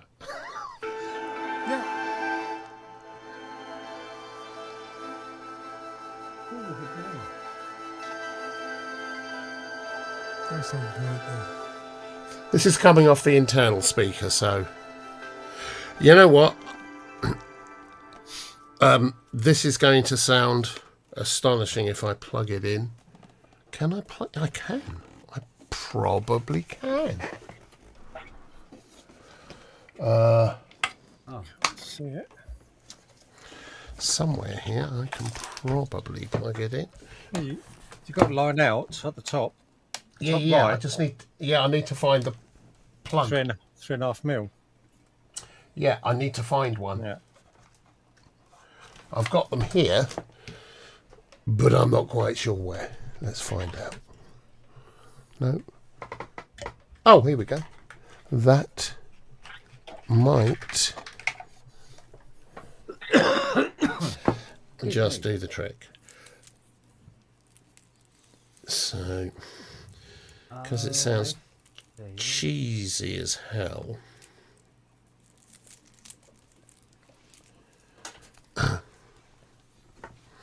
Hang about a moment. Sweaty Andrew boy. has to swipe the jizz of his forehead.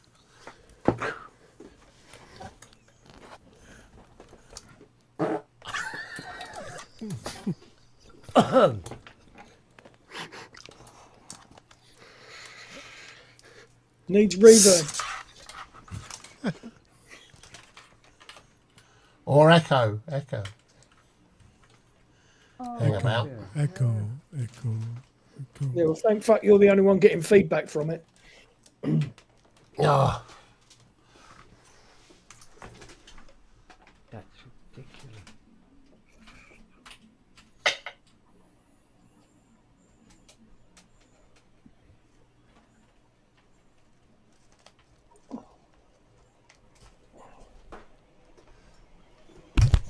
right.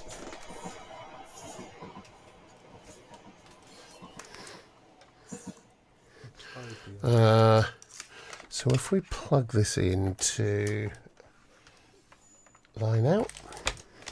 In the meantime, can you any one of you hear this? Yeah. Yep.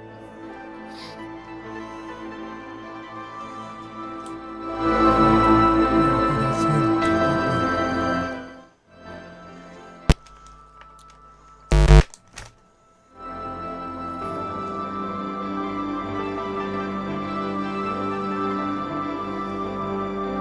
Nice.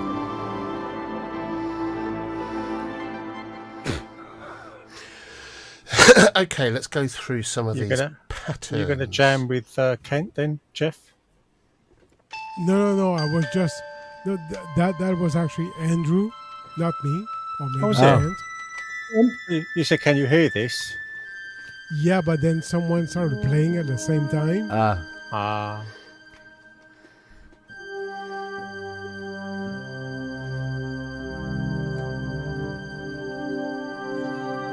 That's either Andrew or Kent.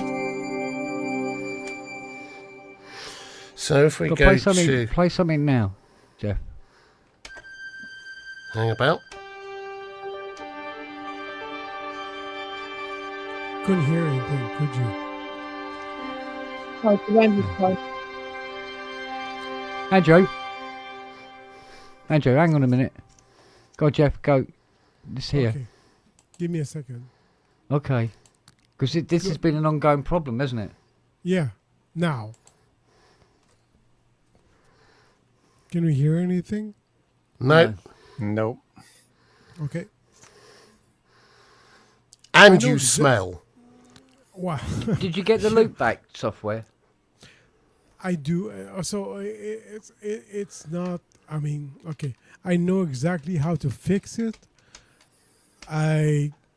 Later on I'll do it, but Okay. yeah, I need to add something hardware. Well, okay. Too hard to explain right now.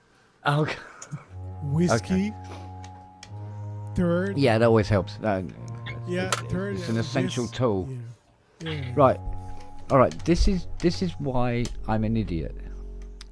I clicked on my library drive.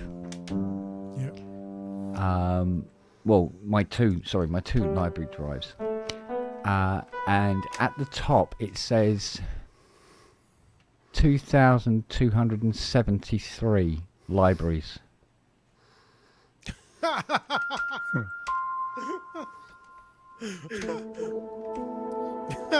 And I haven't got to my contact drive yet.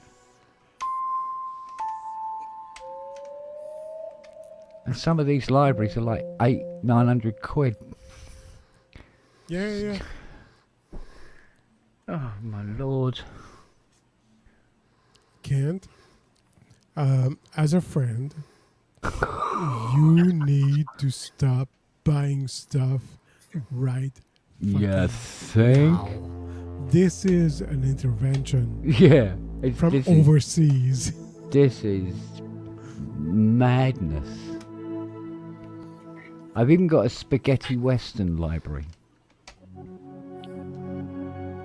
Well, you need that. Yeah, because that's essential. Okay, Andrew, is that you? It is me. Sounds good, man. The hell is a motherboard library?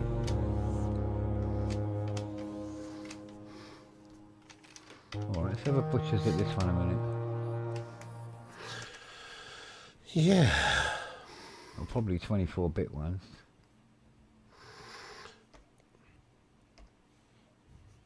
What's this one? Okay, let's have a look at the... Oh, hell, yes, I remember these.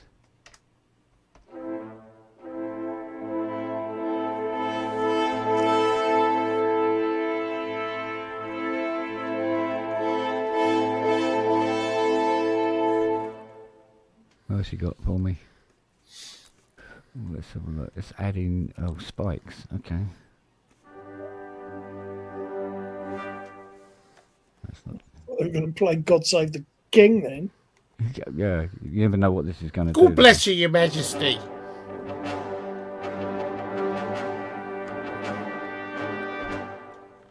Okay, so if we mute those Let's two... see.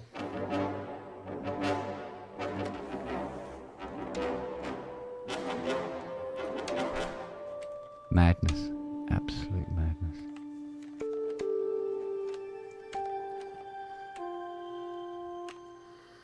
What else you got for me, boys?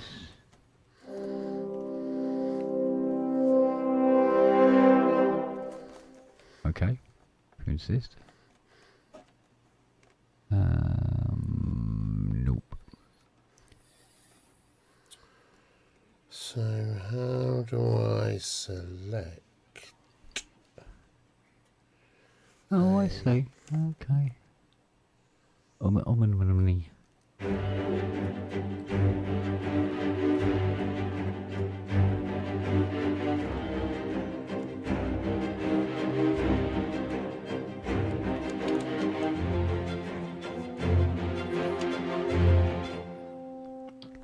Although these auto looper ones are good and very authentic, it ties you down too much. And you have to play within the restriction of the loops. So not massively useful. Found that out the hard way. So can you change the loop length? No. You can change the different elements within the loop, but there's only certain things you can have. You can change the tempo. Oh yeah, no, it'll tempo Yeah. lock. Yeah. Will tempo lock. But I mean, it's good if you're gonna do like a smaller loop with say strings or something, and you want it to be authentic. There's one I've got which actually works quite well. I'm trying to remember what the feck it is. I think it's one. Let's see if it's one of the bigger libraries. Might be down here somewhere. So yeah, when I call up my contact, right, and I start scrolling down, it just goes. It's a tiny, tiny little thing, and it's just going down very, very slowly. It's like I go through fucking hundreds of these fucking libraries. It just goes on and on and on. To the point I no longer remember what I own. And that's just pathetically stupid.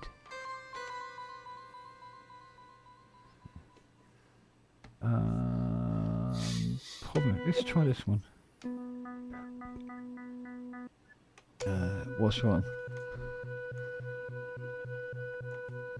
This version of Contact is too old to load this file. No, it fucking isn't. What the fuck are you talking about?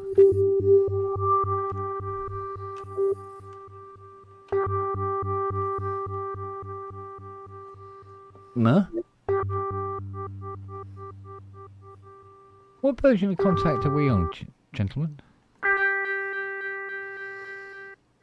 I got 8. Contact 8. 9?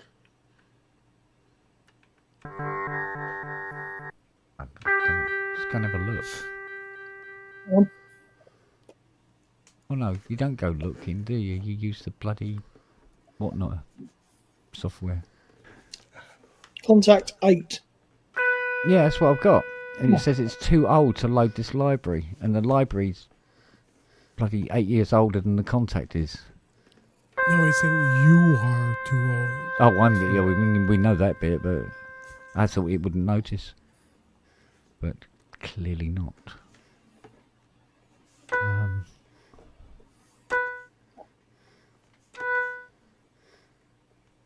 So many of these fucking different software downloaders.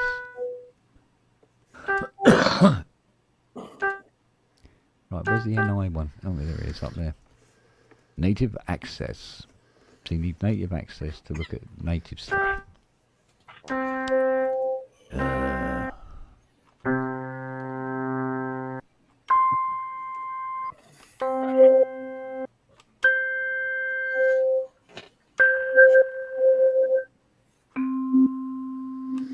So I'm just scrolling Yeah, Uncle through Chrome, the I different thought it was 8 waveforms. as well, but I don't know.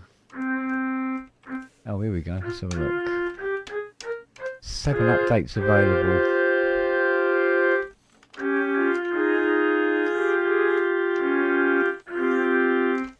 Seven it me? updates available, and one of them is Contact 7. What the fuck is that all about? You go, but you go. Is it me? Is Andrew all in the left ear? Seems it. Is it? Yeah. Hmm. 8.51. Yeah, well, it's not even one of the updates that's available, so I've already got 8.51. But the updates I do have are 16, let's see, 17, 18, 19, 20, 21. It's 22 gig to download these 8 updates. Oh, yeah, it is. Yeah. Why is it Your only library in- small and things streamlined. Sorry, Darren? I said there's a lot to be said for keeping things streamlined and not having such massive libraries. You reckon? Yeah. You're not alone in that thoughts, lad, I can tell you. Yeah, but you see, action strings, for instance, is... Oh, God, that's 2017, 2016. So how can this contact be too old to load it? This version of contact is too old. What the fuck are you talking about? I haven't selected the wrong contact, have I, for the track? Let's have a look.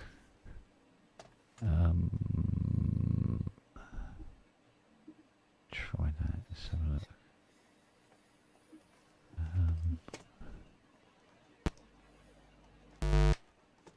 Complete control. Yeah. Okay.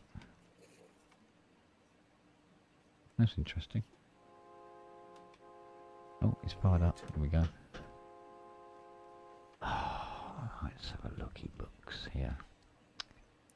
Paul Artola saying, do you have full contact 8 or just the player? Oh, I have the full. I got the proper girl all in. Because there's so many libraries that I own that will not run on the player. I've kind of had no choice in the matter. I had to have the full malark. There's a lot of. I think BBC Orchestra won't work in player and things like that.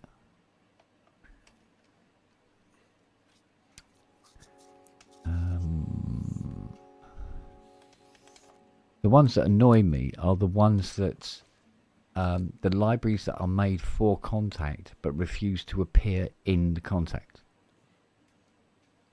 And you have to go to file instead and find them on the drive because they won't appear as a loaded, rather a selectable library in the window. That annoys the fucking hell out of me.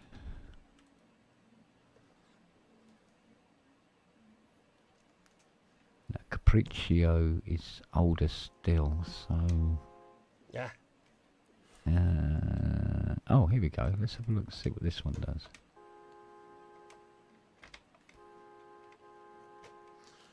Whenever you're ready. Buggered cable. I would think that is. See what happens. Oh, hello.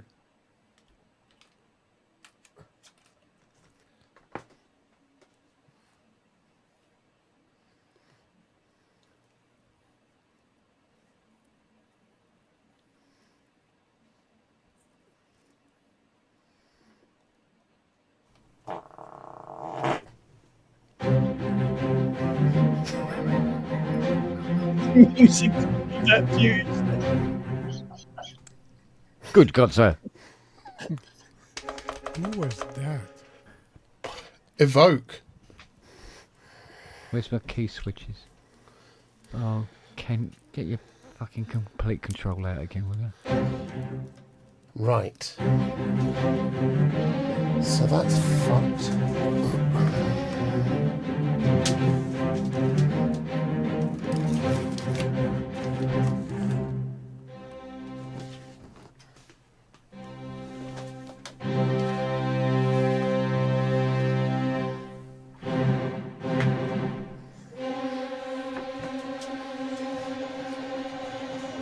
Mission Impossible. Not even close. Give me a bit. Ah. See what we got. Air combat. Alien 3000. Final Siege. This is quite good for getting a vibe quickly. You do end up having to play it yourself over the top, you know, because it doesn't like doing key switches on the fly very much.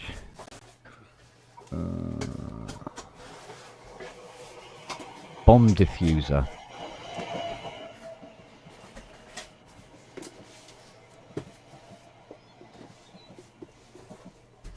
God, there's such huge fucking presets.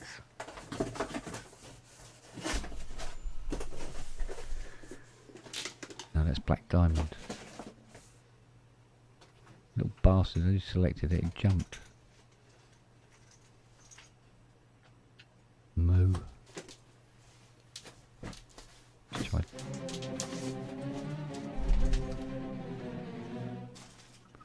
Okay.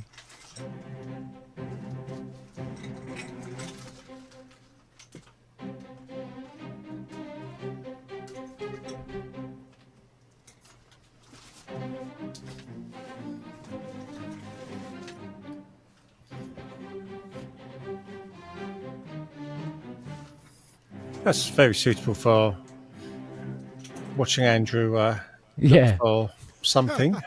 that's it. Probably Hell's Gate will fit. Or Avengers? See if we can find. Oh, it's completely fucking disappeared. For fuck's sake. I'm going to call it a night. Yeah, Yeah. a night. Right. Good to see you all. Yep. And you, See ya, darling. Matt. See you later. See ya. Might see you tomorrow. Bye. Yeah. See you, Yeah. Yeah, might do. Good man. See you later. See ya. Bye. Take care, Fred.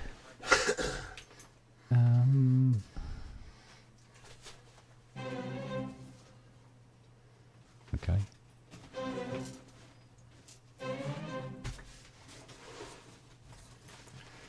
Let's all go while Andrew's looking. Oh, that would be so bloody nasty.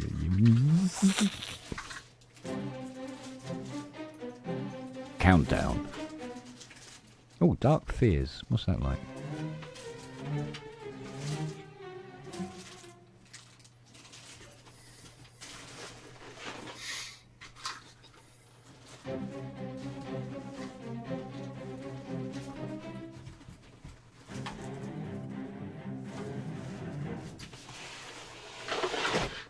Kent, Hello. are you just going through like sample based things that are just like Actually, no, they're not. That's not actually what they are. It's yeah, the sampled sounds, yeah, but they're like a pre-programmed arpeggiation, yeah. right? So, for instance, this Black Diamond one, right? If I go.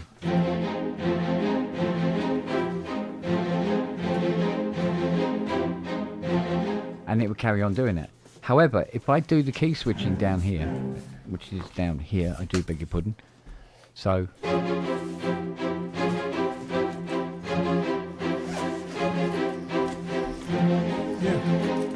that.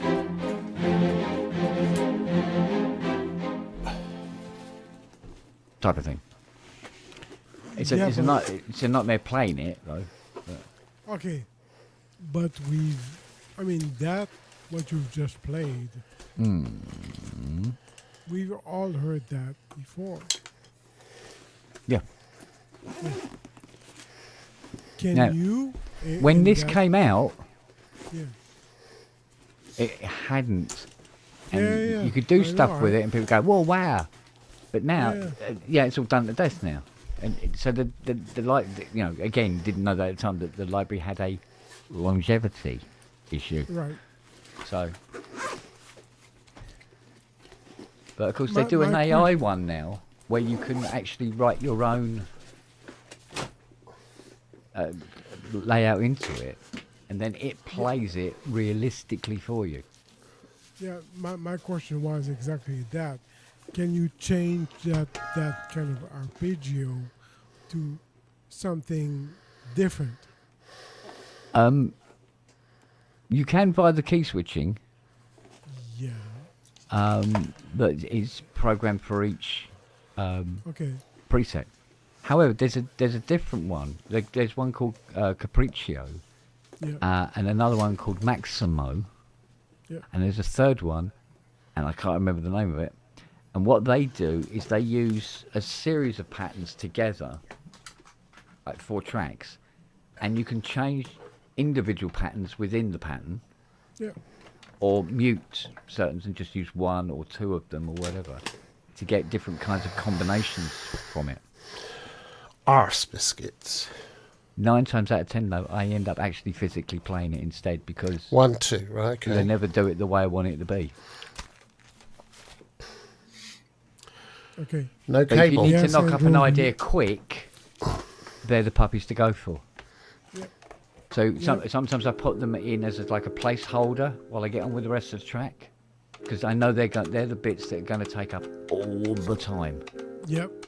So you put them in as a placeholder, just to get a feel for how the chords are changing and the mood of the track, and get on with the rest of it, and then come back to them later. Question to you: have you ever placed something like as a placeholder, and then just go? You do the rest of the track, and you go, yeah, okay, and then you go afterwards. Once Oh, that I did it placeholder once was where it actually shit. ended up working perfectly Yeah. for it, but then I had to go back to it and I had to tidy it all up Yeah. because the position of the MIDI notes, the velocities of the MIDI notes, all had to be slightly changed from each other to give the impression of several players, Yep. rather than one player doing it on a keyboard, which is Yep. what it would sound like. So there's, even though I'm using the pre-programmed one, you then have to go in and try and make it as realistic as possible, and then put in the key switches that you want where you want them, and all that sort of thing. So you end up doing a shitload of work on it anyway, Yeah. and it's not that far off actually just getting the sample library and playing the bloody thing yourself in some cases. Yeah. But it's just a flip of a coin. Yeah. Hey man. Now I looked at it Can- as cheating, then I found out that all the composers do it. They're all doing it, Do what? using these tools in this way. Where they go, yeah, that'll do it. I mean, penultimately, what happens is all they're doing is they're putting together the track for the director to go, okay, so what do you think? Is that hitting the nail for you? And they go, yeah. And then what they do is they score it all, and then go and work with the orchestra to play it for real. Anyway, so it doesn't really matter. Yeah. Yeah. So, but it's like this AI stuff, this AI thing I bought on Friday, where Yeah. you play the violin in, and then it does all the keys, it works out how it would be played in real life, so it's far more realistic afterwards. And I'm going, well, it's there, and it'll save me a lot of time. And if it saves me a lot of time, that means I might be able to get more music done than normal, which is like next to none. So but it still feels like cheating to me. Do you know what I mean? Yeah. So, Andrew. Old mind you, fart. be wary of these things because I think Andrew said about you pay, because it's rent to buy. He says it's like so the first year's payment is at the end of the year. It's not. Yeah. They took it out of my account Friday. It's at the beginning of the year.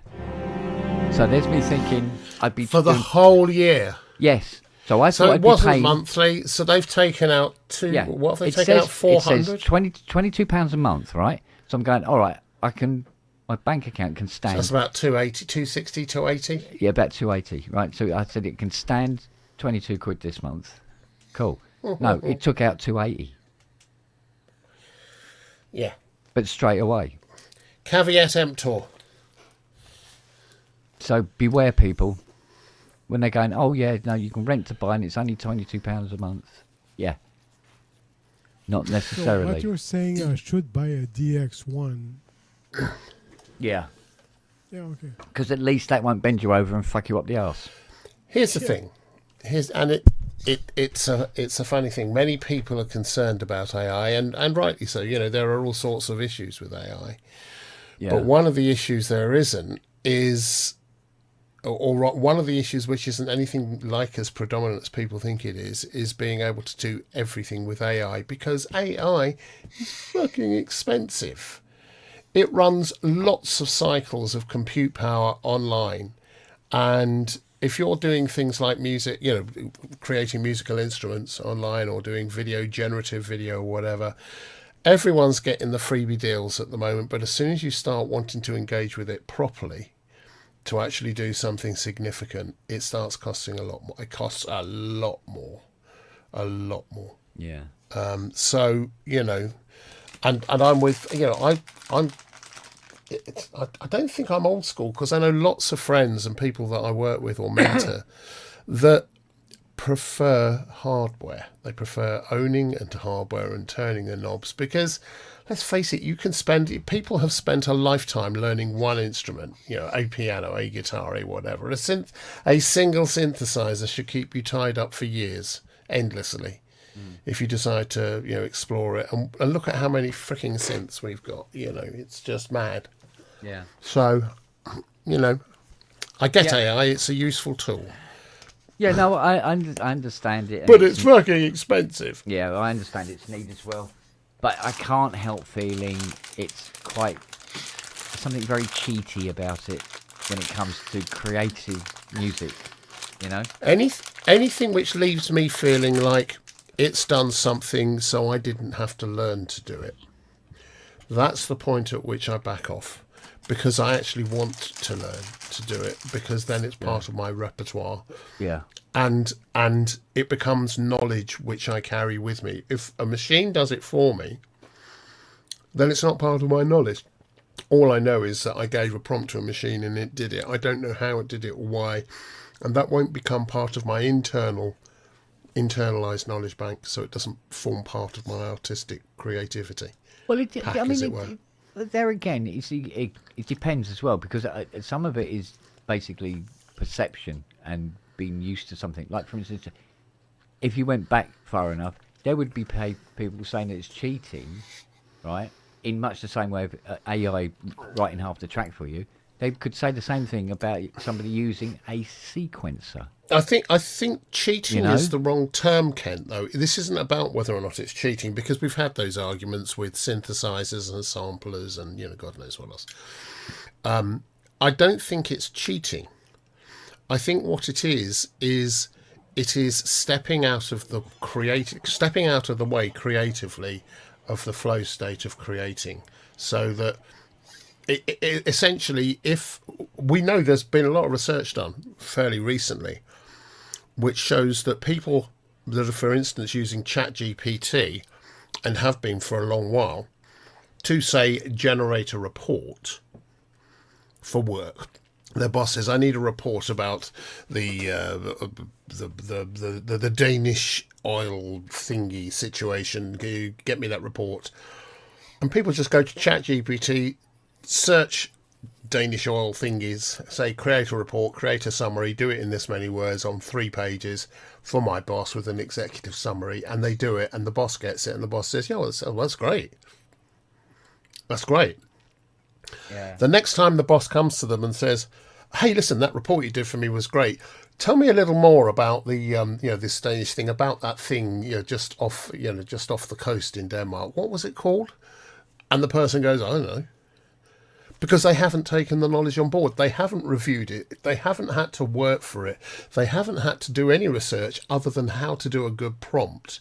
And therefore, they don't have that knowledge. Now, what's been shown with research is that people doing that a lot are diminishing the connectivity between their temporal lobe and their frontal lobes that embeds information in, that allows you to embed information and have it as part of your conceptualized model of the world, wherever it's tucked away. So without that conceptualized model of the world, without you finding the information and using it in a way that is very particularly researched and then made a part of what you understand about the world, you don't know anything. What you've done is say, I will get something else to come up with a search about this. You've essentially said, oh, here's a book on Danish thing. You've gone to a library and given, so there's a book on Danish things. Well, can you summarize that for me? No, but I'll give it to my mate here. You work for me. Do a summary of these pages for that man. And then if someone comes to you afterwards and says, what do you know about that? And he says, well, I got a book from a library. I don't know anything about it at all. Yeah. What's your view on, should we be expanding into? Should we be doing something with? You don't have that knowledge. That knowledge isn't part of what you're doing. So, and there's a term for it. It's called post-literate. We are developing more and more people who are post-literate. That is to say, none of the knowledge that they have is earned. All the knowledge is a direct pass-through from an AI that's gathering it off the net and giving it to them, and who knows how accurate all of that is, but passing it through to them, they're handing it on. Whatever they're searching for, they get a quick instant gratification. How do I make cookies? Blah, blah, blah, blah, blah. Great. How many of them remember 6 months later? Bugger all. I mean, very, very few. It's really very, very few. Because they've, unless they've sat down, even with YouTube. I mean, with YouTube, at least, if you want to follow a recipe to do something, then you've got to go and buy the bits, get the bits, and you're watching it, stopping, and you're mixing it. You've got that tactile, interactive, contextual experience of making something or changing a tire or changing a resistor or whatever. If you're just relying on AI to provide you with an answer, or to do the composition for you, or to do whatever, something which would otherwise require you researching, learning, and participating in learning that thing, then that knowledge isn't part of your knowledge system. So it's a bit like these things, like these sweeties. It's empty calories. Yeah. Doesn't do any good to you. I mean, they taste great. Nom, nom. But it doesn't do you any, in the end, we end up with a post-literate society that actually doesn't have any knowledge. So if AI suddenly becomes unavailable to them, at that point, they're not stupid. At that point, they just know nothing. Yeah. So it's not trying to make it's not trying to say people that do that are stupid. It's saying they don't know, and they don't know that they don't know because it's been made very easy for them to just know whatever they want, to get instant gratification and instant responses to any of that stuff. Yeah.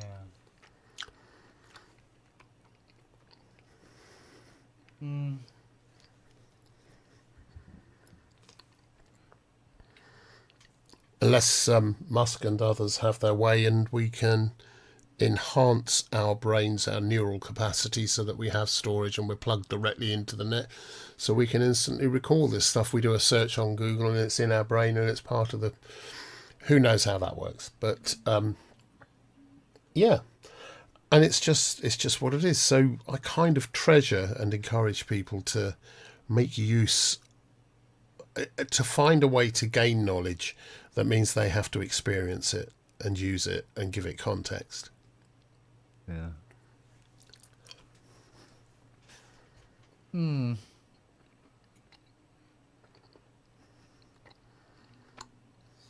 Meanwhile, back on the Evoke. I'm going. Sorry. Yes. I'm very passionate about these things, people. So on the Evoke, I'm going to do a proper video. I don't have an 1/8" jack that I can use. The one I had, which is the only one I've got here, is brokered. So I'm going to go and get another one. I'll get a decent one and plug that in. I've got one, somewhere at the studio, but I've given the studio up. So I'll pop in there and see if I can grab one, or I'll order one, and then I'll do a proper full review of it from my point of view. Yeah, but that was fun. I have to say, the one thing I do know about this already, a bit like with, maybe not quite as much as with the ambient, both this and the ambient, but the ambient particularly is impenetrable unless you read some of the manual or you've used one of their other boxes. Yeah. Or watch the Chris Lodi video. Yeah, but that means you've had to watch the video. It's not immediately apparent. I find that kind of annoying. I know how to do synthesis. I know how to create sounds. I've been doing it forever. And I look at it, and I can understand some of it, but just really basic stuff is kind of what, why, where. Yeah. I find that a bit annoying. I know what you mean. Kent, I think Pobes was asking about getting that AI voice thing up and give us a bit more demo.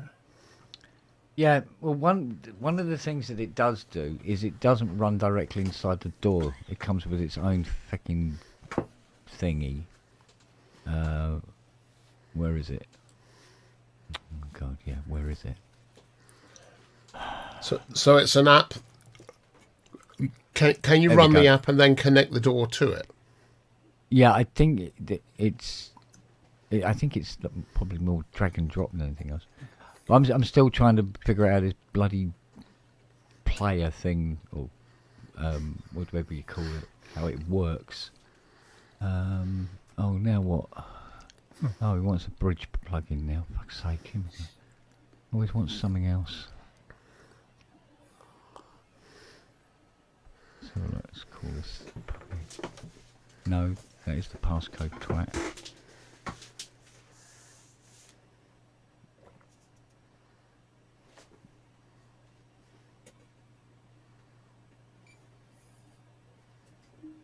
That's weird.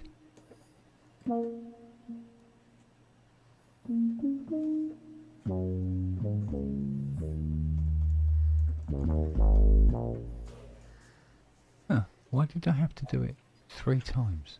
Okay, right, let's see. Well, I know the answer to that. Is it because you're a tosser? No, I don't think so. But okay.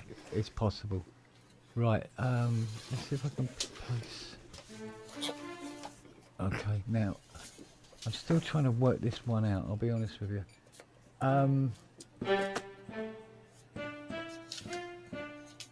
It also has also built into this is an AI voice changer, which is quite weird.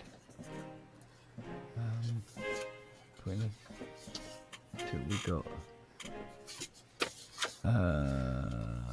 continue as that. Yep, continue as me. Go on.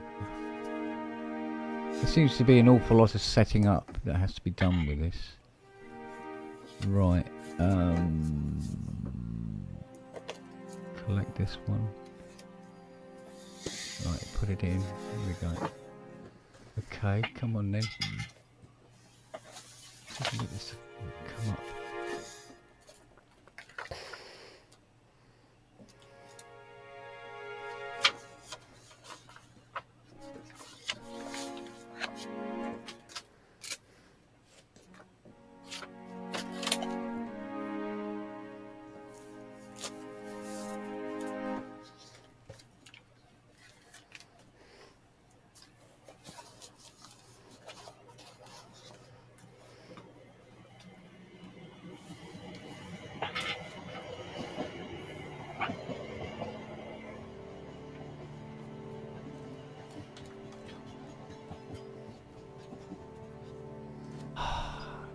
figure out how this fucking thing works in a minute. It's all right, we've got all night. No, I don't think I have.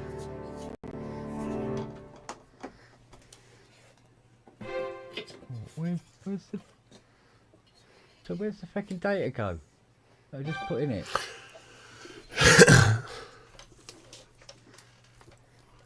You're working out this very expensive piece of AI thing you bought accidentally. Yeah. Oh, another important component required. Fucking hell, okay. Now download that now.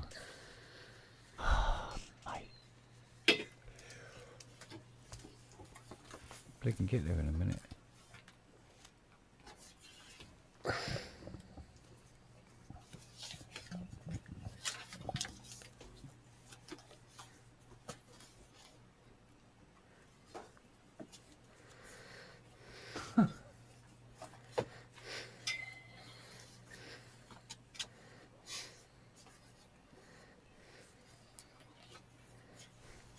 Right. Oh, I think, hang on.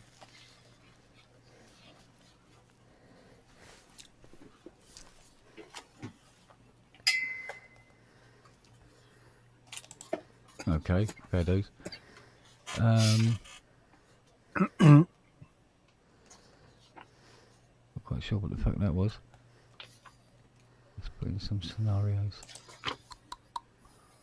I'm trying to get used to all this new lingo as well. Fucking ugh.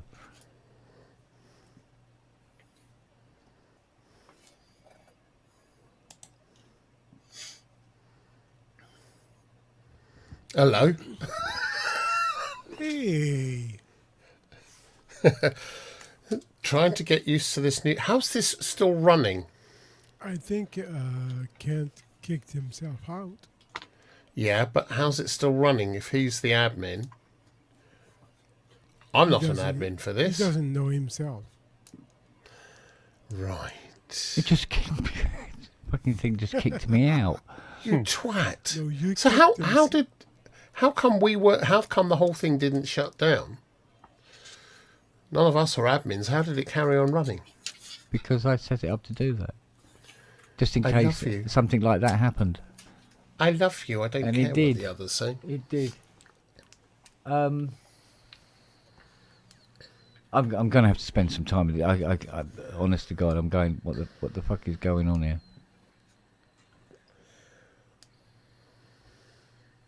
I need to learn its fundamentals because I haven't really had a close look at it yet, and I've just had a closer look at it, and I'm just fucking confused. Well, I'm going to put this back.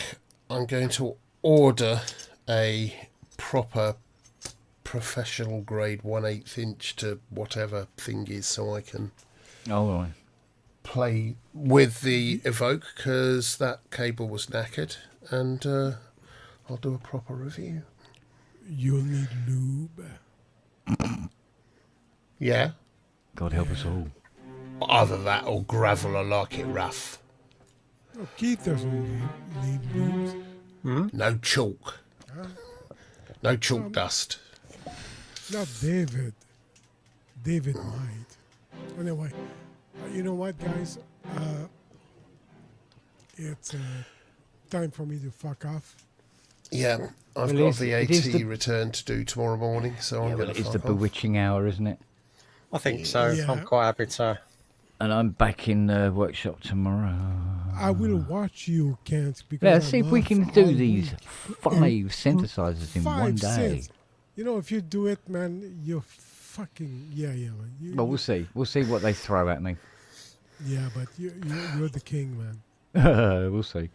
We You're shall the see. Queen or the prince. Are any of them Profit 5 Rev 2s? Well, the one that's down there at the moment is, yes. But that's nearly all back together. Oh, And rightio. that's about as far as that little fucker's going, I tell you. No, I've got a CS60, a CS50, a Cat, a Pro Soloist, and a Mini Moog. And we know it isn't, because he said it's jittering and jumping about all over the place. And I went, oh, it could be the key contacts. He said, no. He said, we tried it via remote CV and gate, and it was jumping about all over the place. I went, oh, so it's actually jumping about all over the place. Great, okay. So apparently it's doing like this when you play a key. Okay, all right. Oh, we'll have a look at that girl. Yeah. 12 points. Right then, ladies and gentlemen. Well, I love you. We will. I like you. Sorry, everyone in the chat, that was the shittest of shit unboxings. Oh, I don't know. But there's still that. We've had worse. We've had still that worse. one Robbie did. I've had that. That I loved that one.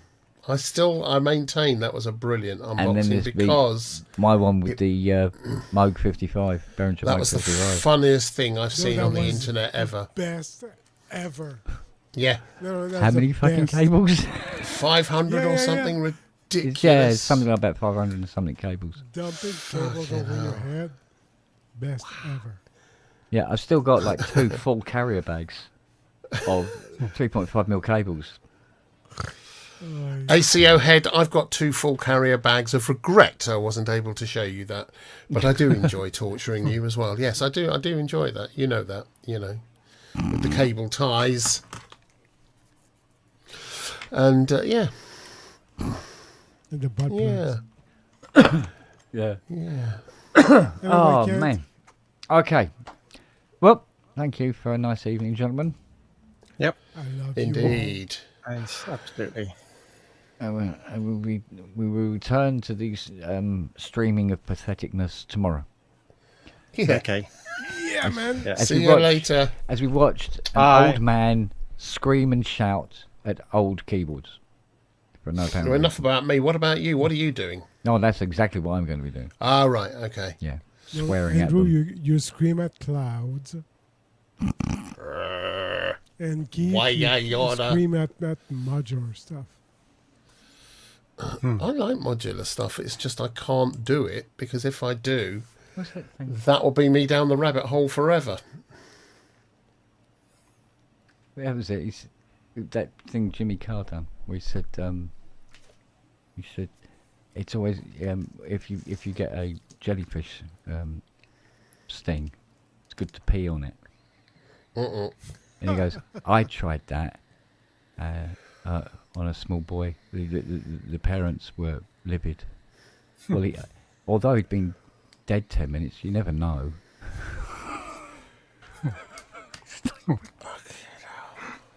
And on that bombshell. Oh, mate. On that bombshell. Oh, dear. Fuck. I know. Yeah. Put an end to this, please. I don't know. I'm just thinking one of the other ones he said, where he said about, Oh, fuck more. yeah, he goes, it's the most embarrassing introduction. When my girlfriend was introducing me to her parents, he said it was quite harrowing. And they put his look and go, yeah, because she walked in, she went, "This is the man that keeps touching me." Oh God! Okay, you want worse? How than did he that? get out of the building? Fucking hell! Oi, oi, oi! Still, gentle folk. Yeah. We'll see you, Ron. See you later, Gary. Yeah. Bye. Bye. Bye. Live long and I don't know. And Don't prosper. shit in swimming pools. I don't know. Live I can't longer. remember exactly what he said. Live long and touch my cock. Yeah, Yeah, okay. See you, man. yeah. Only 2 fingers, mind. All right. I'll see you later. Yeah. Okay, Yeah. bye. Well, we'll work up to it. But do you know we haven't finished the stream yet? Take care, everyone. Look after You too, man. yourselves. Bye-bye. Take care.